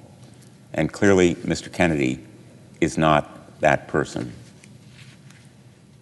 There's a reason that he lacks support from all these professional organizations and is actively opposed by them, by healthcare professionals, Nobel laureates, and his own family. And that is that he fails the basic test of what Americans deserve, a secretary that believes in science and advances in modern medicine, a secretary who won't profit off the lies he tells about vaccines and science, a secretary who will not instigate fears of life-saving vaccinations, while at the same time ensuring that his own children are vaccinated and protected. A secretary who will protect women and reproductive rights, and someone who knows the difference between Medicare and Medicaid. The kind of leadership that is required from the Secretary of Health and Human Services has never been more important. And that truth-telling, advocacy, informing of the public is more vital than ever. Now, HHS is a massive department. The management challenges alone are fierce. He has no qualifications or experience that would justify his appointment. He would oversee health insurance for millions of people through Medicare, Medicaid, the Children's Health Insurance Program, and the Affordable Care Act. He's responsible for promoting the economic and social well-being of children and families, combating the opioid epidemic, and supporting people with disabilities and strengthening the nation's public health system and emergency response. The HHS Secretary is responsible for advancing innovative medical research through the National Institutes of Health. The Food and Drug Administration, responsible for ensuring our food and drugs and medical devices are safe and effective, and the Center for Disease Control and Prevention, which strengthens our public health system and responds to disease outbreaks. This agency is a sprawling, massive, challenging management task. And his nomination has spotlighted not only his lack of experience in management, but also his long history of dangerous, delusional, and misguided beliefs that would be detrimental to the public, and in fact, a betrayal of public health. The focus has been on Mr. Kennedy's views on vaccinations and his public denial of well-recognized science. His really frightening views, which he has used to make money and have endangered the lives of countless children and families, ought to be disqualifying on their own. He admits to vaccinating his own children. Vaccines are safe and effective enough for his family, but not others, it seems. Fact is, vaccines are safe and effective. To be clear, over the last 50 years, vaccines have prevented 154 million deaths, including 146 million among children younger than 5 years old. They undergo exhaustive tests and trials and independent review to determine whether they are safe and effective. And they continue to undergo rigorous review even after they approve. This system works, but Mr. Kennedy has a long history of weakening and weaponizing parental instincts to protect their children and to spread disingenuous and life-threatening misinformation.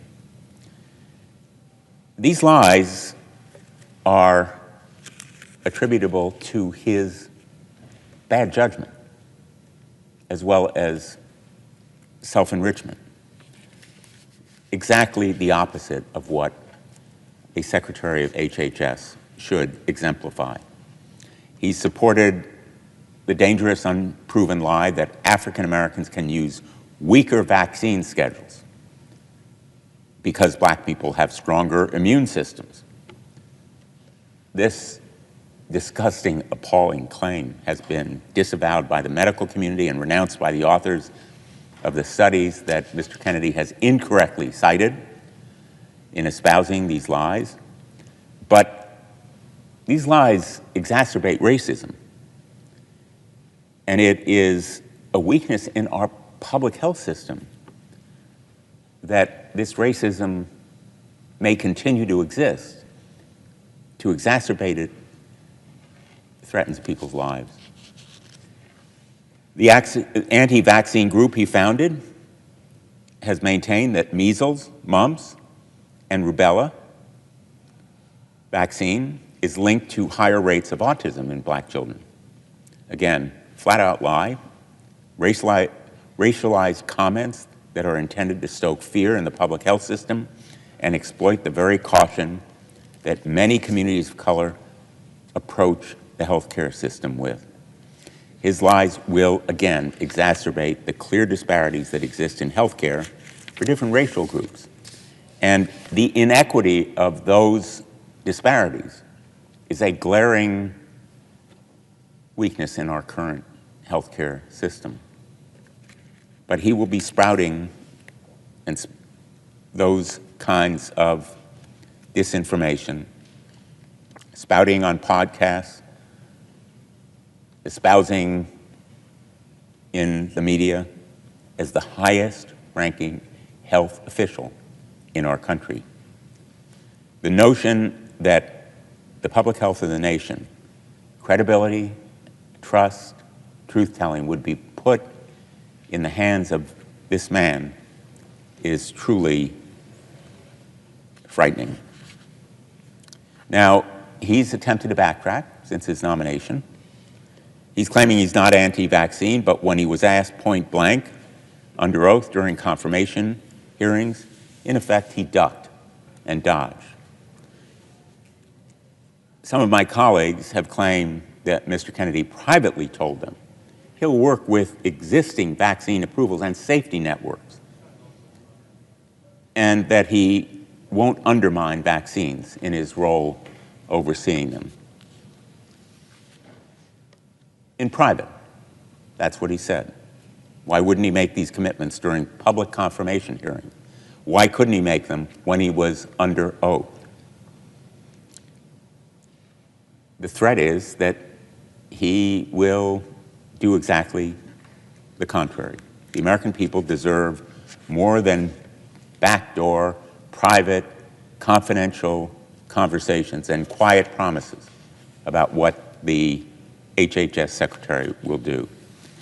And the fact is, he has pushed these kinds of debunked theories linking childhood vaccinations to autism, claiming that COVID-19 vaccines were weaponized against specific ethnic and socioeconomic groups, and profiting off lawsuits against life-saving vaccines that prevent deadly diseases like cervical cancer, measles, tetanus, and chickenpox. There is no argument from me that there needs to be testing and review and clinical trials for vaccines to be proven safe and effective. But once those tests and trials and independent review take place and are judged to be sufficient to show a vaccine is safe and effective, undermining them is simply contrary to public health. Now, Mr. Kennedy would also threaten reproductive care and reproductive freedom. During his 2024 presidential campaign, he consistently downplayed the importance of reproductive health, claiming that abortion was, quote, just a little issue, end quote. Abortion was hardly a little issue for women across the country, especially women who have literally died or come close to death as a result of denial of this essential health care and freedom. The Americans deserve a Secretary of Health and Human Services who respects women and who works against politicians telling women what they can do with their bodies and trusts women to make decisions about what is right for them. The HHS Secretary, as a matter of fact, oversees the Emergency Medical Treatment and Labor Act, a federal law that mandates that women who need emergency care are entitled to it, whether that emergency care be an abortion or some other treatment. When he was asked if a woman bleeding out in an emergency room is entitled to emergency care under this law, Mr. Kennedy responded, quote, "I don't know," end quote. He should know, whether it's sheer incompetence, utter confusion, or just an unwillingness to agree to uphold federal laws protecting women. That comment and response alone should be disqualifying. It's dangerous, and confirming him in this position could be deadly to women who depend on that program. He's refused to say that he'll protect access to medication abortion. Instead, he has said he would reevaluate the drug. Now, this drug has been safely and effectively used by millions of women for decades. His response is code for making it harder to access or ban it altogether. He won't commit to protecting women who need emergency medical care. He will not commit to keeping safe and effective abortion medication available. He will limit access to abortion services, and his confirmation poses the danger of catastrophic consequences for women. How can women trust him to protect their interests and safeguard their health? The women of America deserve better. Mr. Kennedy has a long history of making baseless and damaging claims about the LGBTQ+ community, including the absurd lie that environmental chemical exposure somehow causes children to become gay or transgender. Boggles the mind. Incredibly dangerous to the health and safety of LGBTQ+ youth. But it is his stated belief, or it has been at various times in the past, and adding to those harmful ideas is his belief that HIV does not cause AIDS. He has supported bans on gender-affirming health care for transgender individuals and spread information about what gender-affirming care actually looks like in the real world. And if he continues to spread this unscientific rhetoric as Secretary of HHS, he will cost people's lives. Members of the LGBTQ community already experience significant health disparities, and Mr. Kennedy's false views on health, sexual orientation, and gender identity would make these disparities, like racial disparities, even worse. To serve in this position, Mr. Kennedy need not be the world's greatest scientist or the most erudite professor or the most astute researcher, but he needs to have a respect for science and medical professionals. He lacks it. He made abundantly clear during his confirmation hearing he has none of those qualities. And, in fact, demonstrated an inadequate understanding of the very programs that he is supposed to be administering if he's confirmed, like Medicare and Medicaid. You know, we have reviewed a lot of nominees as senators, and we know that they're prepared, they're extensively murder boarded, as they say, ask questions in preparation. You would expect that the nominee to be HHS Secretary would understand the difference between two of the most important and largest health insurance programs in the country that serve millions of Americans every day. He didn't. The American people deserve better. His decisions, if he is confirmed, will have long-lasting impacts, and he lacks the expertise to lead this agency and lead Americans as an advocate, as an informer, as a truth teller. And lest you think that he will rely on good people who will help him in administering this agency, he's pledged to fire hundreds of National Institutes health employees. He told the Food and Drug Administration workers to, quote, pack their bags, end quote, and he'd like to clear entire departments of the federal government, including the nutrition department at the FDA. He is in no way going to rely on career professionals who truly understand the policy behind the programs that he knows so little about. Mr. Kennedy has claims to support improving nutrition and combating chronic diseases. And many of us support those programs to eliminate additives, for example, or provide better nutritional information, front of package labels showing nutritional content, and enabling Americans to be healthier by eating better and by being better informed. But instead of surrounding himself with experts, his potential top advisors include people who want to change or abolish the nutrition guidelines, like the dietary guidelines for Americans, which will bolster industry profits, not health. The dietary guidelines for Americans provide science-based advice on what to drink and eat to meet nutrient needs. They promote health. They reduce the risk of chronic disease. This dietary guidance is critically important because 3 in 5 adults live with chronic disease.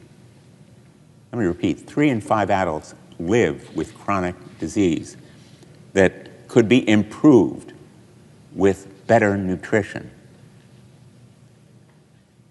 And it informs all federal nutrition programs, meaning that these dietary guidelines impact 1 in 4 Americans through programs like the National School Lunch Program, the Supplemental Nutrition Assistance Program, known as SNAP, the Child and Adult Care Food Program. These programs follow those dietary guidelines because they are based on science. But Mr. Kennedy lacks respect for science. The fact that he espouses better nutrition isn't translated into real-world support for action that benefits Americans. His opposition to those guidelines benefits the food industry. Having a science denier surrounded by potentially lobbyists at the helm of this agency is not going to make Americans healthy. Again, it is going to make them sicker. It is going to potentially sell them out for profit. I'm disappointed that we're here, as I said at the outset, to be considering someone who is so deeply unqualified and unprepared for a position that is an enormous potential opportunity to improve the health of America. His advocacy could spread the truth, could hold the food industry or pharmaceutical drug industry to higher standards to provide more medicine and treatments and cures at lower prices. He could support research through the NIH instead of advocating that it be cut. He could enable women to have reproductive care instead of dodging or diminishing its importance. He could help eliminate racism and bias against LGBTQ plus people in our healthcare system. So much opportunity squandered in this nomination. I will vote no on Robert Kennedy Jr. I urge my colleagues to heed the warnings from Americans, much better qualified than I am to make this judgment. Those Nobel laureates, the professional organizations, the healthcare experts, and of course, his family, who know him best. Caroline Kennedy, who spoke with such eloquence and insight. Her incisive and heartbreaking video should be watched by everyone who is about to vote on this nomination. Thank you, Mr. President. I yield the floor.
Mr. President.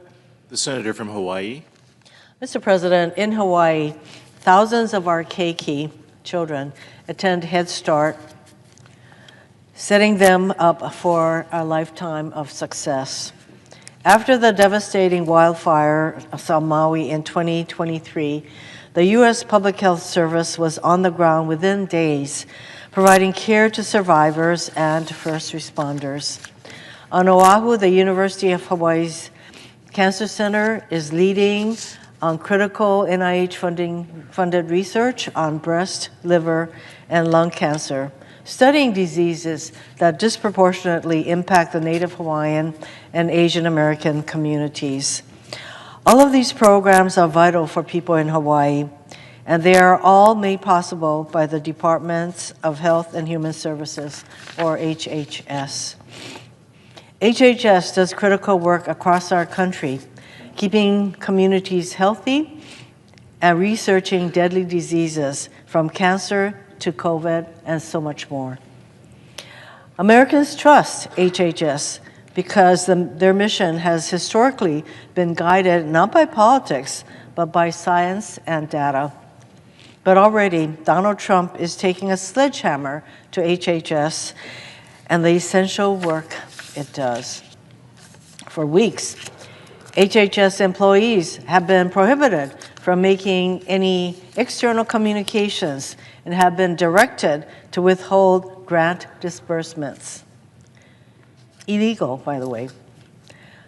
Halting critical updates on emerging public health threats and delaying or denying funding for community health centers without explanation.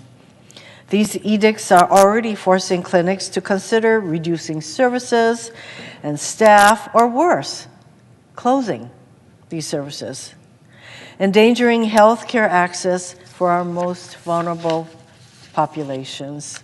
And just last Friday, the National Institutes of Health, or NIH, announced it would slash indirect cost rates nationwide. Funds that keep the lights on and the bills paid at America's medical schools, hospitals, and research institutions, enabling our country to lead globally on biomedical research. This is life-saving research. These across-the-board cuts aren't hypothetical. They will harm real people in need of help. Just yesterday, I spoke with the University of Hawaii John A. Burns School of Medicine, who explained the catastrophic consequences this cap would have. This illegal action, as I mentioned, would compromise plans for the UH Cancer Center to begin offering phase 1 clinical trials in Hawaii for the first time. What does this mean for the people of Hawaii? For the first time, people in Hawaii will not have to go to the mainland to participate in these trials, but with the help of this NIH funding now being slashed, for the first time, people of Hawaii would be able to stay in Hawaii to participate in these very important clinical trials. Mr. President, if allowed to stand, these actions will be catastrophic for our country and for global efforts to combat the spread of diseases. And all of these actions have been taken without a confirmed secretary in place at HHS. One would hope the president's nominee to lead such an important department would be a level-headed individual guided by science and data.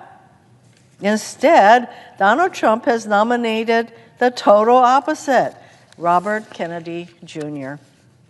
Mr. Kennedy is an anti-vaccine activist who peddles and profits from conspiracy theories and has a troubling history of misconduct. In his confirmation hearings, Mr. Kennedy appeared not to know the difference between Medicare and Medicaid, essential programs that 66 million and 72 million people respectively rely on for access to health care. Mr. Kennedy purports to be a proponent of bodily autonomy when it comes to vaccines, as if we know better than scientists about the efficacy and safety of medical treatments. But Mr. Kennedy's commitment to bodily autonomy suddenly flies out the window when it comes to women's right to control our own bodies. He has shown he'll do Donald Trump's bidding in his war on women and our freedom. Where's our bodily autonomy? As they work to reverse the FDA's approval of mifepristone, which has been used safely for medication abortion for more than 20 years. So much for bodily autonomy. And it's clear Mr. Kennedy will be guided not by science, but by the conspiracy theories he's pursued for decades on vaccines, raw milk, stem cell treatment, and much more. Vaccines are a modern miracle that have saved an estimated 154 million lives and enabled us to all but eradicate diseases like polio and smallpox.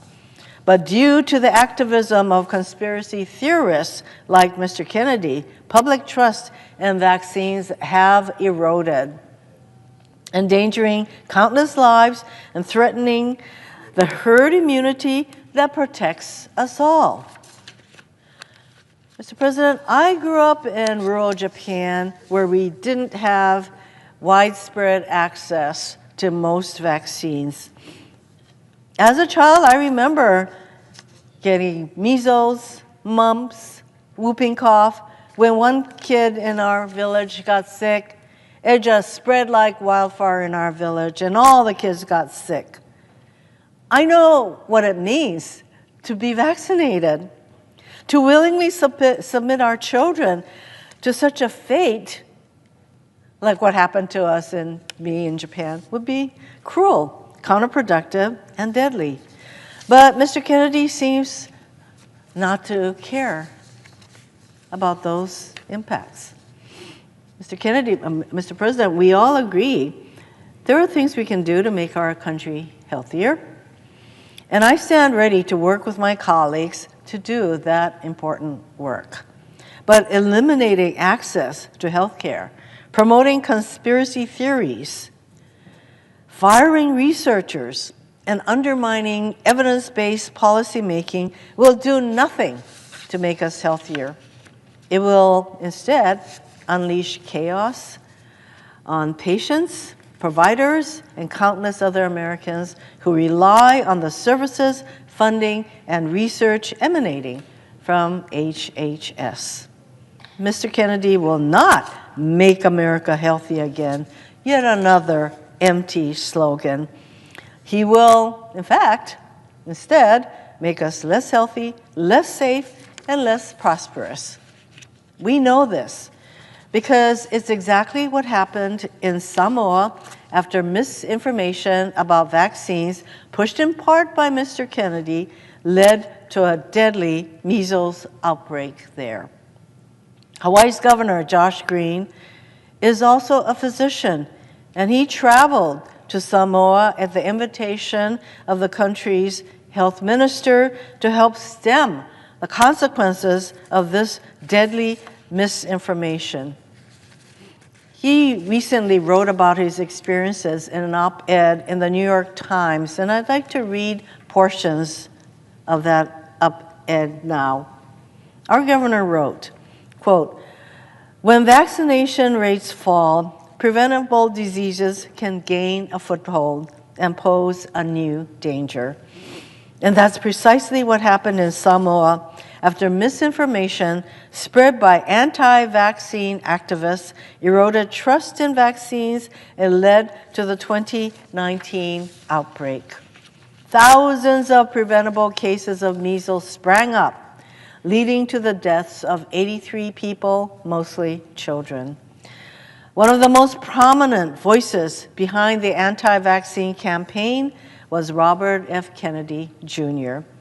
Governor Green goes on to say that we witnessed the deadly consequences of the anti-vaccine campaign. We arrived at one home just minutes after a toddler girl had died from measles, her mother bursting into tears as we approached. The child was lying on a makeshift bed in the middle of the family's one-room house, her face still red from fever. I put my hands on her face and could feel the warmth in her skin, but her eyes were fixed and glazed over. My stethoscope confirmed she was no longer breathing. Governor Green went on to write, Mr. Kennedy and others fanned the flames of fear with misinformation. The people of Samoa shared with me that they got very little news from outside their community, but that in the months before the 2019 epidemic, they were bombarded with social media posts claiming that vaccinations were unsafe and would harm or even kill their children. Activists from other countries, including Mr. Kennedy, claimed vaccines were dangerous. Many Samoans were afraid to vaccinate their children, and by late 2019, the epidemic was raging, overwhelming Samoa's national healthcare system. Governor Green concluded by saying, as we look to the future, the possibility of his being confirmed, he's talking about Robert Kennedy, being confirmed as the Secretary of Health and Human Services is cause for grave concern. I worry he would jeopardize half a century of progress and success gained by the United States as a result of vaccination programs.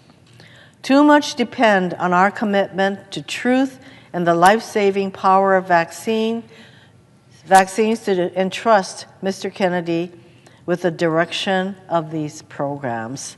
Our children's lives depend on it. I thank the governor for his service to the people of Samoa, for so eloquently describing what's at stake with Mr. Kennedy's nomination. Our governor was so concerned that he recently traveled all the way from Hawaii to Washington, D.C. to speak to as many senators that he could directly about what's at stake. Governor Green was that concerned about what this nominee could do to HHS. During his confirmation hearing, Mr. Kennedy had the opportunity to take responsibility for his role in Samoa's measles outbreak. Instead, he stuck to his old tricks, blaming vaccines and spreading misinformation. Governor Green is correct. Our children's lives depend on our commitment to vaccinations, and all of our lives depend on the science and research done by HHS. Mr. Kennedy poses a dire threat to that science and indeed to the American people. For those reasons, I urge my colleagues to vote no on his forthcoming nomination. I yield back.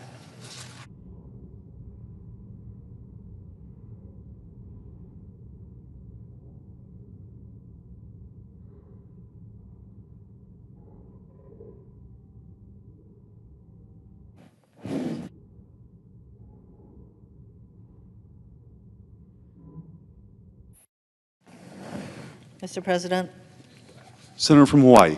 I yield 30 minutes of post-cloture debate time to the senior senator of Oregon.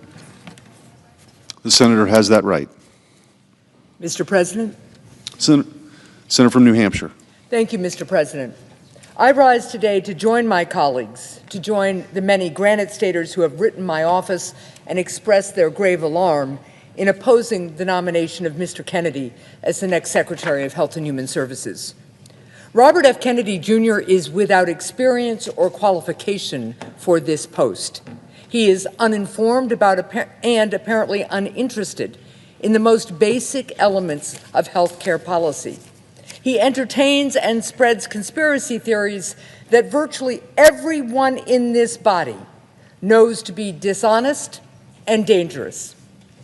In a different time, in a different political moment, with a different president, members of this chamber would have joined together to resoundingly reject Mr. Kennedy's nomination.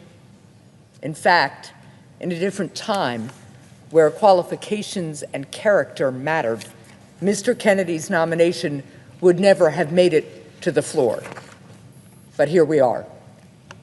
Today, it appears that Mr. Kennedy will be confirmed and that members of the United States Senate, the so-called world's greatest deliberative body, will sacrifice the health of our fellow Americans by failing to stand up for science and for the truth.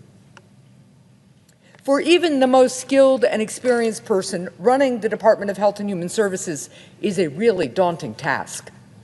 We expect and trust the HHS Secretary to direct the administration of critical programs like Medicare or Medicaid, to direct research so that we can find cures for cancer, Alzheimer's, and other diseases, to help bring new life-saving medications to market, and to find ways to make medicine and care more affordable, to help ensure that our children grow up healthy and that our parents age with dignity.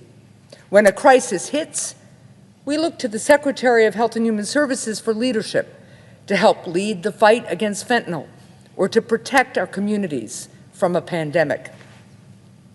There is perhaps no aspect of public policy as complicated as healthcare, and there are few aspects of life as fundamental as being healthy.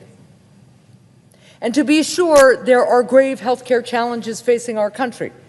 The cost of healthcare is too high, the cost of prescriptions too steep. While we've made extraordinary progress in recent generations, we know that too many diseases still cry out to be cured, and too many people struggle to get the care that they need, where and when they need it. The challenges are real, but progress is possible. When I was governor of New Hampshire, I worked with Republicans and Democrats in the legislature to help our state adopt Medicaid expansion. And during the first Trump administration, we came together to end surprise medical billing with a new bipartisan law. Of course, there is much more work to do. The point is that when we work together, embrace common sense solutions, and have the right leadership, we can forge progress. But it takes hard work. It takes seriousness to tackle a challenge as daunting as healthcare.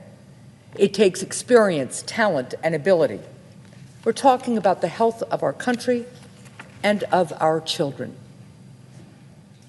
This is a job that requires us to search far and wide across our country to find the right person, someone who is informed, capable, and forthright.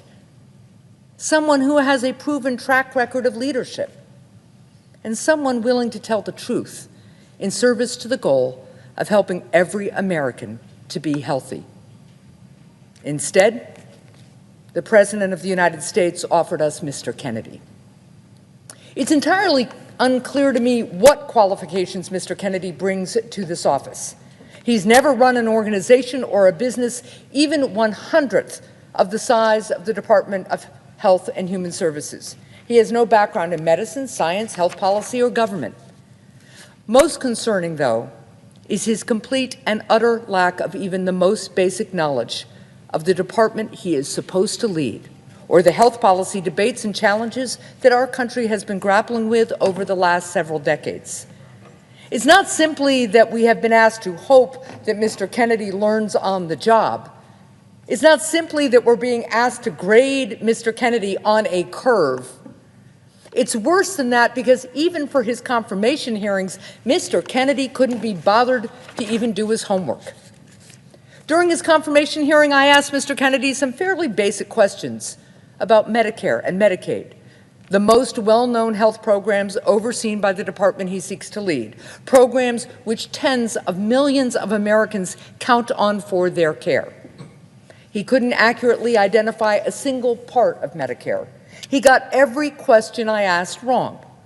When it comes to Medicaid, which among other things provides coverage for about half of the births in the United States, he wrongly said it was fully federally funded, which it isn't. Let me be clear, the administration is asking the American people to place these critical health programs in the hands of a man who has no idea what they even are. That's a big ask. And it's an ask we wouldn't make of our own constituents. No one in this body would hire even an entry-level healthcare staffer who did not understand the basics of Medicaid and Medicare. Why should we exercise a different, weaker standard for the person who's supposed to be in charge of both? Why, with this administration, does the bar go even lower when the office becomes even higher? If Mr. Kennedy cannot be bothered to learn the basics about Medicare and Medicaid, he will certainly not bother to stand up for them. This administration has made clear that it is willing to gut Medicaid in order to pay for tax breaks for billionaires. The President's new director of the Office of Management and Budget has in fact proposed that the administration cut Medicaid, a program that provides health insurance coverage for approximately 80 million Americans, by more than 1/3. Does anyone think that Mr. Kennedy will be a voice of reason, that he will speak out on behalf of American families and make the case for saving Medicare or Medicaid? He can't even describe what they are. Mr. Kennedy is an intelligent and educated man, but education and intelligence aren't a substitute for taking the job seriously. If Mr. Kennedy were in the running for a different post, his failure to understand the basics of our healthcare system might not be relevant. But it so happens to be the American people's great misfortune that he is in fact being called to serve as the highest public health official in our land. Mr. Kennedy's lack of qualifications and knowledge about healthcare have real consequences. If confirmed, his lack of preparation, experience, and interest in America's healthcare will leave our country worse off. Our people will be less healthy. And nobody will feel Mr. Kennedy's careless disregard for the magnitude of his position more than America's women. When I was initially considering Mr. Kennedy's nomination, one mark in his favor was his long record of advocacy on behalf of a woman's fundamental freedom to make her own health decisions. When Mr. Kennedy was in New Hampshire campaigning for president, he told Granite Staters, quote, "I'm pro-choice. I don't think the government has any business telling people what to do with their bodies," close quote. But since he came out in support of President Trump, Mr. Kennedy has made a remarkable discovery. He decided at the age of 71 that his long-held belief in reproductive freedom for women was wrong. All of his principles about women making their own choices were suddenly no longer true. Instead, as the nation's leading public health official, he has said that he will faithfully and enthusiastically carry out the anti-choice policies of an administration that continues to dedicate itself to undermining and taking away a woman's fundamental freedom. This isn't a hypothetical issue. In his confirmation hearing, Mr. Kennedy said that he and the Trump administration would be examining the safety of the drug mifepristone, which is used for abortions and in miscarriage care. During the hearing, I showed Mr. Kennedy study after study, stacks, hundreds of pages of research done over the course of decades, all of which demonstrate the safety of this medication. Let me be clear, the safety has been proven. If Mr. Kennedy and the Trump administration continue to persist in studying a drug that is proven to be safe, it's clear that their objection is not with a lack of research. Their objection is to the result of that research. So they want to sow doubt about it. They want to sow confusion. And once they do, they will hide behind the very doubt that they've created as a reason for denying women the most basic of human freedoms, bodily autonomy. And Mr. Kennedy, having sold out his pro-choice principles, will surely help in that effort. He certainly will not stand in the way of it. The debate about reproductive freedom is fundamentally a debate about whether one believes in the basic promise of our Declaration of Independence, that all of us are free and equal. The question for Mr. Kennedy and all those who would deny women this basic freedom is whether they believe that women have the capacity and judgment to make their own health care and reproductive decisions just as men do. Make no mistake, Mr. Kennedy did not have a miraculous conversion, something like the Apostle Paul's on the road to Damascus on this issue. He just made a cold-blooded, expedient choice to cut a path to power. He decided that the freedom of women was a small price to pay in order to be able to call himself a cabinet secretary. I have had good faith disagreements with friends and colleagues on the issue of abortion. But Mr. Kennedy is different. Mr. Kennedy has spent his lifetime arguing for a woman's reproductive freedom. But he now abandons what he used to refer to as a core value for a title and for what he apparently thinks is more important than freedom, being in Donald Trump's orbit. Americans have a particular disdain for those who sell out the freedom of their fellow citizens in pursuit of power. We call such people many things. We seldom call them Mr. Secretary. Even if Mr. Kennedy was not inexperienced, even if Mr. Kennedy had basic knowledge regarding our health system, even if Mr. Kennedy was not willing to imperil freedom for women, members of both political parties should reject his nomination. Because Mr. Kennedy, who has forged a career of peddling cynicism and conspiracy regarding vaccines, is perhaps the most uniquely dangerous man ever nominated to head America's Department of Health and Human Services. Vaccines are among the greatest achievements in human history, and America has been at the center of that success. Our doctors and scientists were instrumental in helping vanquish smallpox and banish polio. Because of vaccines, more than 20 million people walk today who otherwise would have been stricken with polio. Hundreds of millions of people are alive today because of vaccines. I'm reminded of the words of a previous HHS secretary, quote, "Vaccines are some of the most thoroughly tested medical products we have. Vaccines are safe, effective, and life-saving," close quote. HHS Secretary Alex Azar, who was appointed by President Trump, said those words during his first term. He was right when he said this 6 years ago. But today, Mr. Kennedy asserts that this statement is wrong. Mr. Kennedy has a long history of dealing in both outright lies and clever half-truths to sow cynicism, mistrust, and confusion regarding vaccines. He has, at various times, discouraged people from getting vaccines for measles and polio.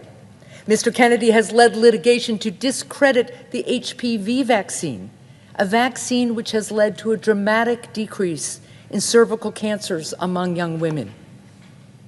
When the pandemic hit, President Trump helped marshal America's scientific resources in Operation Warp Speed to produce a COVID vaccine in record time. This was, in my mind, one of the greatest public health achievements in decades, and a real credit to President Trump.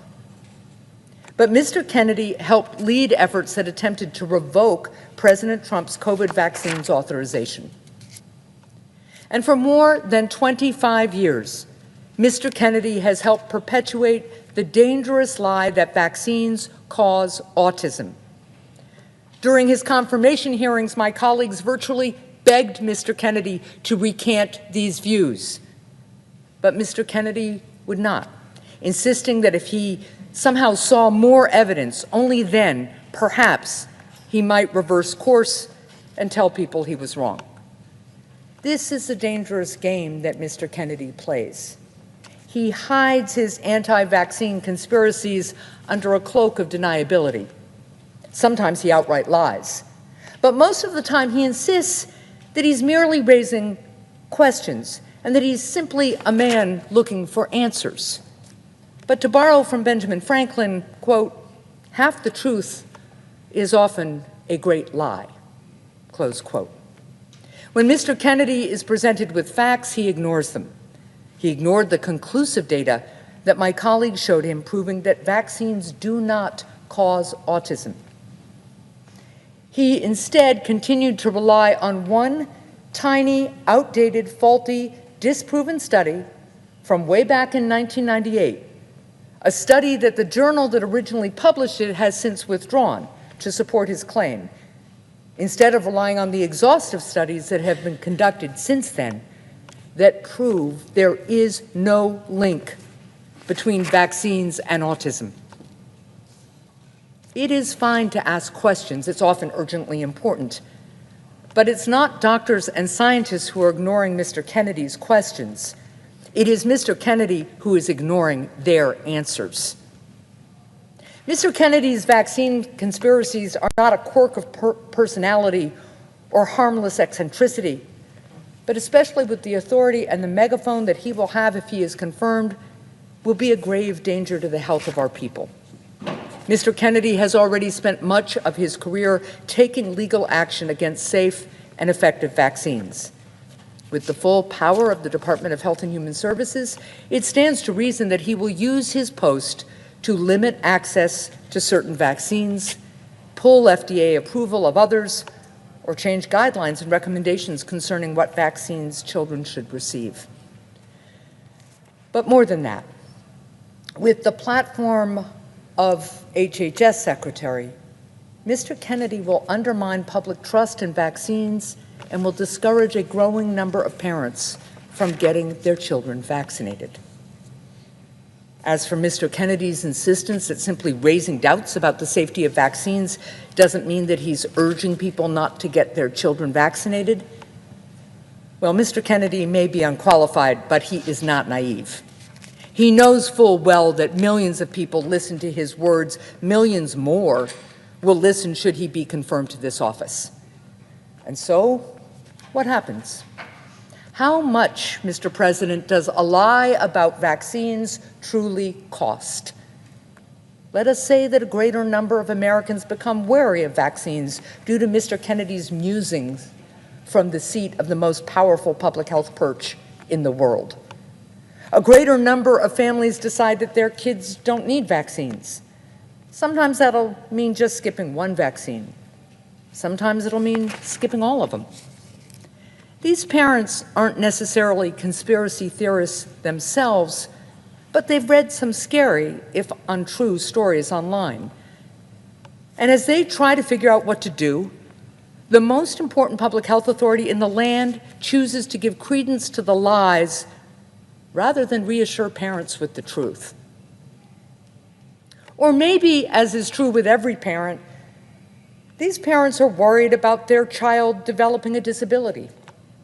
And now they hear Mr. Kennedy suggest that vaccines maybe cause autism. So they hesitate. They don't return to the pediatrician's office for the next dose of a vaccine that will prevent their child from getting a deadly disease. And as more and more children become unprotected, as Robert F. Kennedy Jr. fails to advocate for safe, effective, life-saving vaccines, children get sick. They spread the disease. And all of a sudden, we are back to the kind of deadly disease outbreaks that doctors used to witness in the early decades of the 20th century, a time long enough ago that many Americans don't realize what it was like to lose a loved one to an illness like measles. There will be more measles outbreaks like the one going on right now in West Texas. Or maybe instead of measles, it'll be polio. People will get sick and people will die. Take a look in a museum at a rusting iron lung. Go to the graves of the unvaccinated measles victims in American Samoa. That is the cost. That is the price of this particular lie. I also take issue with the notion that Mr. Kennedy's anti-vaccine cynicism is somehow advancing scientific progress or healthy debate. The truth is that Mr. Kennedy's conspiracies are not particularly new. They're old theories that have been disproven, but that Mr. Kennedy keeps alive by continuing to recycle them long after the debate has been concluded. So no, I don't object to engaging in new debates over unproven science. I object to rehashing old debates over proven science. Remarkably, during the hearings, Mr. Kennedy and some of my colleagues sought to place Mr. Kennedy in the tradition of great scientific minds like Galileo and Newton, who dared challenge the scientific status quo with their own provocative questions. There is, of course, a key difference. The difference is that Galileo and Newton were right, and Mr. Kennedy is wrong. The evidence vindicated Galileo. The evidence refutes Mr. Kennedy. That difference is what separated Galileo from the village crank. That difference is what separates a witch doctor from a real one. This never-ending cycle of cynicism, of relitigating old debates about whether vaccines cause autism, it doesn't further scientific progress. It doesn't unlock new truths or cures. It keeps us stuck in the past, stuck having the same debates over and over and over again. All that changes is that the mound of evidence disproving Mr. Kennedy grows higher and higher. In his hearing, Mr. Kennedy said that he wouldn't apologize for asking what he called uncomfortable questions because, quote, "we have massive health problems in this country that we must face honestly," close quote. The problem is not that Mr. Kennedy is asking uncomfortable questions. The problem is that Mr. Kennedy himself is not willing to accept the answers to them. The problem is that Mr. Kennedy is wasting our time and our money with dishonest and already settled debates, debates that distract us from the task at hand, the task of tackling the real and significant health problems that are facing our country. Because in his lifetime of fear-mongering, what good has Mr. Kennedy actually contributed to the mission of public health? Mr. Kennedy says he wishes to make America healthy again. But when Mr. Kennedy suggested that the polio vaccine gave people cancer, what child did he make healthier? Mr. Kennedy says he's trying to promote vigorous scientific debate. When Mr. Kennedy suggested that the United States of America develop Lyme disease as a bioweapon, what medical breakthrough did that yield? What disease did he help cure then? Mr. Kennedy's vaccine fears garner him headlines, but have they made health care more affordable for a single American family? Think about the hours and resources that Mr. Kennedy has urged his followers to invest in relitigating proven science.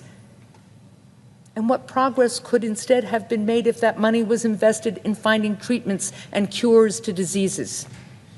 That is the price of Mr. Kennedy's insistence that we remain frozen in time in our understanding of science. Mr. Kennedy has not made America healthier in his career thus far, nor will he if he is confirmed.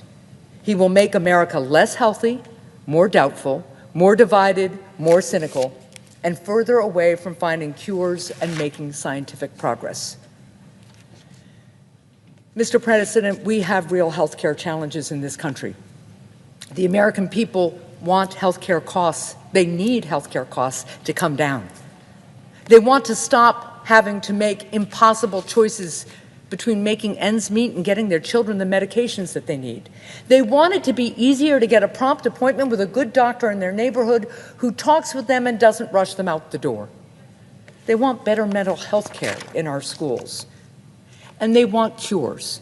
They want their loved ones to stop being held back by chronic diseases. They want to say fewer early goodbyes because of cancer, Alzheimer's, and other diseases. They want to be able to age at home with dignity and high-quality home care.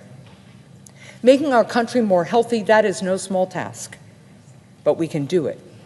We live in a great country. The American people are talented and imaginative. And when we work together, we have the capacity to do extraordinary things. We can make our country better. We can save more lives. But we cannot move forward if we confirm a cabinet secretary who engages in the same tired debates over and over again. If we confirm a cabinet secretary who goads us into fighting each other rather than fighting for cures or for lower health care costs. If this body confirms Mr. Kennedy, it will in effect be declaring that experience doesn't matter and qualifications do not count. It will be ignoring plain truths and suspending our capacity for reason, all because a president demanded that the majority of this body do so. If this body confirms Mr. Kennedy, it will be betraying who we are as Americans. It will be sacrificing a better future for the sake of needlessly relitigating the past. It will be confusing a charlatan with a prophet and cynicism with wisdom. And in the end, if this body confirms Mr. Kennedy, more parents will reject vaccinations for their children, more people will get sick, and a growing number of children will likely die. The exact impact of Mr. Kennedy's confirmation in terms of lives lost or progress thwarted will, of course, be hard to quantify. But regardless, what we do know for certain is that senators on both sides of the aisle are willing to denounce the lies that Mr. Kennedy spread. We saw that in our hearings. But colleagues, the issue in this moment isn't whether you'll stand up against lies. The issue is whether you will stand up to the man who tells them. And in this moment, in this chamber, it appears that not enough of my Republican colleagues are willing to do that. I hope I'm wrong. I urge my colleagues to reject Mr. Kennedy's nomination, and I yield the floor.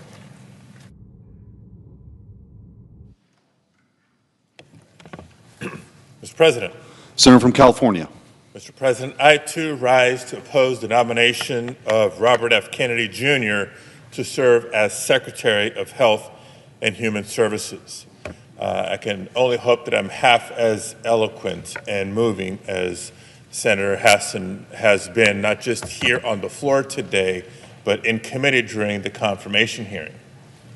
But, Mr. President, I oppose this nomination for his wildly misinformed beliefs and his utter lack of experience. I believe he is fundamentally unfit and unprepared, and Americans will be less healthy if he is confirmed. Now, to begin with, for years, he has made conspiracy theories and anti-vaccine misinformation his calling card. From false accusations that vaccines cause autism, to lies that the COVID-19 virus targeted specific racial groups. He founded his own anti-vaccine organization, authored several books pushing public health conspiracies, and made millions of anti-vaccination lawsuits. It all points to a dangerous principle at the core of Mr. Kennedy's beliefs, and I quote that there's no vaccine that is safe and effective. Mr. President, as you know, my background is in engineering. I am not a scientist, but I am an engineer. And as an engineer, I trust the experts who have spent their lives researching, conducting clinical trials, and collecting data. And through the decades of life-changing discoveries and scientific breakthroughs, one thing has become increasingly and undeniably clear. The single best way to protect the nation from viral disease is to get vaccinated.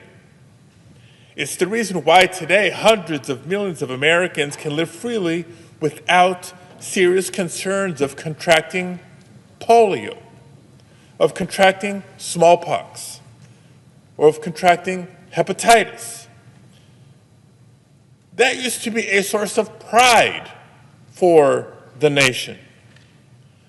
But in the face of all the proven science, proven again and again science, Mr. Kennedy has chosen to profit off of fear. And countless parents are being misled into making dangerous decisions for their children. Look, I get the fear. I'm proud to represent California in the Senate. I'm proud to have an engineering background, but I too am a parent of 3 boys. And I remember what it was like to hold a baby in your arms and to worry every time there was a sniffle and a cough. I'd do anything to protect my children just as you would do anything to protect yours. But where families have reasonable questions on everything from doctors to diets, Mr. Kennedy simply sees dollar signs. Now today we find ourselves in yet another viral outbreak. A bird flu has shown some early signs of transmission to humans. I can't think of a worse idea than to install an anti-vaxxer as Secretary of Health and Human Services. His beliefs alone make him unfit to lead HHS. But in addition to that, he's simply unprepared to lead.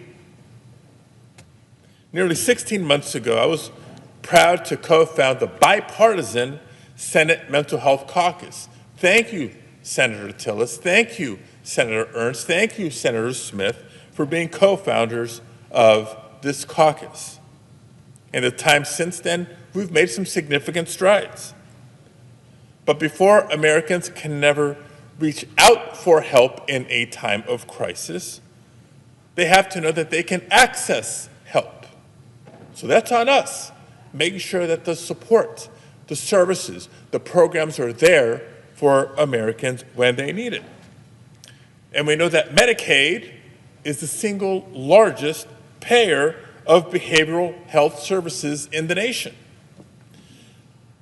So at a time when Republicans are looking to cut funding for life-saving services, I'd rather see a fierce defender of Medicaid at HHS. Yet during his confirmation hearing, Mr. Kennedy failed to show even a basic understanding of Medicaid. Not the sources of funding, not the benefits, and at one point he even seemed to conflate or confuse Medicaid and Medicare. Colleagues, I shouldn't have to say this. This is not a learn-on-the-job nomination. Well, President Trump knows just how unprepared Mr. Kennedy is for this job. Reporting from Semaphore just a few days ago tells us that during Mr. Kennedy's confirmation hearing, President Trump was watching. He saw just how poorly the confirmation hearing was going for Mr. Kennedy. So what did President Trump do? He does what he does best. He leapt into action to distract and divide. He held a press conference simply to throw out the latest controversy to reporters, and he took the attention off and the pressure off this dangerous nominee. That's what we're up against, colleagues. And over the next several months, our nation will face a critical test for some of the most important public health systems in our country. In the House, Republicans are already floating cuts to Medicaid to pay for even more tax breaks for the rich. In the White House, President Trump and his shadow President Musk have proven they'll shutter any agency that stands in their way. And today we're left wondering who will speak up to protect the health of millions of Americans. Unfortunately, Mr. Kennedy has already shown he is not up to the task. So colleagues, I urge you to join me in fighting to protect the health of our constituents and oppose the confirmation of Mr. Kennedy. Thank you, Mr. President. I yield the floor. Mr. President. Senator from Virginia. Mr. President, I'm going to join my last two colleagues, the senator from New Hampshire and the senator from California, in echoing some of their concerns, because I also rise today to oppose President Trump's nomination of Robert Francis Kennedy Jr. to be Secretary of Health and Human Services. Now, it's been less than a month since Donald Trump was inaugurated. Feels a bit longer for some of us. Yet already, we've seen this administration attack nonpartisan civil servants, illegally freeze federal funding, and gut the independent oversight bodies that crack down and protect Americans from corruption. So that would mean now more than ever, the Senate needs to confirm nominees who want to make the government more efficient, yes, but are also willing to work in good faith to advance their missions, regardless of political ideology. Unfortunately, I don't believe that Mr. Kennedy is that nominee, and I fear that he will serve as a rubber stamp for the chaos and disruption that the Trump-Musk administration brings. The past couple of weeks have made it clear that Elon Musk and his Doge bros have a disturbing scheme to undermine the government's ability to operate, all in the name of efficiency. We've seen Musk take a hatchet to USAID, ceding soft power and, frankly, 70 years of bipartisan leadership in that domain to China. We've seen that same attack limit our ability to fight terrorism and, unfortunately, turn our back, which we've never done, either presidents of Democrat or Republican affiliation, turn our back entirely on the international community. We've seen Mr. Musk take a hatchet to the CFPB and leave consumers to fend for themselves, giving a pass to scammers and institutions that defraud Americans. We're starting to see Musk take aim at the Department of Education. We cannot allow this pattern to continue at the agency tasked with keeping people healthy and safe. As folks in my state may remember, earlier this month, the president issued an illegal order to freeze all federal spending. Fortunately, the funding freeze order was rescinded after a major public outcry and threat of losing in court. Yet, even with the order rescinded, real people's lives were fundamentally changed. Across Virginia, for example, 3 community health centers had to close during the funding freeze. And now they won't be reopening because of uncertainty, and they're not sure the money's even coming back. These health centers, which provide primary and preventive care for the underserved populations, feel they can no longer rely on the government contract or the government to keep its word or meet its obligations. In rural Buckingham County, a health center having to put off replacing the only machine in the county that provides breast cancer screening. Who suffers? Well, it's not Mr. Musk. He's the richest man in the world. Imagine he and his young men who work with him get pretty good and timely care. But if it just ended there, that wouldn't be all that we're potentially putting Mr. Kennedy into.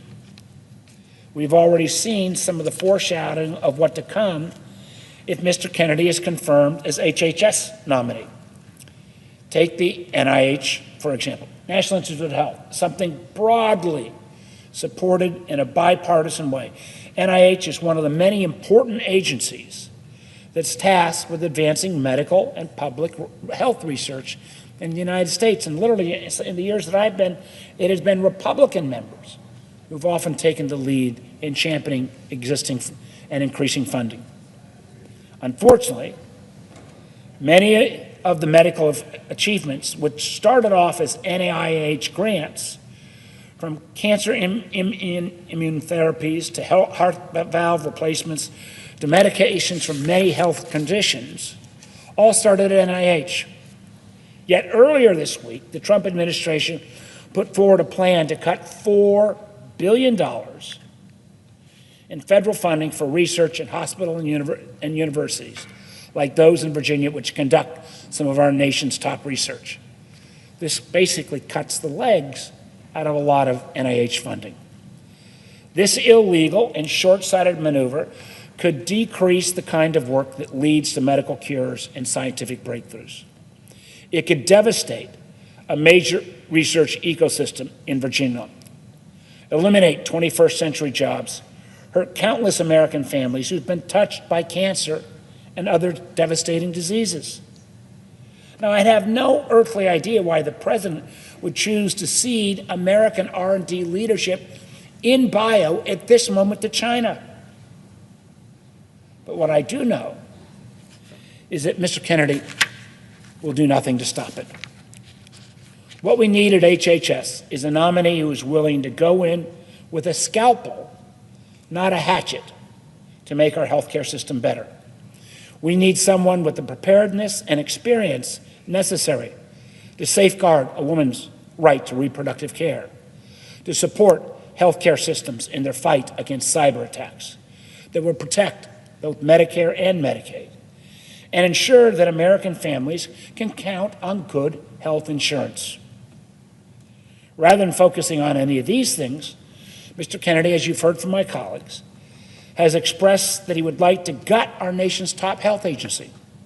Specifically, he said he would like to oust 2,200 nonpartisan health experts at HHS. At his hearing before Senate Finance Committee, I asked him a very simple question. Which ones? Which of these nonpartisan health officials have you got slated for the chopping block? I wondered, was it the foods, the folks who keep our food safe from salmonella? The individuals who examine medications we give our kids? He couldn't even answer the question who he wanted to cut. Now, I do appreciate Mr. Kennedy's concern with chronic illnesses and the obesity epidemic. I also agree that not enough Americans have access to healthy food. However, having met with Mr. Kennedy in private and having questioned him in the hearing, I don't believe he's the right person to tackle these complicated issues. I don't have the confidence that he will be willing to consider the science or consult nonpartisan health experts when necessary. I certainly don't have the confidence that he would ever be willing to stand up to Donald Trump or Elon Musk. And frankly, at least in Virginia, I'm not the only one who feels that way. Let me take a moment to share some concerns I've heard from Virginians. Catherine, an ICU nurse in Charlottesville, wrote, quote, I cared for critically ill and dying patients during COVID-19 pandemic. While public health conspiracies were spread by figures like RFK Jr. with no scientific or medical training, I've seen the potentially deadly consequences of spreading misleading health and safety information. Or take Talia, an Alexandria resident who suffers from chronic illnesses. She wrote, quote, my ability to access effective treatments relies on accurate research and development of medicine. She fears, if nominated, Mr. Kennedy will cut progress in science and medical research. Another constituent from Nokesville wrote, my mother contracted polio at age 2. She's now 92 and has spent her life dealing with the pain of post-polio symptoms. RFK Jr.'s stance on vaccines is dangerous to people of all ages. A doctor from my hometown in Alexandria wrote, as a pediatrician for almost 50 years, I've seen many diseases nearly eradicated thanks to vaccines. Mr. Kennedy would reverse that trend. In my care, I've seen children become profoundly impaired, unable to talk or care for themselves as adults due to preventable infections. I've seen 3 children die from harmless childhood diseases like measles and chickenpox. I never wish to see that again.